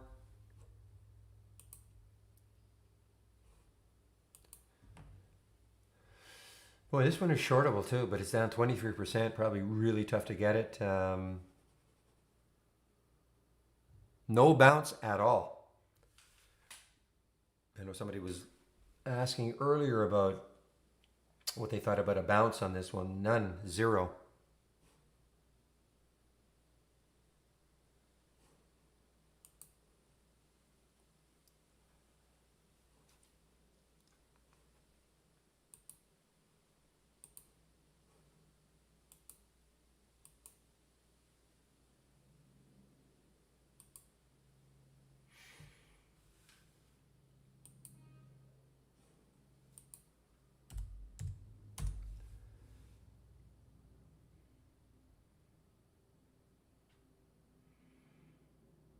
So Zach was talking about BE and people hanging, but yeah, their volume is about yeah, on that day here where it ran all day long. Remember that day? Yeah, the volume was almost 20 million. So it's, I mean, it's still great volume, but it's not quite what it was that day when it ran all day.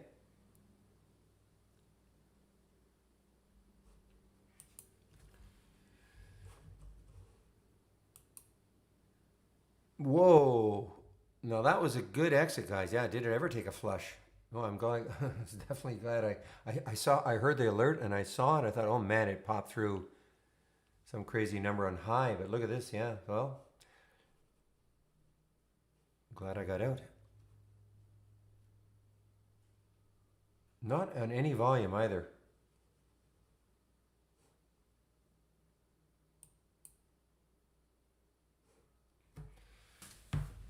Yeah, you got to watch that William, you know.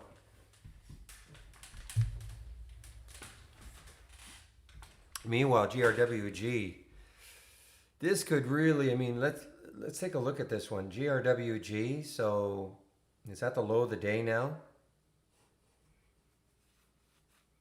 Has to be watched tomorrow. One of two things is going to happen. It's going to base a little bit tomorrow, or it's just going to continue down. I mean, if it starts continuing down, I don't see anybody getting it until maybe down in this area again. They're just going to watch it come down.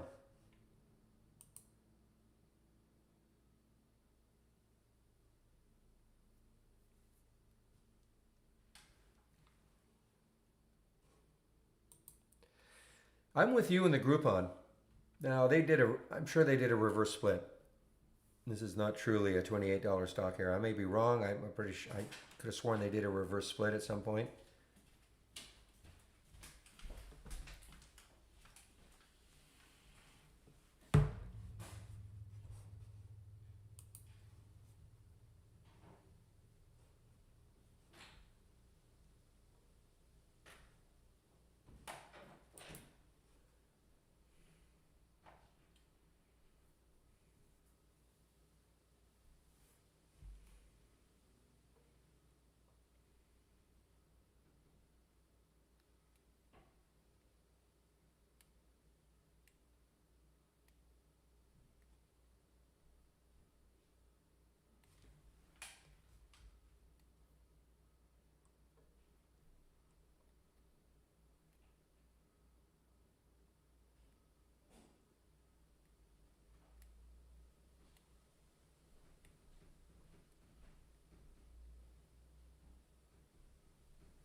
Boy, that was quite the move for Sirius. Let's see if SYRS. Let's see if it holds 14 and it's just a momentary blip. But that is a big on no volume though. Really no volume on that move down. Now you can see why I was nervous while I was doing my video. Not that I thought this would happen, but you never know. I could have just turned my head for a second and that could have happened.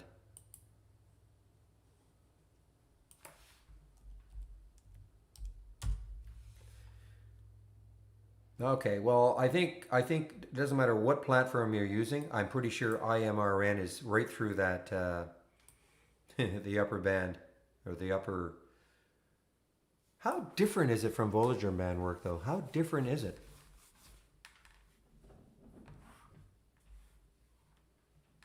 You must have studied that a little bit real.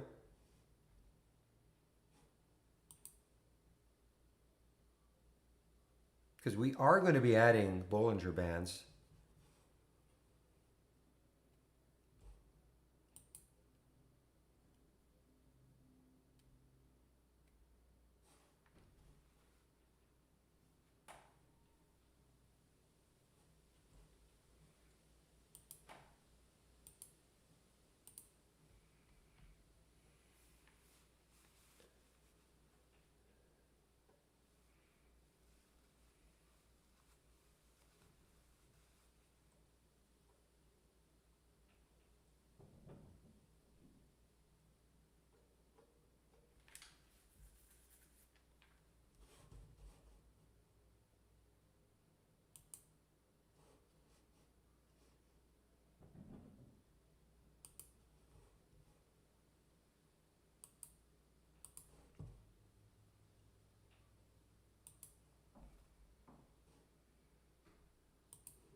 All right, IVC through that 200-day moving average earlier. What is it? 758. So it just blew right through that. Look at that, right through that 200-day moving average.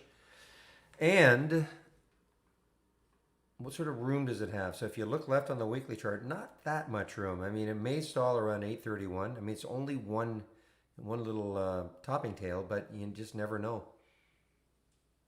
It might stall right there, 831.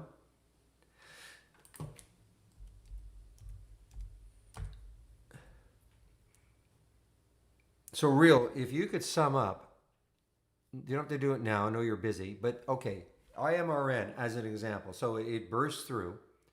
At what point do you actually take it though? You wait for it to come back to the line and then move down below it. I mean, or do you actually take it like do you take it at some point above the line? Like what? How do you play those?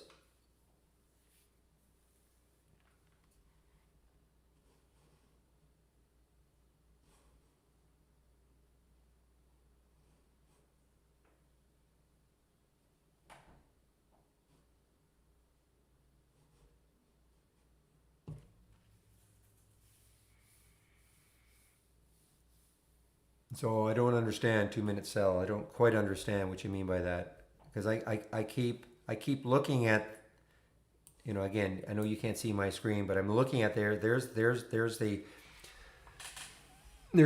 upper line of the channel, and it's still quite a bit above it. Where I have it, my line is at 1105. So when it got up to 1151, it has pulled back.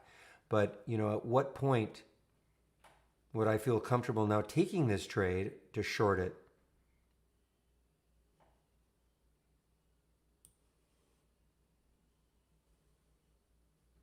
You know, would I wait for the break and have it break down through it? I don't know.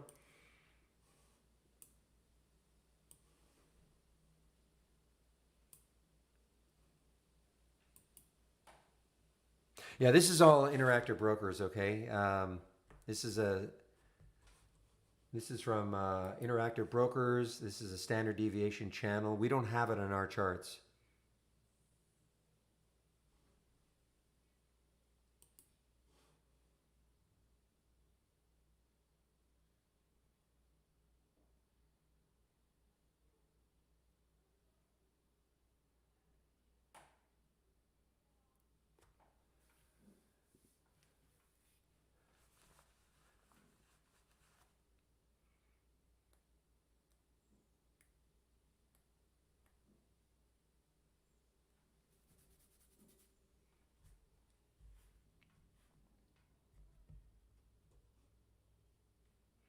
Yeah, I mean, it'd be wonderful just to wait for a break and then have it break down below again and just take it right at that break and see what happens. Put a stop fairly tight, and if it doesn't work, you're out. If it does work, though, boy, it could really start to fall. Yeah, not I don't probably not fair to ask him unless he's had E Trade.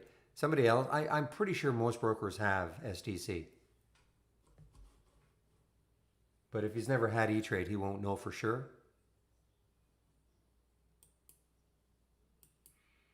The other issue with this one, IMRN, that I haven't seen with the other ones is it's a tough spread, 1107, 1121, so it's tough to commit.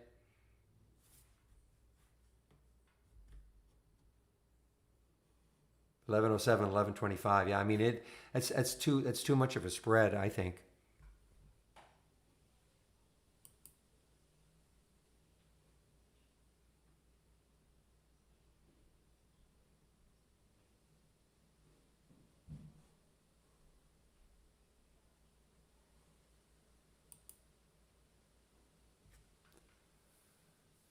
Oh, there you go. Okay, so Chris is telling you the answer to that, John.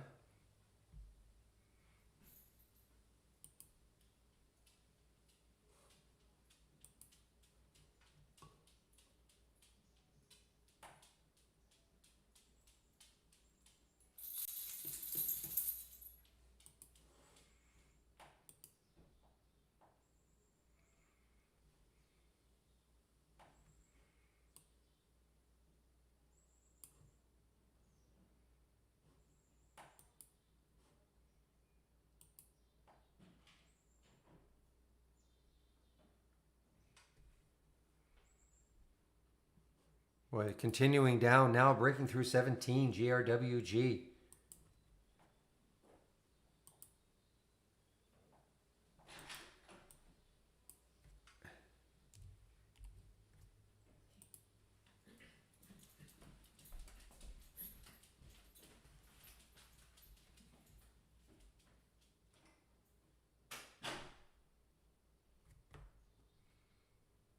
Boy, who's going to step in and support this stock right now? GRWG.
Watching this price action.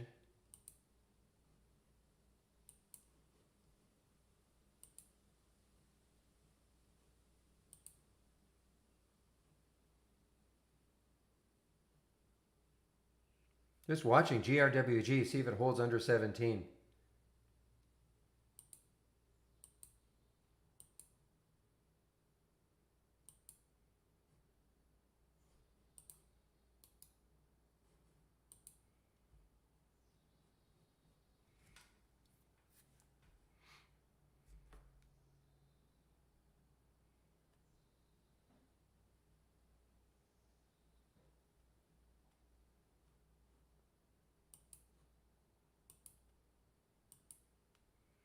All right, there's a test.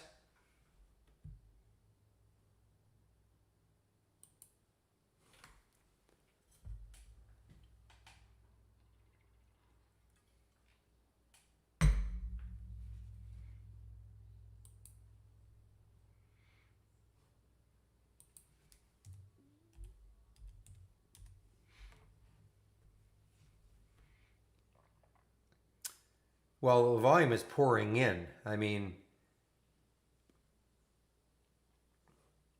I mean, it's pretty big volume, but it's had some big volume days. It's 1.3 times normal based on our relative volume filter. So I mean, it's not extraordinary. I mean, but it is big volume. But more importantly, all the volume that's pouring in. All that volume, that 15 million. I mean, a lot of that is 1, 2, 3, 4, 5, 6 is all coming here in the last hour. So that's more the key. For instance, if all this were at the beginning of the day and then it was tailing off, you wouldn't be that enthused. Well, there wouldn't be the enthusiasm about it. But what's happening is that the volume is pouring in and increasing.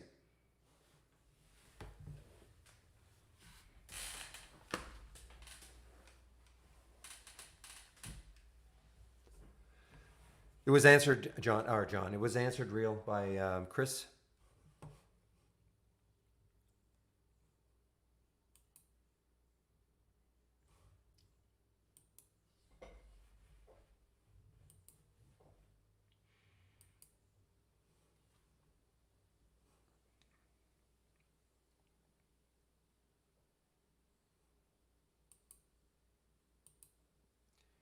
VRCA.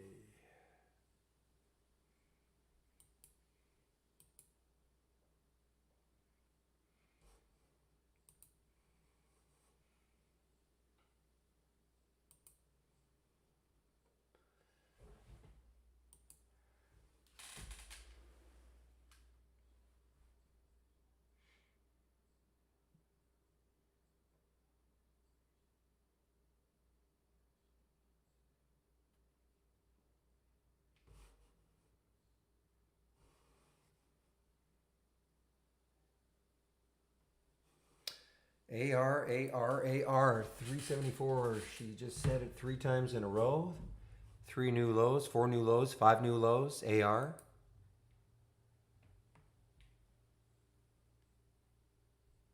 Yeah, you can't JBacks. I don't think we can do. You're talking about in the Auto Trader or something like. I can't reference candles very well.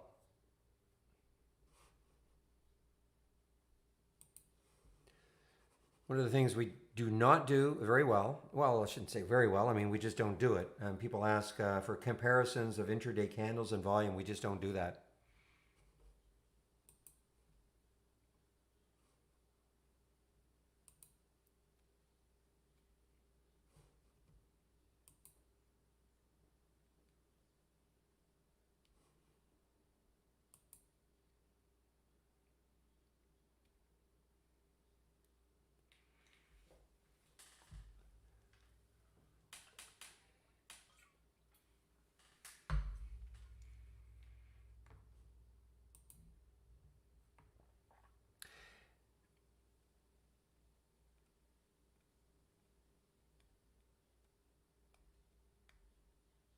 When you say something there, you're not talking here though. You're not talking about in our consecutive candles.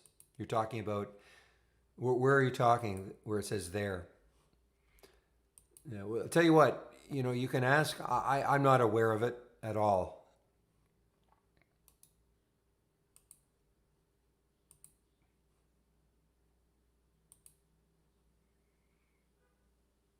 I know we've got the chain. I don't even know if these work. For I know they're listed. They're all listed here. I know that, but I don't think they all work as stops. The best thing you can do is go to the homepage and ask Michael. I just don't know. I don't think so. I think it's been brought up before, but I may be wrong.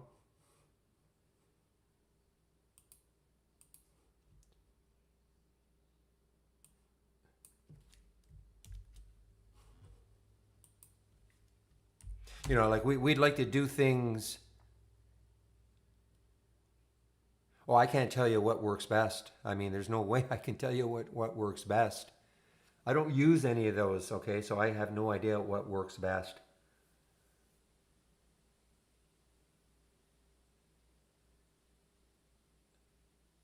See, one of the things that we want to do that Michael is working on. I mean, it's just time, guys. I mean, it's just we don't have that many developers, but putting a stop, for instance, at a rising SMA, things like that. Especially if we're on swing trading alerts.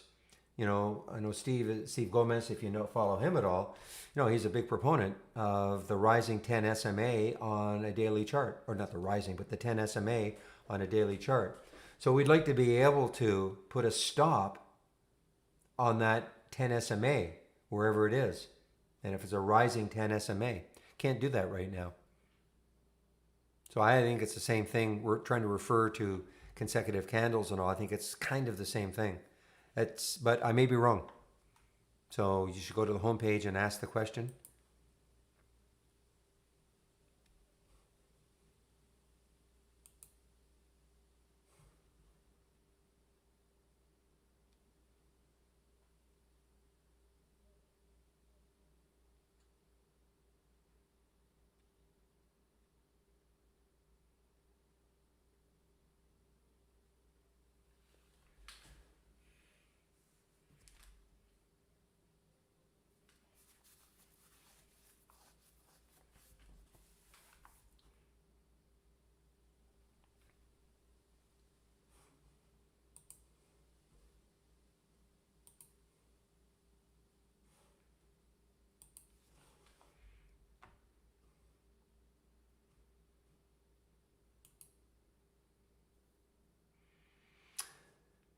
All right, guys. Well, not too many new alerts coming in. How did that APG do from 1539?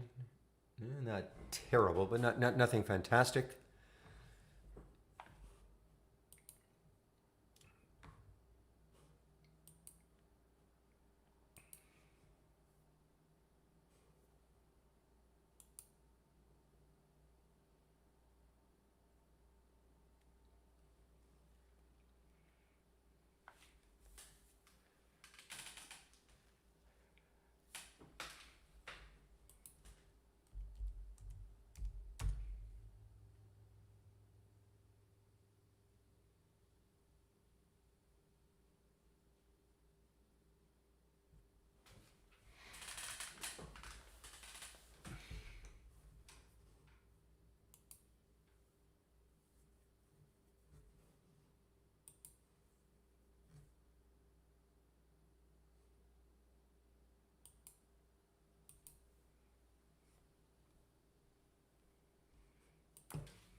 No, I thought well, it's climbing fast, but you gotta look at the big picture though.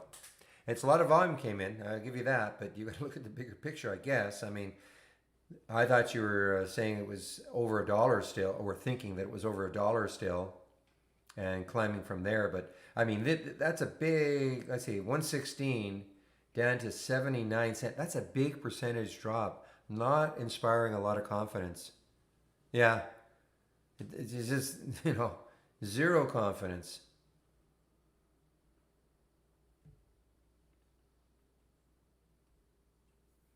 The only thing is there's volume. I'll give you that. There is volume that is coming in, but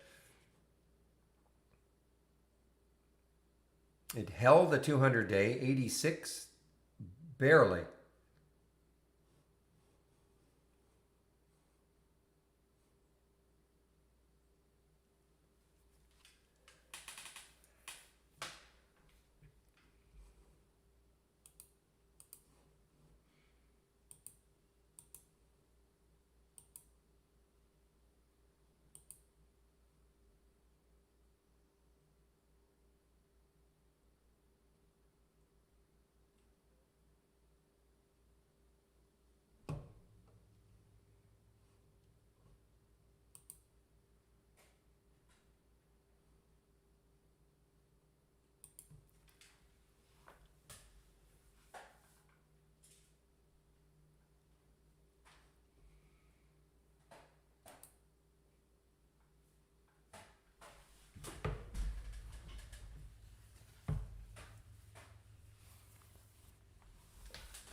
Just a second, please.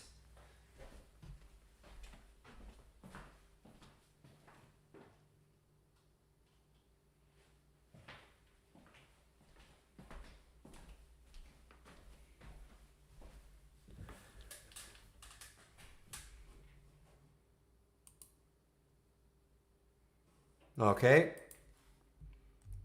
Let's copy and print that, PJ. It'll go on the Call of Fame. Yeah, I just made that up. The Call of Fame, if that happens.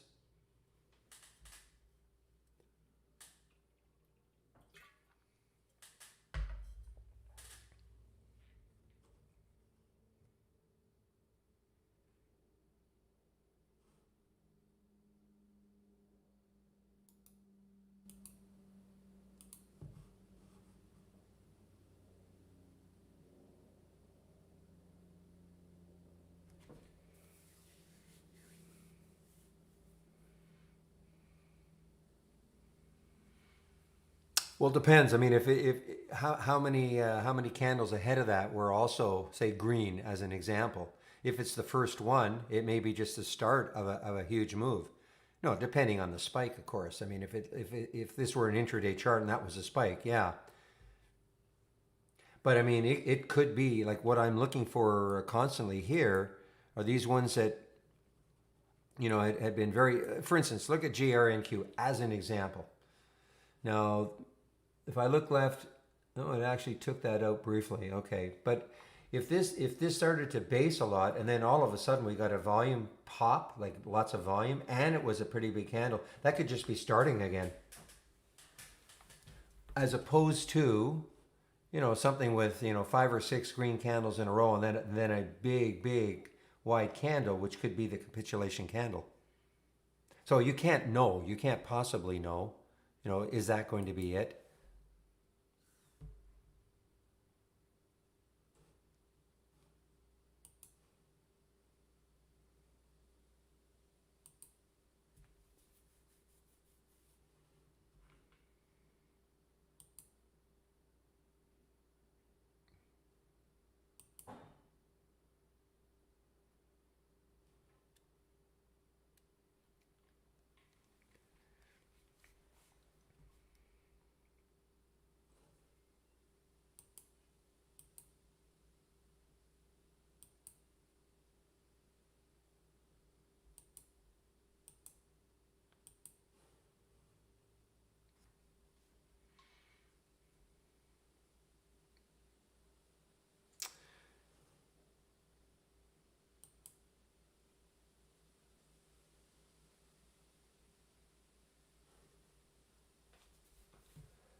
All right, guys. Well, I'm not getting any new alerts.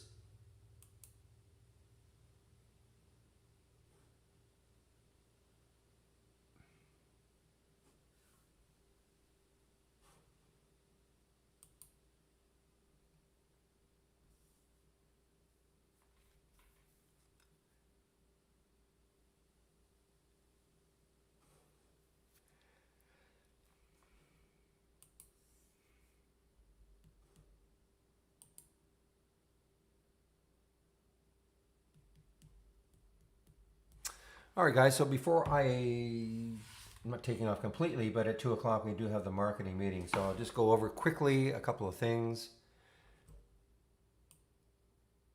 Oh, there's MOJU making a new high.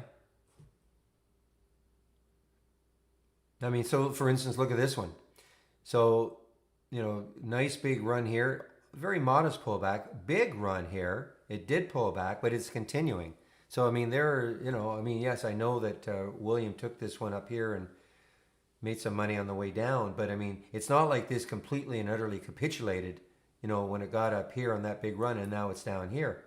So, there's no hard and fast rule.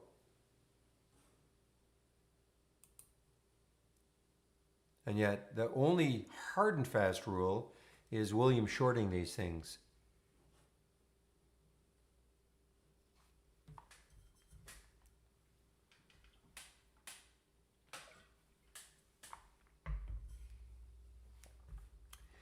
So before I take off for this marketing meeting, just a quick word about subscriptions and all that. So I kind of have a new subscriptions link here.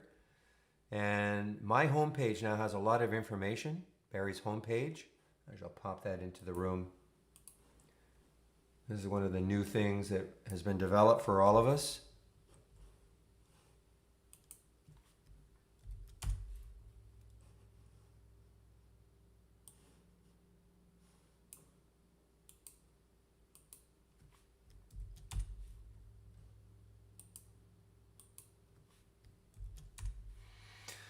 All right, so clicking on that link, my link right there, it brings you right to the home to my home page.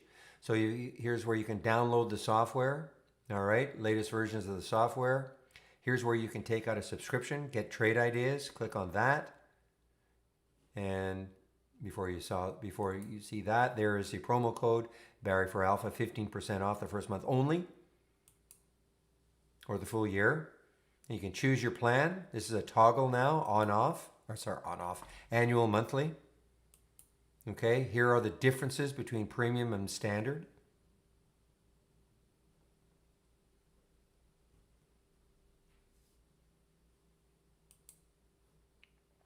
You also can get the trade of the week. You can click on that. There's your trade of the week is right there. My daily videos are right here. You can sign up for all the webinars, the daily webinars right here, and all sorts of educational links right here. Including, I want to see that 20 and 20. See how easy, there it is. There's the 20 lessons in 20 days, okay? So all the educational links, everything is here. But this is a very good one. That's why it's probably number one.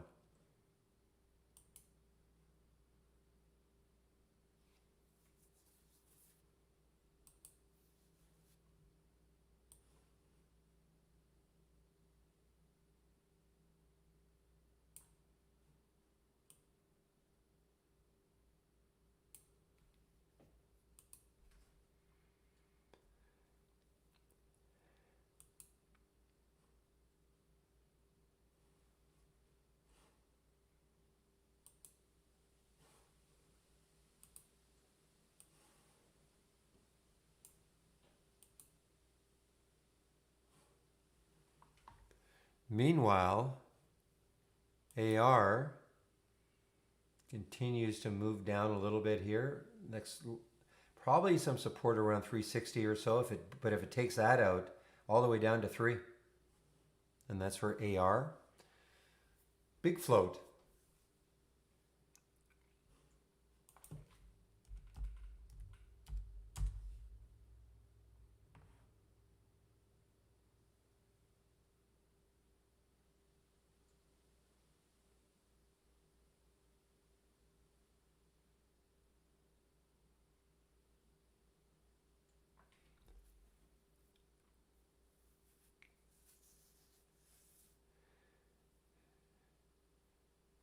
Good for you on the IR. What was the spread when you got in? I mean, it's not terrible now. It's 9 cents, but before it was about 20 cents, 11 cent, $11 stock. That's pretty tough.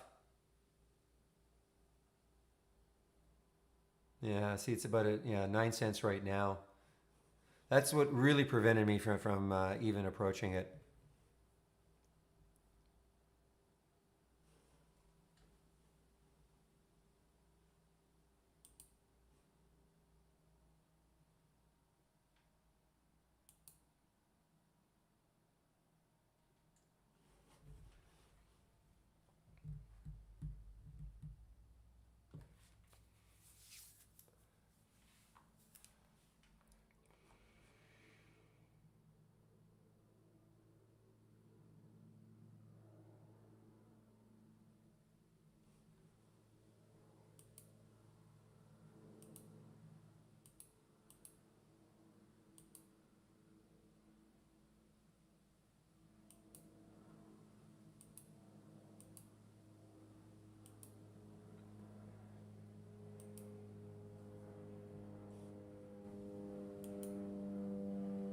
Oh, this one from yesterday, LMPX. So this is now above yesterday's high. Look at this one, guys. This has got a ton of room. I was a little disappointed in this one yesterday, but look at LMPX over the whole number now. Pretty decent volume. I mean, for it, 7 times normal. It's a low float, 5.8 million in the float. And 600,000 shares, and not extraordinary, but I mean, again, for it, 7.7 times normal.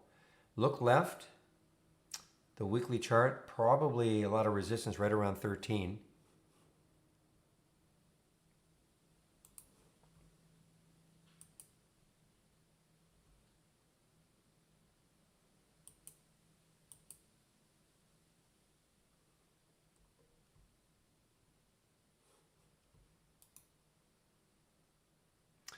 Just a second, guys. I might have a problem here.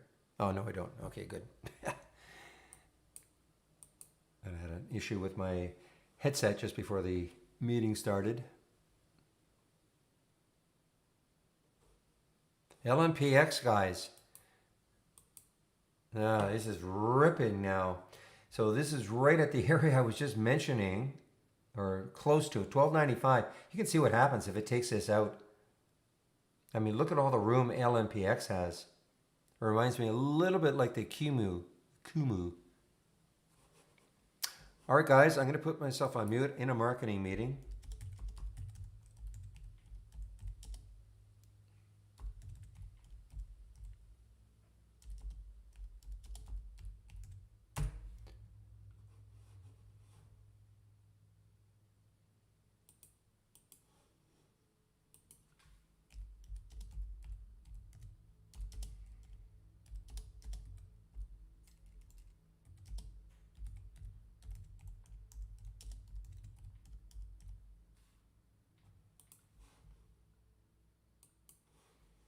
Okay, I'm putting myself on mute now.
All right, guys, I'm back, and I am. You know what I'm concentrating on? I'm concentrating on a potential short of this GRWG. It's been chopping around here. I keep waiting to see if it's going to have some real big capitulation. It did get down to 1650, and it's popped back up. So a little uncertain of direction. If it gets way over 17, I'm just going to forget about it. But the longer it holds under 17, I'm definitely interested in a potential short. I just have this, feeling like who's going to step in right now. But it gets over 17, I'll just forget about it.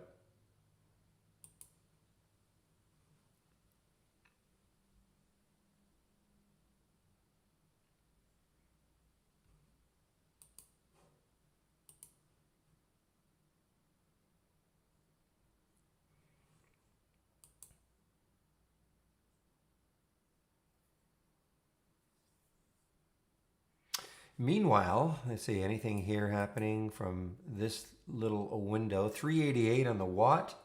What did it get up to? Not bad. Topping tails, though. Big topping tails. What does that tell you? Buyers were trying, but the sellers are knocking it down. Key candle right there on watt, on the 5 minute.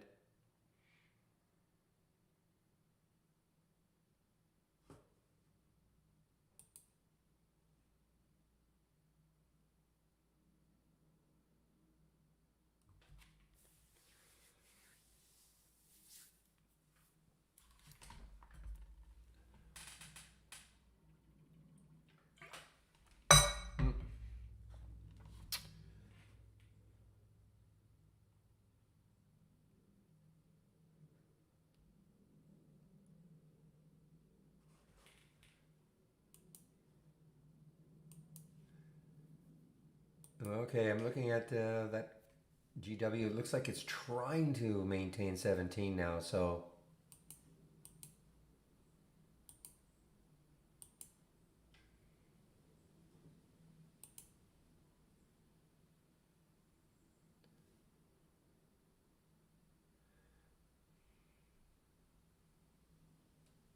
Or not.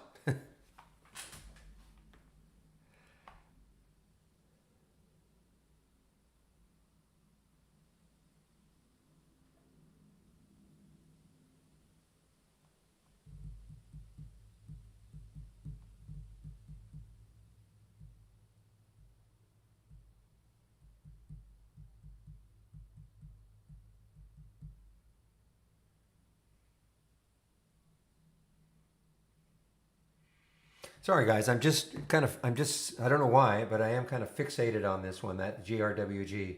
See how well it holds 17, underneath 17.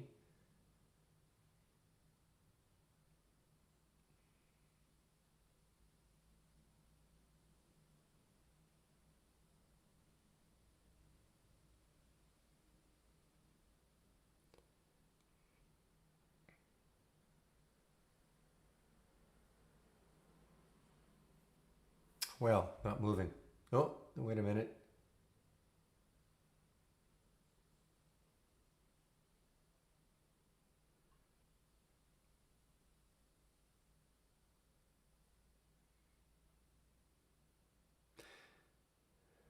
Agen, AGEN, is on the move here, guys.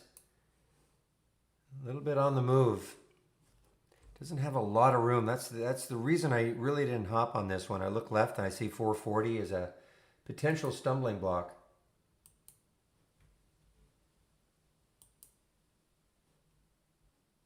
All right, so that is probably a no-go.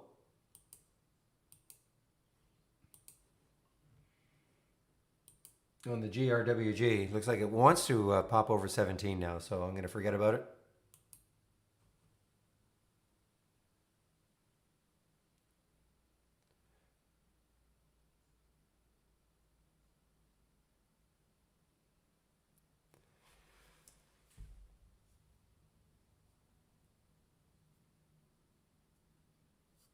Okay, so you're talking. Okay, so you are talking about daily charts, a 10 period. Okay, well that's pretty easy actually. I'll even give you one, and then you can just you can just change. You'll see what I did, and then you can just change. So for instance, here's the SMA 200 is close as an example. So you can, of course, change it to the 200 day, but this is all I did. So all you have to do, this is what I did. I mean, obviously a different, you can put your whatever price range you want, but this is the key. This is what you want to do. So the change from the, so again, this is 200, but you can take the 10 and just put -1 and 1, whatever number you want. Now, so that means right now that the SMA has to be within 1% either side of the 200 day. I'm sorry, that didn't make sense. The price has to be within 1% either side of the 200 day moving average. Does that make sense? So all you have to do is here is you don't want the 200 day, but just you, okay, you understand? Okay, good. So now all you would do is just change from the 200 day, there's the 50, 20. Just use these, whatever ones you want. I think really what you needed to know was this -1 and 1. And whatever percentage, of course. I mean, you want to put minus 0.05, or sorry, minus 0.5 and plus 0.5. It'll be tighter and tighter. You may not get as many alerts. But that'll certainly show you. Okay, good.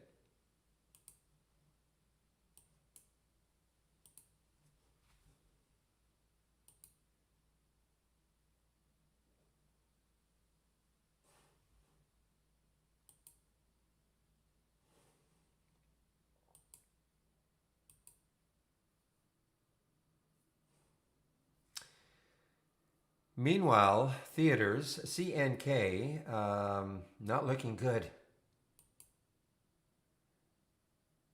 But look at MCS, interesting. MCS, this is similar in terms of the sector. MCS, a little pop here on volume. MCS as opposed to CNK, which is just drifting down.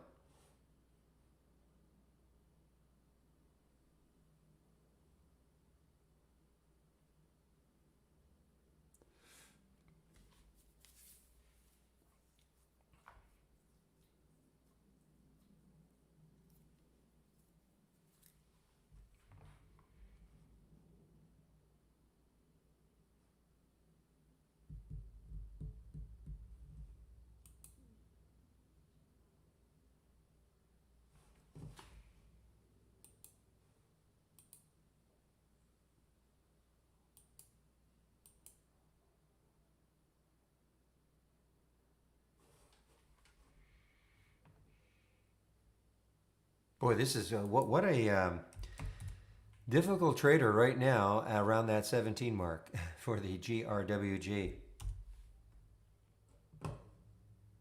Look what it's doing, just chopping up and down right around 17. I really thought this was going to be the big move down. I really did.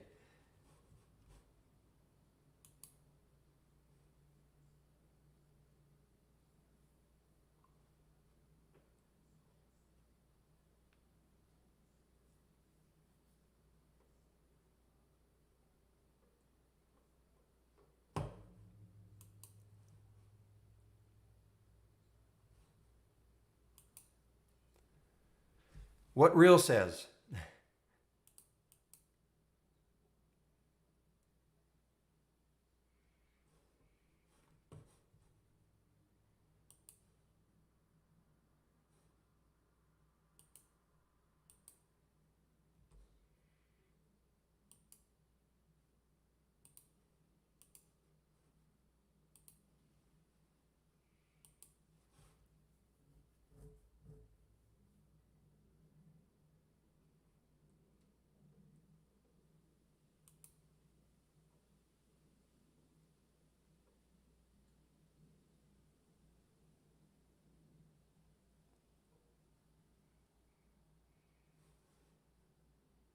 Keep an eye on Watt, guys. This looked like, these two big topping tails right there, right here. The only problem is it might have decent support right there, 377. So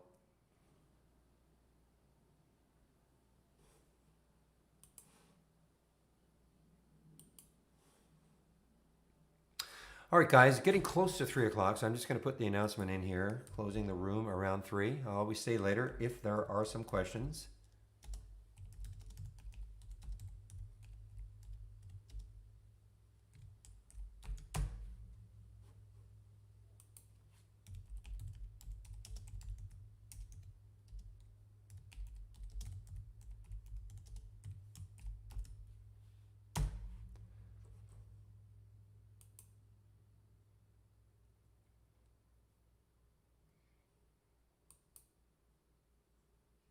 Well, yeah, I'm not talking about holding it as a swing short or anything like that. I'm just, I just thought, I mean, yeah, they may have had great earnings, but I mean that's a big rise.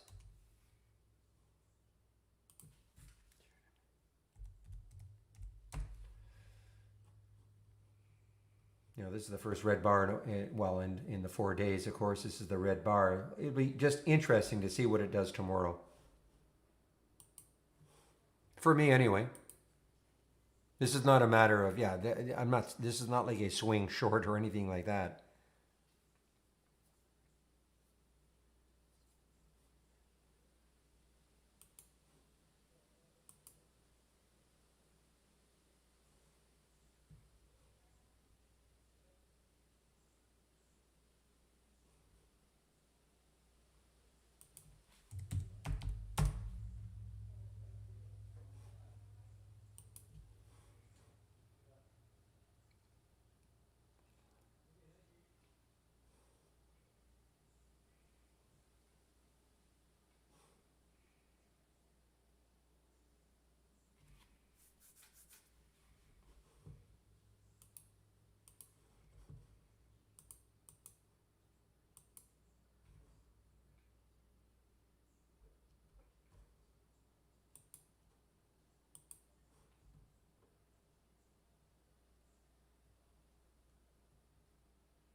Oh, that right. It was Spruce Point with the strong sell on GFL. So what happened here? GFL. That was earlier on.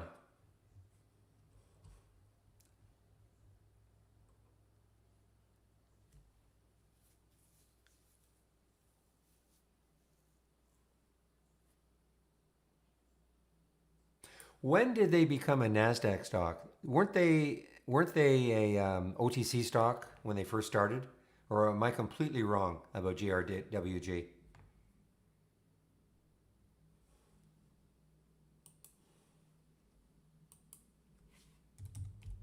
Because for some reason we had them listed as an OTC stock.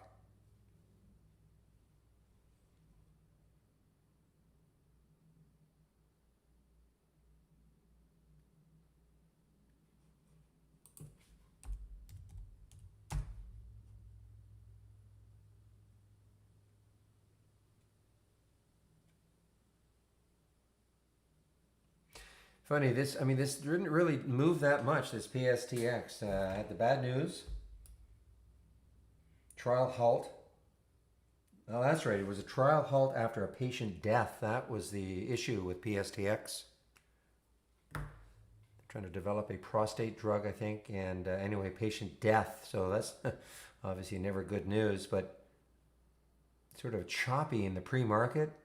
Really did not much once the market opened.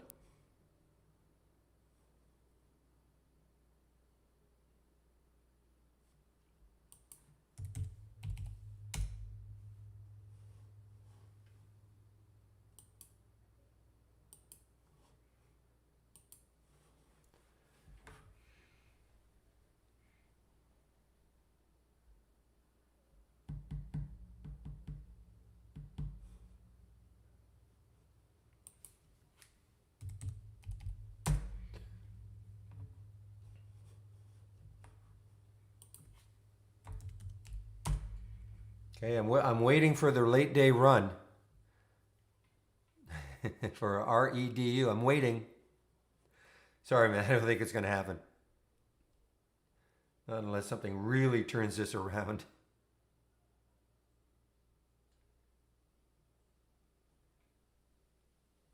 And this is now shortable. So the shorts have Yeah, 51,000 shares now.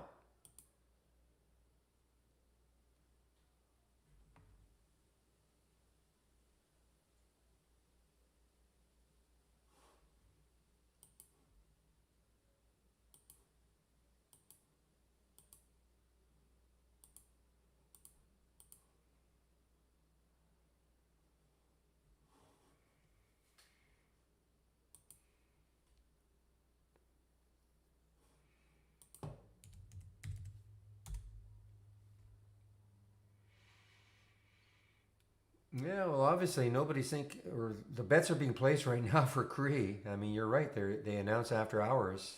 Bets are being placed right now that they're not going to be great.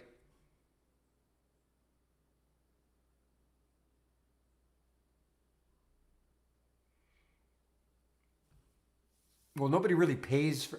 When you say pay for the room, this I'm not sure how to answer the question, Chris. I mean, this is this is a free room. I mean, literally anybody can come in here. You don't even have to be a Trade Idea subscriber to be in the trading room.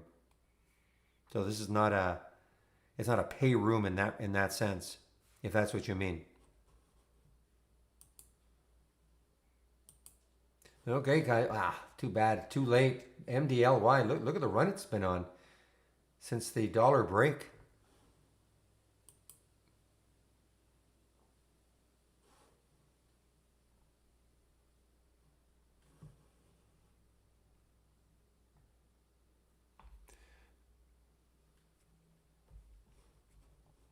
Yeah, it's a bargain at 100 a day. Look at this move, guys. MDLY, low float, 5.8 million in the float. Look at this move.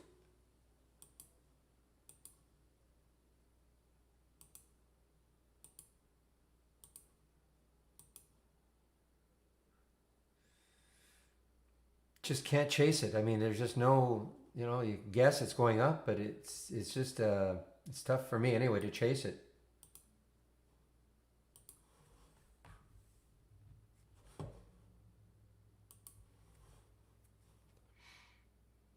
But boy, is this ever moving.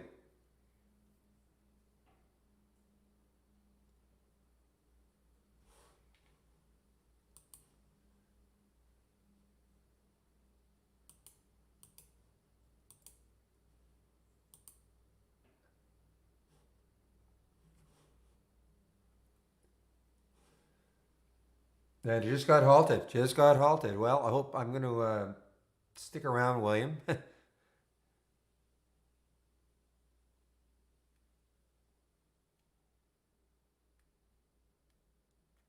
Well, you don't need a paid support room, Chris. You can ask me questions. I mean, the fact that you couldn't get into the room, that's unfortunate. But I mean, you can ask me questions about trade ideas, and I can try to help. I mean, that's it would help if you could get into the other room somehow. I mean, we do have most people didn't have a problem getting into the room, but for whatever reason you did. But if you can get into the room somehow, I mean, you can ask me questions in the YouTube feed. The difference is that it's hard for me to say give you scans and things like that. You might request a scan, whereas I can share things really easily in the other room.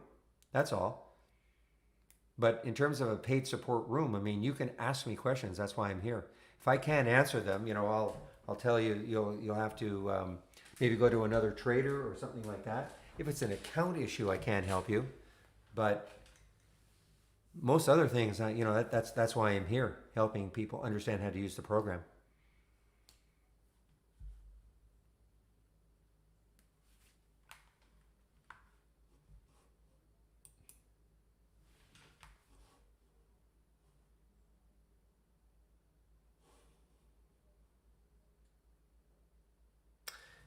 Well, this will be interesting to see where this opens. I don't see a big pop, so far so good, William, for you. I just see 114, 115 right now, and it's halted at 115, so I don't see a big pop.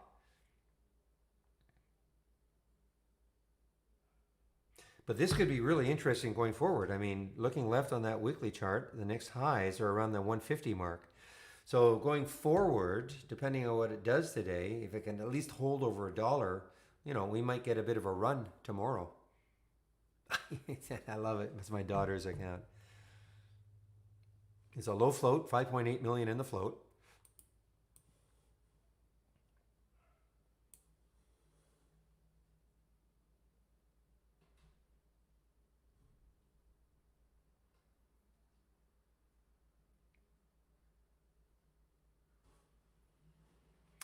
Well, let's see. It'll open. Let's see. What time is it right now?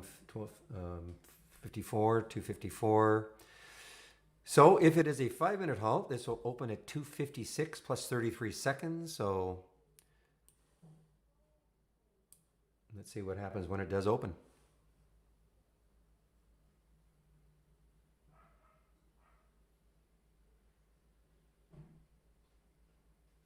Well, again, I'm glad I didn't try to anticipate that GRGW was going to drop.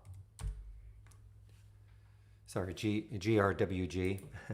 GRWG was going to drop. I think I had my alert set in this area right around here. It didn't happen, so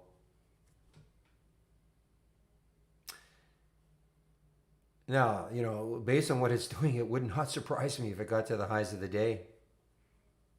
Look at the volume, 27 million. So it is traded the float. 27 million in the float, 27 million traded. So it is traded the float.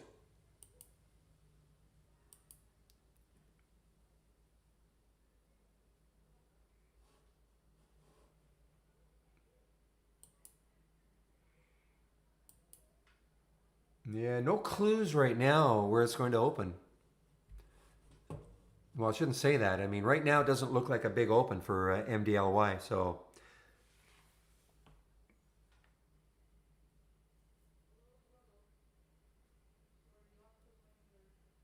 and we're talking less than a minute now.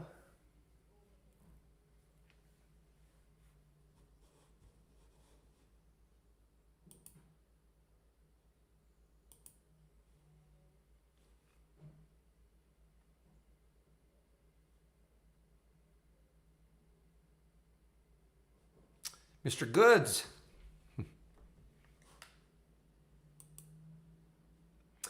All right, let's see if this is going to be a 5-minute halt. So this will open in 33, sorry, not 33 seconds, 18 seconds or so, 17.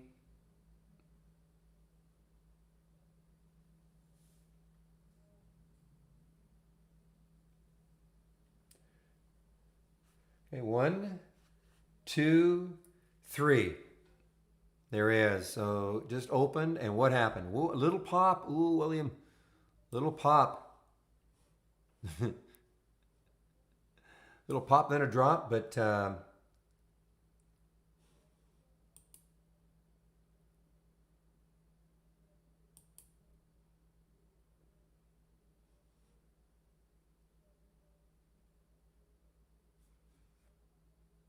well, this is going to be interesting tomorrow. What do they even do?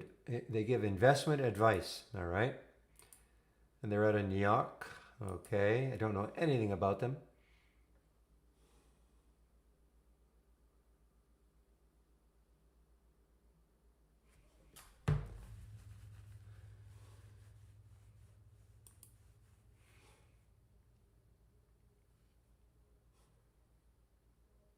Woo, this is really getting parabolic.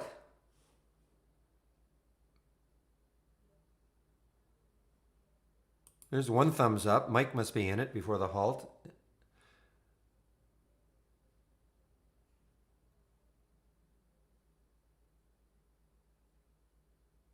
And it just looks like it just got halted again. Where are you? Where's my halt resumes?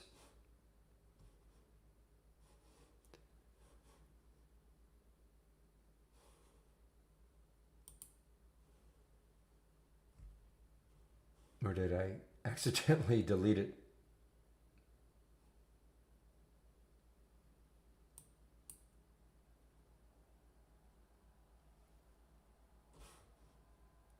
There it is. Yeah, so it just got halted again. All right. I'll stick around until 3:02 plus 51 seconds. See how this opens.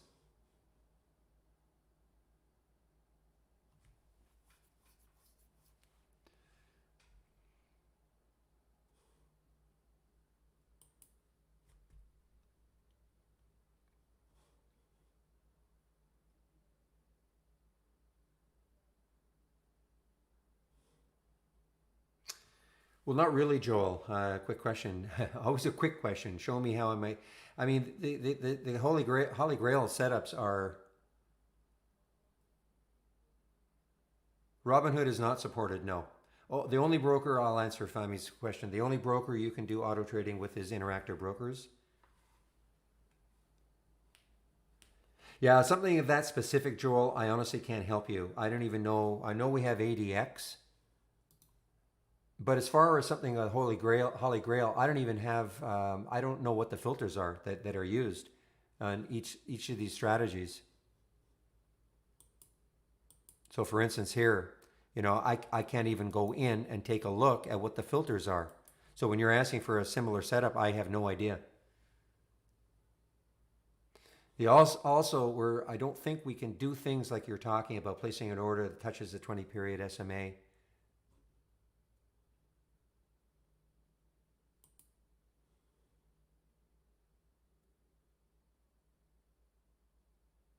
We have a filter for it, but as far as doing an auto order for it,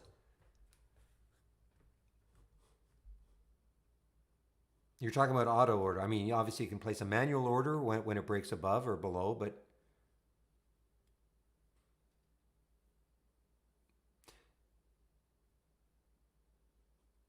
so for instance, I mean, we do have an alert, so I suppose you could set an alert, for the cross. Oh, you don't care. Oh, I see. Okay. I see. Well, we do have alerts for crosses, so you just use it. I mean, here are the alerts, so that would be your alert. As far as ADX is concerned, that's something it's funny, I've never used. Um, so here they are, and you can click on help. I don't know what the parameters are, ADX. I could see it right here. Oops.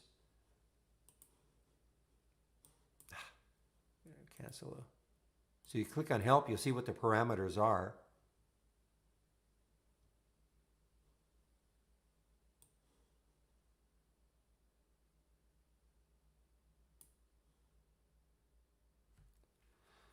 The difference between all three Hollies, well, in theory, Holly Grail is the most conservative. Holly 2.0, it gets a little more aggressive, and Holly Neo is one that really looks at stocks with high relative volume, can be very, very volatile. That's kind of, however, notice in the last 2 days, because I think there were some changes made to Holly Grail, that Holly Grail is actually showing some stocks that are fairly, okay, I'm looking at Bloom Energy. It's not like a huge relative volume, but let's take a look at this one. VRCA. Yeah, I mean, 6.5 relative volume. So I think there's been a little revamping of Holly Grail. I personally wouldn't pay any attention to the differences. Okay. All I would do is load this window, the strategy trades window, sort it on the aggressive profit column all day long, and follow the ones all day long that are up. So, you may not get the initial entry, but a lot of times they set up later.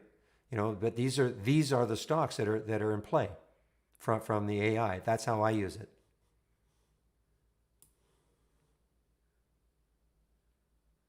So you cannot set a filter for swing trades. I mean, but here's the deal.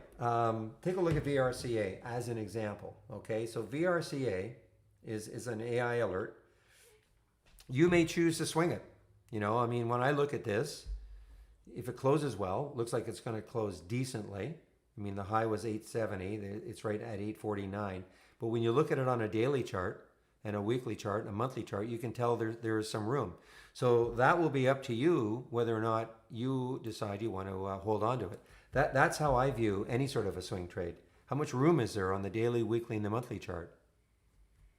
Now this one has the 200-day moving average at 12. That's far enough away. So you could consider, I'm not saying to do it, I'm just saying that's how, in my opinion, how you could analyze which of the Holly alerts you might want to swing. There's BE. I'm not saying this is, again, these are not recommendations, but, just take a look at the charts and say, well, does BE have a lot of room left that it could move, as an example?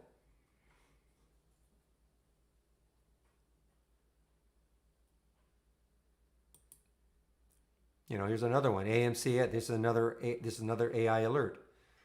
If you look left, the highs on the monthly chart are up to 1638.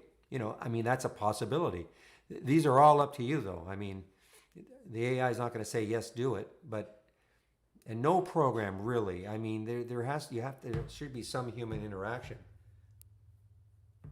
You might look at this and say, well, maybe it's a little extended, but on the other hand, you might look at it again on the daily, and it's a great looking break. And it's in the right sector. It's a tech. It's tech. Tech is still hot.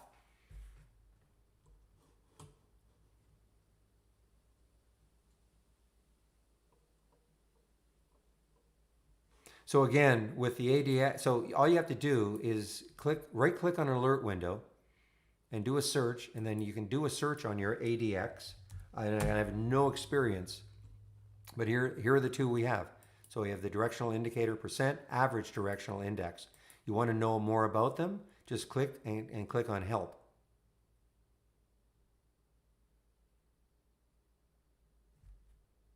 And that will tell you, what you're allowed to do with them.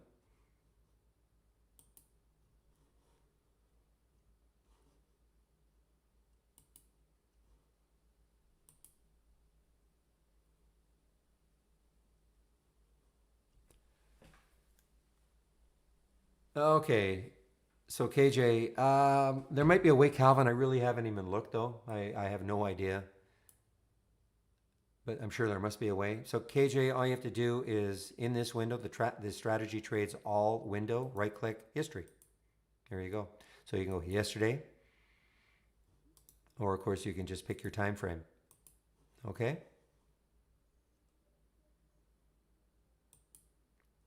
So did you get that? So have this window.